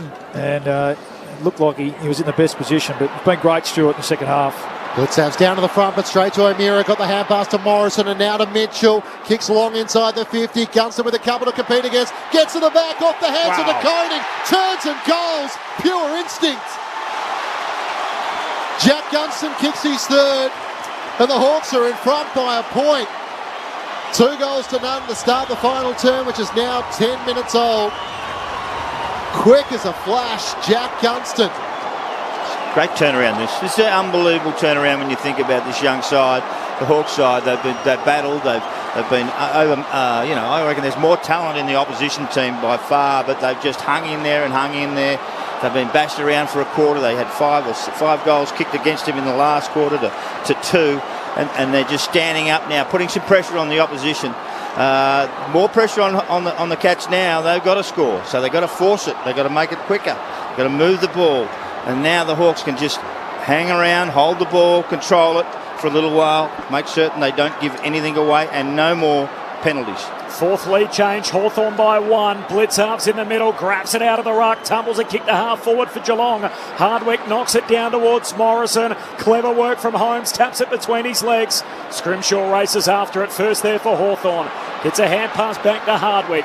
Sends a high bomb down the southern wing. Lewis arriving late, right there with him. Blitzarves, who spoils. Pack forms behind the pair. Umpire Roseberry says ball up on the southern wing. Hawthorn by 1. Jack Gunston kicking his third. He had 3 disposals against the Saints last Sunday. He's got 3 goals today. From the throw up, it comes the way of Mitchell for the Hawks. Hand pass to Morrison, kicks into the middle of the ground. Spoiled down by McDonald, couldn't quite get it to Warple. Guthrie for the Cats, hand pass out to Holmes. Retreating back by hand to Kolajasny. The sub into the action for Henry. Sends it wide to Myers. Was able to get past Kazitsky. Runs the boundary line on the southern wing and spirals a kick up towards Joel Selwood. He marks on his chest. The Geelong captain can chip it over the top. Myers kept running. He marks between wing and half forward for Geelong. Hawthorn back in front by a point. Myers with that trademark kick around the body. Kicks looking for Hawkins. Couldn't take the mark. Spills to the back to Dalhouse. Good tackle. Run down by Granger Barras. Comes the way of Jaff for the Hawks. Hand pass to Frost. Got it to Scrimshaw. Links up with Mitchell right on the boundary. So Mitchell swings it back to Chankoth Jaff, who goes on a run and then gives a hand pass away to Warple. Has to kick just in hope down the southern wing and turns it over. You got to do better than that. We're at the stage where someone really needs to play on Tom Stewart and just hold their ground, not get sucked up the ground too much. You're just reading it too well. Stewart short to Atkins, short to Myers, so they're up over halfway, Geelong. Along the southern boundary line, Myers kicks for the Tomahawk, who takes the mark 70 out right half forward. Hawthorn by 1. 12 minutes into the last, kicks for centre half forward. Parfitt straight off his chest, spills down Geelong's way. Smith kicks it to the top of the goal square. No mark for Stengel. Now to Selwood. Selwood breaks one tackle, caught the second time surely. Umpire says play on. Still a live ball, top of the goal square for the Cats. Well played. And Ward got it out, the teenager. Away to Newcomb. Now to Mitchell. Dangerous handballs. Phillips went without it. Again. Moore grabs it. He's locked up by Guthrie. Umpire still lets them go. The Cats got it out. Dalhouse to Stengel. Stengel snapping, hits the post. Hits the post and a behind for Geelong. And we're all knotted up at 78 points apiece. 14 minutes into the final term on Grandstand AFL. Of course, we'd end up here, the 12th edition of this Easter Monday clash, and scores a level after 14 minutes. Sicily brings the Hawks back into play to Hardwick, who marks in the right back pocket. Hardwick looks at options up on the members wing. Kazitsky sets himself. He's got O'Connor and Blitzhouse. Front and centre Mitchell spins out of traffic. Nash couldn't take it cleanly. Ward cleans it up for the Hawks. Hand pass to Impey into the middle of the ground for Morrison. Wants to kick laterally out to the southern wing. Mitch Lewis will mark. He's got Warple running hard if he wants to continue on that line. Instead comes inboard to Sicily. He marks on his chest. Hey, and 50 metres. They pulled one. Tommy Hawkins. Tom Hawkins was getting very close to the danger zone, and in the end he overstepped it. And it's still giving the umpire a word or two, which... Well, I think he said, I read his lips, I thought you said play on. Yeah. I thought you said play on. You've got to be sure. You can't think in this game with the penalty. at stake these It's days. a harsh penalty, isn't it, when you think about it sometimes. Just So James Sicily directly in front, 35 metres out. The unlikely goal scorer took a stack of marks in the first quarter and a bit. Here with a chance to put the Hawks back in front by a goal. Sicily comes in and misses. Hits the post to the left-hand side. Hawthorn's lead is 1 point rather than 6. Jess Webster on the boundary. Jed Buse has come to the ground for the Cats, just clutching at his left shoulder, straight down into the rooms to be assessed. that was such a lazy kick for mine. What a missed opportunity. I thought he got straightened up on the 50 a fair bit as well. He was right in the corridor taking that kick. It's Tui, bangs it long to the outer edge of the centre square. Dangerfield can't mark, spills to Selwood, tumbles a kick to half forward. Stengel in the foot race there with O'Meara. Stengel knocks it forward. Scrimshaw taps it between his legs. O'Meara bowled off it. Still alive, forward pocket for the Cats. Jaff skids in. Ball comes out the back door. Impey slick hands to Scrimshaw. Short kick. And Sicily marks now at half-back for Hawthorn. Hawks by 1, 16 played final term. His kick hits up Frost. Frost pulls the trigger on the 45 to Newcomb, who's been everywhere today for the Hawks. Again, Newcomb's kick's a shocker. Cut out by Selwood. Cats back with it. Don't ever give him a rap, whatever you do. Kicks into centre square for Myers. Draws a defender. Dangerous handball to Nash, who's tackled and dispossessed. Now trying to clear it up as O'Meara dives on the footy. Got to be careful. Guthrie over the top of him. Umpire circles. He's blindsided with that and he'll ball it up. For his lucky, John Newcomb, he has been terrific, but he got away with one there. Almost missed the footy. Umpire quickly throws it up. Stanley one down the tap, but straight toward the Hawks. Kicks the half forward. Mitch Lewis punches it forward. Gunston one-on-one with Tui. Tui takes the footy. Gunston takes him. Somehow kicks it straight into the middle of the ground. Newcomb marks for Hawthorn over the head of Gunston. Tui is able to knock it down to Kolajasny. The sub kicks out to Myers, who takes the mark at right half back. The mark's inside 50, 17-3 Geelong's way. The Hawks had a golden chance there. Newcomb's had a career day, and yet he's butchered 2 kicks at key moments in his final term. One which just slid off the side of the boot, and the other one straight over the head of Gunston, who was presenting at centre half forward. Myers hits up Dangerfield, who's got it, defensive side of the southern wing. Short kick to Duncan. Hawthorn by a point. 17 and a half played final term. And the Cats are saying, let's just take a deep breath as Duncan hits up Guthrie. And the two experienced Cats combined. Guthrie marks against the boundary line southern side. They don't want to give away the ball. Back and across to Duncan. Oh, Duncan's kick isn't good. No good. Stewart slips through his hands. Hawks play on the turnover. Moore, hand pass away to Lewis. Front edge of the centre square for Hawthorn. He kicks out wide for Jager. Hawks are about to go inside 50 again. He pokes the kick to half forward. Moore the target. Went over the head of the hands of Atkins. Picked up by Bruce. Hand pass inside to Newcomb. Newcomb spins, looks for a hand pass. Has to kick it for Ward, the teenager. Can't take the mark. Tackled, dispossessed by Myers. He's pinged holding the ball. Gee, the tackle lingered, but he was dispossessed, and the umpire rewards the tackler. Brian Myers will get it. Inside defensive 50 for the Cats. Just couldn't find a mark, could they, the Hawks? Missed up a couple of little ones, haven't they? Had half chances everywhere. So Myers dashes out of defence, kicks up towards Dangerfield. A shove on Jaff. Pushed him underneath, and Hawthorn will take the free kick. They have to score from this. They have to kick a goal, don't they, from this little period of dominance here. You feel like the Cats will have the last crack at them. They always do. Hawthorn by a point. They can't take a mark inside 50. Jaff loads up, sends it long. Here's Kaczynski to Konings there, spoils it down front and centre. Selwood couldn't take it. Now the tackle on Newcomb. He can't get a hand pass away, and the umpire will throw it up. 45 metres out from the Hawthorn goal, the city end of the MCG. Hawks by a point. Almost got a high one. Oh, he did. Thrown up. Guthrie's doing the ruck work against Nash. Got it down to Morrison. In fact, it was Warple who knocked it on. Keep it going. Chance here for Nash. Gets the hand pass to Moore. Just got a kick towards the goal now. Stewart went to rush it through. Almost made a meal of it. Gathered it. Kicks out of defence to the defensive 50. It's coming Spoiled back. away by Close. Phillips hard against the boundary. The impossible shot across the face. He finds Bruce. Oh, I'm not sure if he meant it for him, but it got it to him one way or another. I am sure he certainly wasn't. He was going for goal. He was kicking a banana. He was going for glory. But it's going to work out. It's in pretty good hands here, you feel. It's like it had a magnet on Bruce's chest. Luke Bruce has kicked one goal for the match. Steps out, 15 metres out, curls it through superbly. Hawthorn refused to go away, and they now lead by 7 points. Another thriller on Easter Monday. Over to you, Cax. What have you got? What an 20 amazing minutes quarter. gone, final term. The Hawks 13-7-85. Geelong 11-12-78. Luke Bruce with his second. Jess Webster on the boundary.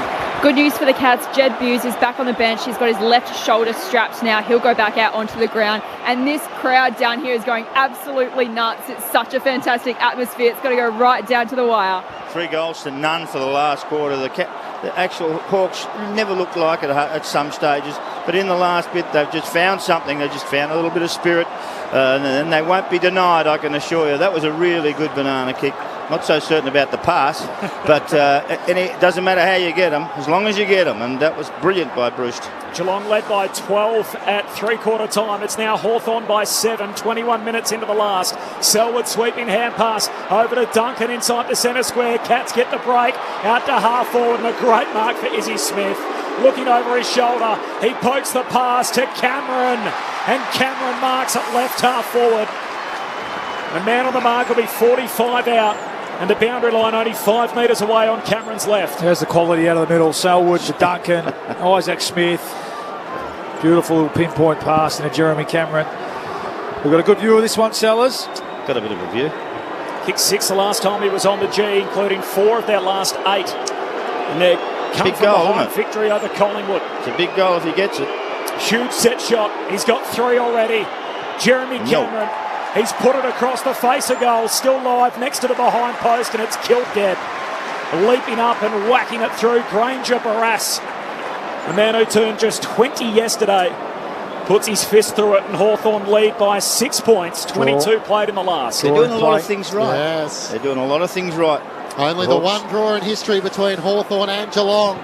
Here's Sicily out of defence, straight down the middle towards Mitch Lewis, spoiled down by De Koning. McDonald for the Hawks, back toward to Mitchell on half-back, kicks laterally towards the boundary line, and Morrison takes the mark. McDonald kept running, puts it out in front of him. He marks centre wing, runs on towards right half forward, long kick towards Gunston. Lewis spoiled him in the end. O'Meara front and centre, hand pass towards Nash, dragged down by Blitzavs. Umpire will ball it up. 35 metres out from the Hawks' goal. There's been a few moments like that where they've had opportunities and they've been their own worst enemy. That draw, by the way, was in 1963, so a long time ago. As Stewart, he gets it from the stoppage, but tackled, dispossessed. Nash likewise up, lets them roll. Selwood tackled, now Mitchell, bottom of the pack. Totally agree. Ump lets them go, and we'll have a ball up again. 35 out from the Hawks' goal. Just need to score here, don't they? The Hawks just set up the defence behind the stoppage.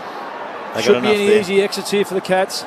Blitzarves gets rid of Nash, wins it down, clearing the defensive arc. Dangerfield tumbles a kick to the members' wing.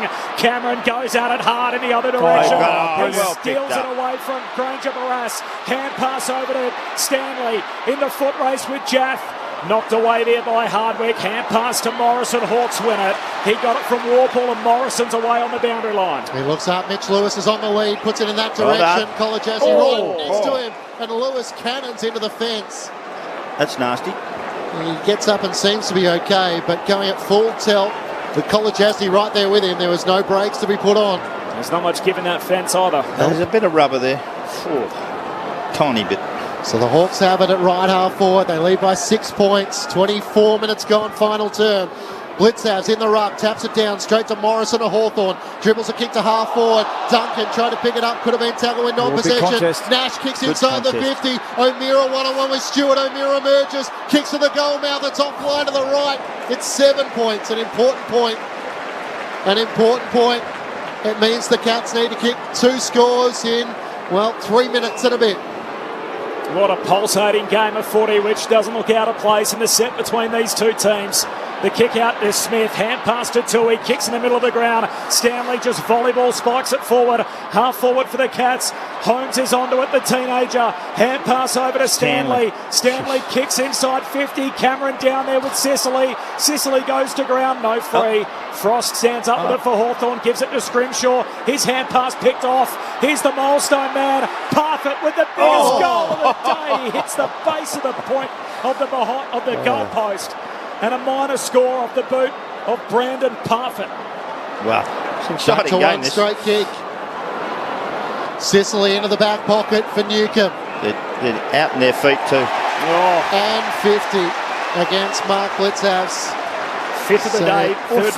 Third one against the Cats. Didn't come back. He didn't come back, no. Kept charging towards him, trying to hem him into the back pocket. So Newcomb at right half back, kicks wide for Ward. Can the Hawks hold possession? Of course, they had a thrilling game against Carlton where they couldn't do so. Ward to Mitchell, he marks centre wing. All these young Hawks not scared at the moment, are they? Ward, McDonald, all Mitchell involved in the play. Making it perfectly clear, he's kicking down the line as he directs traffic there. Kicks towards Mitch Lewis. What a mark. Great one-handed juggler. Claims it with the left hand as he controlled it, the Irishman. See, the Cats have to rush. They need to get 2. Or they get 1. Inside the final 2 minutes on the game clock. Tui kicks into the middle of the ground. 4 compete. Stolen by Scrimshaw. Off the deck, hands it to Bruce. Kicks to O'Meara. Stewart in the other direction. Intercepts for Geelong. Hand pass over to Atkins. Kicks straight down the pipe for the Cats. Mitchell backing back. Can't complete the mark. Frost in the other direction. Bangs it on the boot into the middle of the G. Big ball in the middle of the ground. Nash brought it down on the front. Bruce is on. Look at this. All out the back. The mark's taken by Mitch Lewis. Don't do that, son. No. It's over.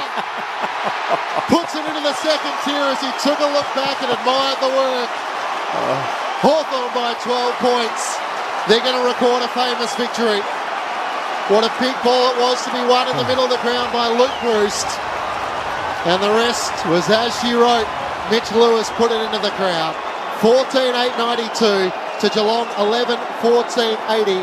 Mitch Lewis with his third, and the Hawks are going to win their third game of the season. It's not over yet, let me tell you. They can still do this. There's a minute and a half or 2 minutes to go. And Lewis looked around and almost showed off in front of his opponents. Don't worry about that. I don't like that. I don't like it either. And neither will the Hawks people like get it. The result, you'd think. But just critical one-on-one battles, weren't they? It was up and down the corridor there for a bit. Geelong taking risks. What a game. Yeah, it's been a ripper. And the Hawks leaders have stood up when they needed to. 48,000 in to see it. 12-point lead for the Hawks. Hot minute left. Ward hand pass to Mitchell. He kicks out to the southern boundary line. McDonald's out there along with Blitzhalves. McDonald for the Hawks. The 1-2 with Phillips. And now McDonald kicks to half forward. Brewston a 2-on-1. Stewart spoils. He's been excellent again today. Down to Tui. Hand pass over to Atkins. And the short kick will find Myers. Southern wing under the Shane Warne stand. He looks to drive it up to half forward towards Parfitt. Scrimshaw's there. Spoils it out of play and a boundary throw in. Hawthorn by 12 points. Now there's a bit going on off the ball, and it's going to be a Geelong free kick inside the 50. Isaac Smith seems to be... Smith. Free kick against Smith. Yeah. Right you are. So Jaff's going to take it at left half back. Thought it might have been a shot on goal. Instead it's a Hawthorn free kick.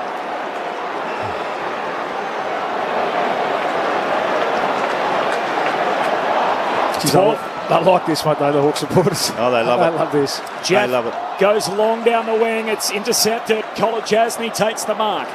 Hand pass away to Stewart. Kicks into the centre of the G. Great punch. Hardwick just bangs it to centre half forward for Hawthorn. Here's Selwood. Hand pass to Izzy Smith. Away to DeConing. DeConing kicks out to the northern boundary line.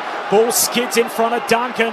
Duncan spills it over the line and a throw in front of the Cats bench. Hawthorn by 12 points. 14-8-92. Geelong 11-14-80. The Cats haven't kicked a goal in the final term. 4 unanswered to end the game for Hawthorn. They've been magnificent. Boundary throw in. Nash and Stanley. Stanley hooks it into Parfitt. Tui. Tui kicks it into Morrison. Ricochets back into Atkins' pass. He sockers it to centre half forward. Dalhouse the last touch. And the latest chapter in this storied rivalry has been written by these two fantastic teams at the G. Hawthorn get it today. under Sam Mitchell by 12 points. The Hawks win another thriller on Easter Monday. Riding the bus with a grin and Hawthorn. Come what may, you'll find us striving. Teamwork is the thing that talks. One for all and one for one, the way we play at Hawthorn. We are the mighty Hawks. Had all the drama that you'd expect on Easter Monday. Hawthorn kicked the first 3 goals of the game. They had the first 19 disposals and 18 points on the board before Geelong had touched it. The Hawks led by a game-high 23 at quarter-time. Geelong had cut the margin to 10 at half-time. And by three-quarter time, the Cats were in front. They led it by 12.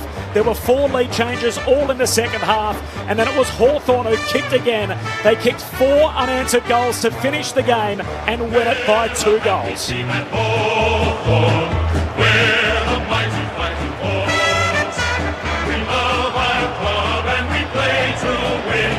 Riding the bus with a grin and Hawthorn. Come what may, you'll find us striving.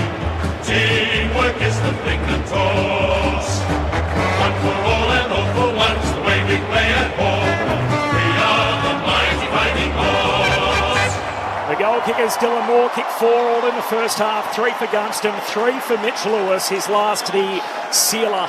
In the 27th minute of that final turn, 2 for Bruce, 1 for O'Meara, 1 for Mitchell, while for Geelong, 3 each for Cameron, Stengel and Hawkins, and then singles for Holmes and Dangerfield. What better way for Sam Mitchell to start his era as the Hawthorn coach, taking over from the legendary Alistair Clarkson, than to start with an Easter Monday win against the Cats. The back's against the wall. When you stack up the talent on both sides, you would have, for most people, thought the Cats would be the short price favourites. The Hawks have won for the ages. Their first win against the Cats since 2019. Winners by 12 points. The thoughts of Luke Paul and Mark McClure. I don't care who you are, who you barrack for. The pride is what really what got these guys through. They're just powerful, strong, kept at it, continued after mistake after the mistake. They gave away 3 goals in the first half from penalties and from 50-metre penalties and bits and pieces, but they kept at it, didn't stop. They got headed by a couple of 2 or 3 goals at one stage, but that's not hard enough again. Away they go again, they have another go. That's the game. That's what's the beauty about our football, is that you don't have to have the best team. You don't have not best players, but you've got the best team. And they were the best team tonight by a mile. They were tough, they were strong, they're young, they're physical. I just thought that they were just tremendous today. It's fantastic, and I love what they did. Cats, they'll be scratching their head. They'll be absolutely scratching their head. They've got the best 2 forwards in the competition. Their midfield's a star. The defence has been reasonable with Stewart and a few others around the place. And they got beaten. Well, they better have another think about it. They may not make the 8, the Cats. They may not. I don't think they will, and I didn't think that Richmond would either at the start. But you know what? Hang on. That to be beaten by these guys. You don't think the Cats will make the 8? Yeah, that's Wow. I said that already. Anyway, you want me to say it again? I just wanted to make sure. Yeah, well, I am. Yep. Well, they're not in it now. So to me, I think that that was a brilliant night's footy, afternoon's footy, because to see the underdogs take control of the game when it was really under pressure is special for them and for us to look at and watch. Well done. Thought it was terrific.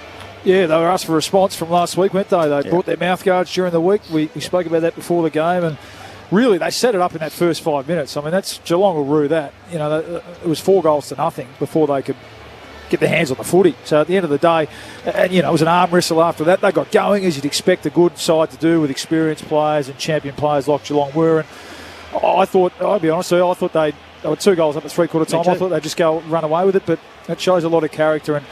And it was the best part about it, I think, for Sam Mitchell and the Hawthorn supporters, it was that last quarter, when the heat was really on. It was a mixture of young and old. Mitchell was terrific. We spoke about Newcomb, who's an old body, isn't he? He's a mature age recruit, but young in experience. But it was Ward and McDonald putting themselves in positions late in the game. Moore had another terrific game, under 50 game player. These young guys who weren't overawed by the experience at all and had involved, Giarth continues to go from strength. Scrimshaw, who is really becoming a player now, terrific player.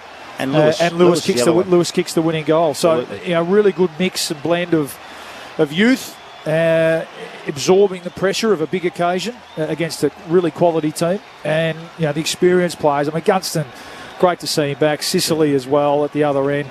So their top-end players, Hawthorn, are still, A-grade players. Good. Yeah, A-grade players. And I think we probably weren't thinking about, or a lot of people weren't thinking about that at the start of the year when making their predictions about the Hawks. But a fit Gunston, we know he's in the top 30 in the competition, as is Sicily. Mitchell's a Brownlow medalist. Mira had his moments today. And Bruce, what a great player he's been over the years. He had some massive moments in the last quarter. So, full credit to them. Oh, yeah, they were brilliant early. They were brilliant early. They fought on at times when it looked like the Cats were going to wrestle back the momentum, and then they just ran it out better. In the end, there were more Hawthorn jumpers around the footy at crucial times than Geelong jumpers. So they worked harder and they deserved their win. They played the numbers game very well. How important is it for instilling belief around the direction you go in, the development of the club, and everyone who says you have to rebuild by clearing out a few of the older guys, which by all reports it sounds like there were some suggestions there that if you want to go. But, they've been able to turn it around in a short amount of time, and how sustainable it is still up for grabs, but there was a lot to like about today. Yeah, there is. And again, off the back of last week, they're going to have performances like that when you are rebuilding and bringing some young kids through. But to come here, Easter Monday is a big occasion. Okay, the crowd wasn't as big as usual perhaps, but against Geelong, the history there, it's huge, Clinchy, for the coach, new coach. I know he's been there for a while. He's played in these games, but new coach and some young players who I think we feel like the last couple of years that they have drafted high picks, and there were a lot of them out there today, and I mentioned a few of them: Ward, McDonald, Granger, Barras had some good moments, back there late. That's worth its weight in gold. Winning games of footy like that. At the start of the game, Sicily held them together in the back half. He finished with 15 marks. It's an enormous game in the end. You know what I mean? He was up at 11 at one stage. He finished with 5 or 6 in the last quarter. And you have a look at the young players there. Newcomb in the top end at 31 possessions. I mean, that is extraordinary for a young man and brilliant in what he does. But all of a sudden you get Scrimshaw, and then you get Morris, and then unnamed players. Jaff keeps going. More. It goes on. Ward, they're all there, and they all played a part, which I think is more important than anything else. It does feel like there's a bit of a change going on in the Hawthorn midfield. We're not going to have O'Meara and Mitchell in the centre square at the same time. We'll have one or the other as the Hawks make their way off the MCG. Winners by 12 points, 14-8-92 to the Cats, 11-14-80. So we've seen Jai Newcomb in there. We've seen Ward get his opportunity, Josh Ward, in his first season. So it's going to be interesting as to what the best balance is going forward, because the game has changed a bit where you can't have all of the same type of midfielders inside the centre square. No, and look, perhaps the conditions suited them as the game wore on today. Mitchell's a marvel, really. I mean, he's had 21 contested possessions and a goal, 8 score involvements and 9 clearances, and he definitely had the O'Connor matchup at the start, but he just keeps working and getting to contest after contest. So, but you're right, Clinchy, that's still going to be the challenge for them. And Warple spent some time in there today. Again, the conditions suited him, so they're still going to have to work out ways to be able to mix it up a bit through there and get some better users of the footy and maybe some size. I know they're using Nash a bit, who had to go into the ruck when Reeves went down. But isn't that a great thing? Isn't that a great thing? They win without him. That's terrific. There's going to be a bit talked about the way some of these new sides are playing under new coaches, but let's join the Hawks in their change room down to Jess Webster. Thanks, Clinchy. The players have just made their way into the rooms now. A huge victory here at the G. They're just getting themselves sorted with water bottles and sports drinks. A lot of happy, smiley faces here in the rooms. Plenty of support staff around as well. I think they're going to enjoy belting out this song. Enjoy this one, Hawks fans.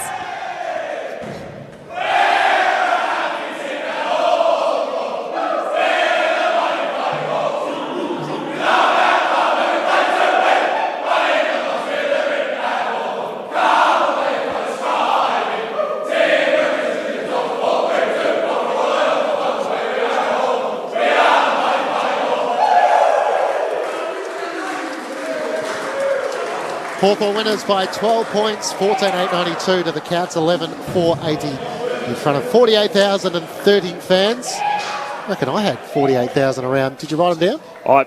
I was about to give you your Thank flowers, you. Clenchy. You said What did I 48. say? 47. You said 47. So you've done the whole Price is Right thing. Correct. Just go, wow, I don't like that. I know. I thought Waited it was for going to be everyone to under give theirs. 50.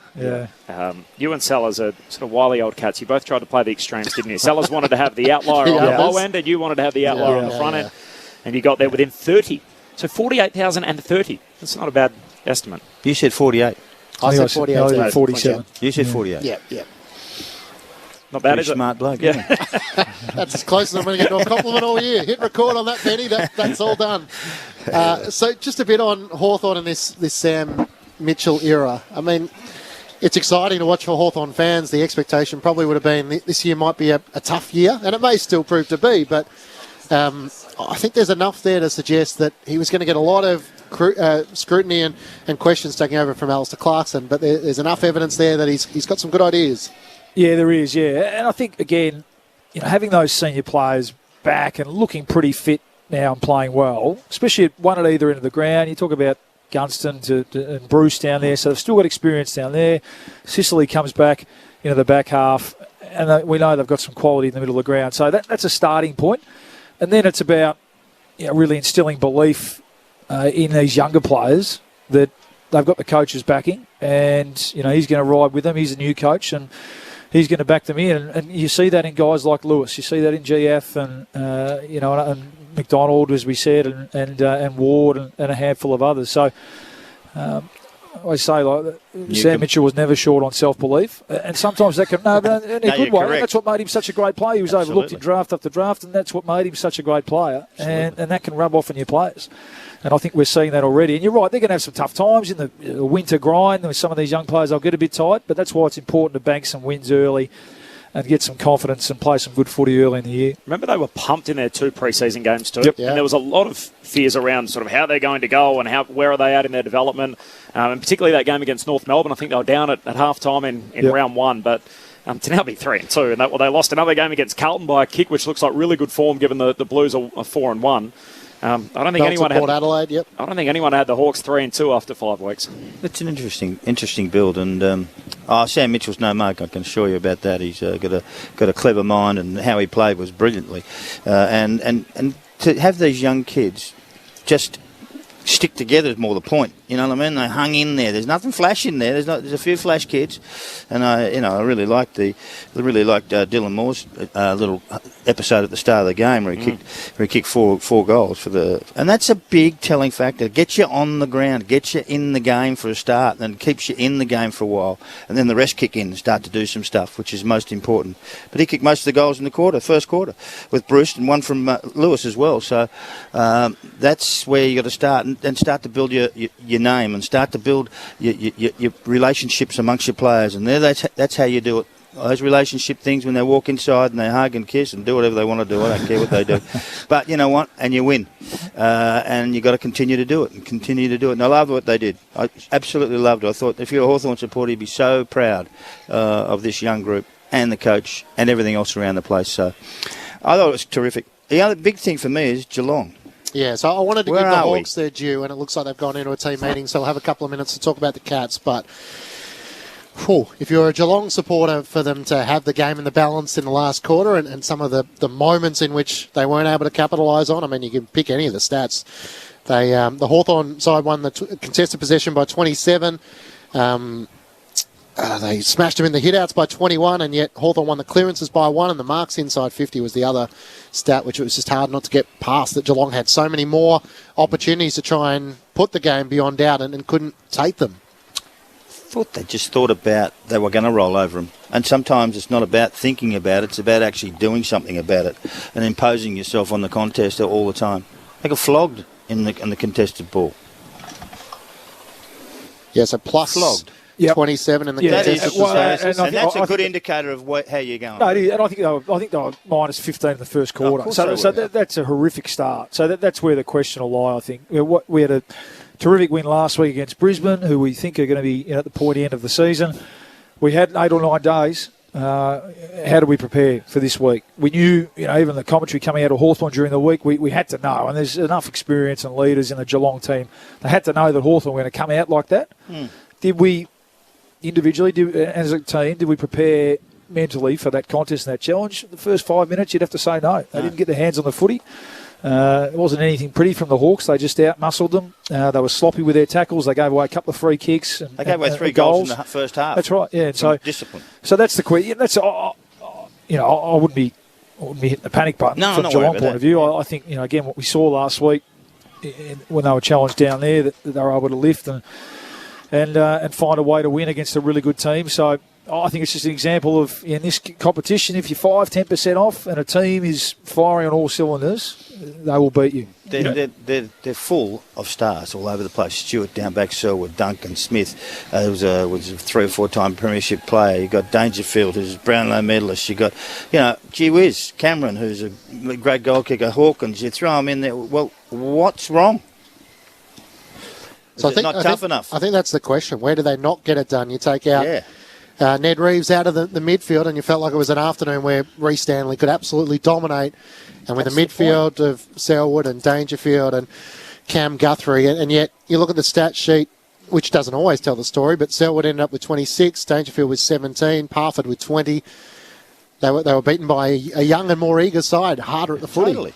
Totally. Yeah, I think so. I think that's a fair comment today. I'd be really interested to hear Chris Scott is usually pretty honest, his assessment of the game, but I don't think you can explain it any other way. The first 5 minutes, I think, that's absolutely the case. Now, to their credit, they fought back, and they always do that with guys like Selwood, Dangerfield, Duncan in the team. They're always going to get themselves back in the contest. But when you give up that sort of start, at times you rely on everything to be perfect, and it didn't happen that way. Well, they were poised to run over the top of them in the last quarter. Yeah. Poised and absolutely dangerous. How much of a blow was the danger? And then they got flogged. How much of a blow was the Hawkins 50-metre penalty? Remind me. He knows the rule. Down here? Yeah. Sorry, Sicily missed it, didn't he? Sicily missed it, yeah, and he got one at the other end, yeah. No, I think they were little moments. No, I just think the Hawks, in the end, and one thing they are, I think, the Hawks, is really fit. I think they're a good running team. Late in the game, I felt they were covering the ground better than Geelong. They were getting over it, and it wasn't a pretty, with the weather, it wasn't a pretty game. It was a case, contest over on the wing, get another number over there, and a couple of times, when the game was up for grabs, and even in the middle of the ground there, when the Bruce one at the end to Lewis, they just had an extra number, and there was an extra Hawthorn jumper in the screen around the ball, and on days like this, sometimes that's all it takes, as simple as that. That's one of their games for the year, I reckon. Take on Geelong. If you roll them over, they'll put a little plaque up. Remember this day? You remember? No, seriously, that happens at footy clubs. This happens with this young side. You remember you beat this? Yeah. This is how we did it. This is what happened. This is what we're going to do for the rest of the year. Yeah. And and back yourself. That is so out of keeping with Geelong, though, isn't it? And the team that we've known really over the last 2 decades. They were 13 points up at the 6-minute mark of the last quarter and didn't kick another goal. 4 unanswered goals to end the game for Hawthorn, and really they've been the comeback kings. We saw it against Collingwood. They were 30 down at three-quarter time, finished over the top, and we're just used to them being such a professional team that they just get it done. I mean, 13 up, start a last quarter. Maybe they don't anymore. Yeah, well, they did last week against a good team in Brisbane. So I think you're right. I think there's, and let's not again. Hawthorn conceded 23 goals last week to St Kilda. So I'm just saying that it's not a bad point. That they've screwed themselves up for this game and performed, and they'll be wanting to set that as the benchmark in terms of effort going forward, not necessarily outcomes on the scoreboard and that sort of stuff. And for me, the scene was set early. We were wondering what we'd get from both teams in the first couple of minutes, and Hawthorn set the scene with their effort in that first 5 minutes. They did. Hawks now, they play on Anzac Day next Monday, so that's at York Park against Sydney. Then they have games against Melbourne, Essendon and Richmond to follow. The Cats, meanwhile, they're also down in Tasmania next week. They're in Hobart to play the Roos on Sunday. Well, I don't think they'll beat them. The Roos? Well, I didn't think the other way. But you know what? If you go down with a bad attitude, you can. Sydney Hawthorn's an interesting game now. Great game. Yeah. York Park, Hawks generally play well there. Bit of correspondence on the SMS, 0437 774 774. Jeff in Sunshine. Sells keeps mentioning Geelong's players that are very old. It's 2022. Dangerfield and Selwood aren't A-graders anymore. So they're actually admitting it now. Well, I think both on their day are still A-graders. Still good, yeah. Hawkins threw his hands out after that 50 metre was paid. Should have been another one. Did you feel the game was over-adjudicated today? Certainly not early. No, there were some contentious ones that led to goals, but either way, I think it washed out. I didn't think. I think the best team won in the end. So there were times where there were contentious ones paid, but you don't come here to watch the umpires. No, but I think that's my point. You know, supporters groups got frustrated at times with the nature of the game. So 5 50-metre penalties. The AFL average last year was 1.5 a game. Yep. This year it's 3 a game, so it's almost double that to have 5 today. Yeah, but people walked in the wrong spot. Yeah, people so there were a couple of easy ones, a couple of certainties. Yeah, there was a couple of dissent ones as well, wasn't there? So you just to me, you don't come here to watch the umpires. You come here to watch the footy. And if the players make more mistakes than the umpires do, I can assure you. So if you want to bash them every week... You didn't notice it, though? You didn't think that the intervention was at a particular... I thought the Hawkins one was fair. Yeah, I've got to be honest, I was in that camp. I thought more were paid than they usually paid, but most of them I thought were probably there. Yep. So you can win or you like. It doesn't matter. I haven't got a horse in the race, so it doesn't bother me at all. But I did feel like that the whistle was blown a lot today. Yeah. Yep. I don't like when people bag the umpires. I just they're one of the most important part of our game. We need to have them in the game properly. You know what I mean? And you need to learn to respect them. And I think that's important. Absolutely. I think the AFL agrees with you. That's why they're making the stance in which they are. So the Cats have, of their emergencies, Sean Higgins, Asava Radikalia, Zach Guthrie. Their best side is pretty much out there at the moment, isn't it? They don't have too many injuries. Yeah, the Stanley Radikalia one's interesting, isn't it? And it's not news that the one position they haven't been able to nail down over this little run is the ruck. Yeah. Is he no, did you say he was an emergency clinching? He was an emergency, so no, not injured. So Gary Rowan's maybe one who would come into their best side, but they also might hope there's a few players that might create that issue in their forward half. Tyson Stengel's one who's... Yeah, Close has been pretty good this year. So none of those players make them, heaps better, no, I don't think. No. Yeah, they're good. They've got a good squad and depth and players that you need over the year, but that was an interesting that ruck game. position. Yeah, when you think about it again, we keep referring to because they are the yardstick Melbourne.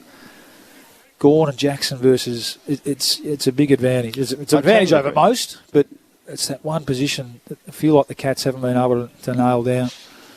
Get that second one like a Draper. They use blitz halves a bit, don't they? But yeah. They've got John Segler, who's coming back from injury, so he's another one. Quentin Narkle's probably one who will be fighting for the best spot. Sam Menegola's another one who would probably be in their best team. He's definitely in their best team, yep. So but it does feel like they're deep. Their improvement's going to come through consistency as the season unfolds as opposed to players that they might be missing. And with their experience and with that depth, the July, August sort of months, that's where that comes to the fore. When the younger sides are just starting to tread water a little bit, starting to, go up and down on the spot. That's when those players, that's when they can, although they'd be hoping to bank some some earlier wins to be able to do that, to manage that group of players through. But no, I wouldn't be panicking too much if I was a Cats supporter. So how many games have they won now? 3? What are they? Or 3? 2? Both 3 and 2. 3 and 2. Both sides now 3 and 2. Okay. Yep. It was interesting, like leading into the game, we're talking about, there could be a 2-game break between 7th and 8th, and you 4 wins to 2 wins, and it's amazing how often this game just has a happy knack, so it's just to turn everything on its head. So now all of a sudden you've got teams in 7th and 8th both on 3 wins, and then everyone outside is 2 wins or less. And I know you're not sort of sold on the Cats, but no, I'm not. Yeah, and all the conversation about whether it's sort of Melbourne and then Brisbane and Geelong as the big challenges, that throws that wide open again. But the results give you the idea. It gives you a pretty good idea that maybe they're not up with the top end. Yeah, I mean, the Cats are so impressive in their round 1 game against the Bombers. All of a sudden, their form doesn't look as strong. They were terrible. And then you do think for some of those challenging teams like GWS, Port Adelaide, who have had slow starts of the season, Richmond are in that bracket that they might sort of think, well, hang on, if we can get a roll in the back end of the season, I don't think Geelong are going to be potentially top 2, so if they're somewhere between 4 and 8th, then maybe they're not as strong as they might present. Yeah, Sydney got them in round 2 up there, and then Collingwood really should have been. I mean, they kicked the last 7 goals of the game to beat Collingwood. So, look, the Brisbane win was a really good win, albeit at home. But I think they're the sort of team also that know that they're playing their best footy in April, May is not Geelong? Not the way to go. Yeah. But I don't think they'd be happy losing a game against Hawthorn. Not at all. Who No, finished they'll be last on furious. the ladder And they'll last year. be furious about the first 5 minutes. Where'd they finish? 15, 16, 17? Hawthorn? Yeah. No, there's no doubt. Today's a game they should win. Yeah, that for them is a blow. Yep. The Hawks winners by 12 points. Let's head down to the Hawks rooms with Jess Webster. Thanks, Clinchy, here with Jack Gunston. Congratulations on the win. Congratulations on your milestone. You must be so incredibly proud about the efforts out there this afternoon. Yeah, that's what it came down to. When we knew pre-game it was going to be effort. We knew the conditions were going to be a bit slippery, but we still wanted to try and play the way we played. And we were a lot of the young kids, and if you look at the age demographics, it's very different between their team and our team. And we just wanted to run and work and keep working and keep fighting, and that's what we did. How important do you think is this win for the young group? I think half your side's under 23 out there today, and you're coming across a very, very well-drilled, well-experienced team. You can't underestimate the impact. Yeah, look, every win's important, but I think where we're at as a footy club, every week's important. I think last week we were poor, but it was a learning week. We didn't make progress as a footy club, but we learned a lot. We come out this week and we do the things that we did for the first 2 rounds, and we prove to ourselves that the effort, the contest, and some of our ball movement is good enough to match it with the top team. So we're going to have games where we're really poor, and we hope we limit them as much as possible. But as long as we learn from them and we continue to grow as a group, we'll see effort like that today. What did the coach, Sam Mitchell, have to say in the post-game meeting? Oh, he was just proud of the group. We knew we were going to be challenged, and we rate Geelong really highly. We know they're an awesome side, and they've been up there for so long. So for a young group to come out, we can continue to get challenged. We had a good start, and we knew we'd get challenged, and we did, and we found ourselves behind. But the boys are starting to build a little bit of belief, which is nice. You've played in a few of these fixtures. How does it rate up there, given everything that we've just spoken about? The young side, the finals contender in Geelong. Where does it rate? Yeah, I love playing Easter Monday, and I think for me now, every week there's a big crowd. I love just looking at one of the young guys that either came to the club through COVID and haven't had big crowds, or haven't played on the MCG or things like that, and they give me a little buzz and a spark, and a lot of the other guys. So really enjoying playing with this group at the moment, and looking forward to next week. Jack Gunston with us on Grandstand AFL. Let's quickly head upstairs to the box. Mark McClure and Luke Ball. Jack, well done, mate. You're moving beautifully. I've got a bad back myself, and no how really make it back. I'm just saying, but can you talk us through your last 6 to 12 months and how hard you've had to work to get back out there, and as I said, to be moving, well, it seems like anyway, to be moving as well as you were prior to having that injury? Yeah, look, I had a really fortunate start to my career. I think I remained pretty injury-free, and last year was obviously the challenge, and it was something we had to be delicate with and just couldn't get right. I think for me, the last 12 months, I think when you sort of do an ACL or a big injury, a 12-month injury, you know the program and you know what you've got ahead of yourself. And I think with our back, with my back, we just didn't really know what was coming up or what was the best way to go about it. So we took our time, and unfortunately we had to do 2 operations. But I'm feeling good now. We've got a good program. We're doing a lot of stuff away from the footy club to make sure the strengthening's there. But I've just been able to do more pre-season than I have for the last 3 years. So that's really pleasing, and that's what Sam's wants. He wants the boys to work, so I'm glad I'm fit enough. Sorry, Sal, you mentioned fit enough. To me, you look like a really fit team. You look like you got guys that were really running out the game well. And I commented, at the end, in those crucial moments, there were more Hawthorn jumpers on the screen at those contests than Geelong jumpers. Is that fair to say? Is it a really sort of fit, really good aerobic group? Yeah, absolutely. And we had a great pre-season, but some of these young kids we've brought in, you've got Dylan Moore, who's played a bit of footy now, but Connor McDonald, Josh Ward, these guys, they're first-year players, but they're fit. They came to the club. They got through all the pre-season, and they just show, like, a lot of these other teams are probably... Some are more skillful and better users of the ball, but the more contests you get to, the more numbers you get in the screen. It's just a way to numbers in the end. I was going to ask you about Dylan Moore. He got you off to a flying start, and that helped you.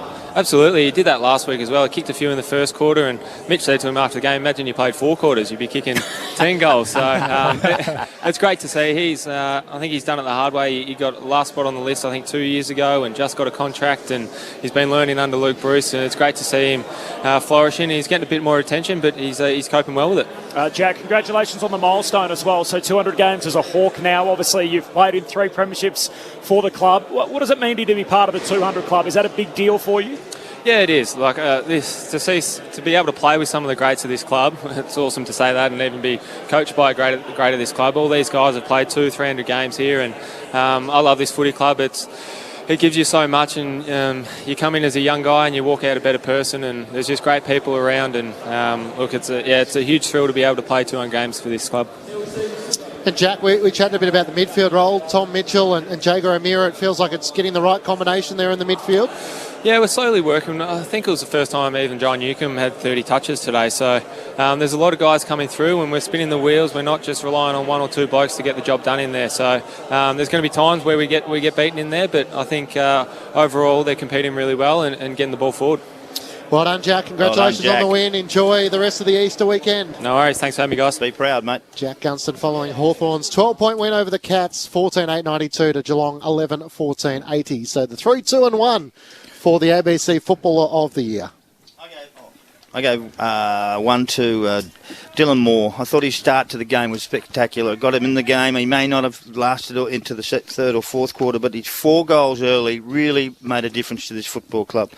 I gave 2 to Tom Stewart, who I thought was just fantastic for Geelong. He repelled every 5 seconds in the game. He's a class player. He really is a class player. And I gave 3 to James Sicily, who I thought really started the game well and then finished it off with 17 or 18 marks and 25 or 6 possessions. He went up forward at times. He had a shot for goal, which he was lazy on. But he was a really good player, and I love the way he went about it.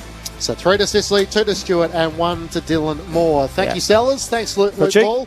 Thanks to Corby, to Jess Webster, to Stu, to Craig, and to Ben Cameron back in the studio.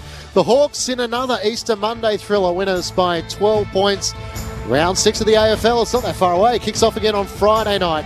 GWS taking on St Kilda on behalf of the Grandstand team. Thanks for your company over this Easter weekend. Stay safe. We look forward to your company again next weekend on ABC Sport.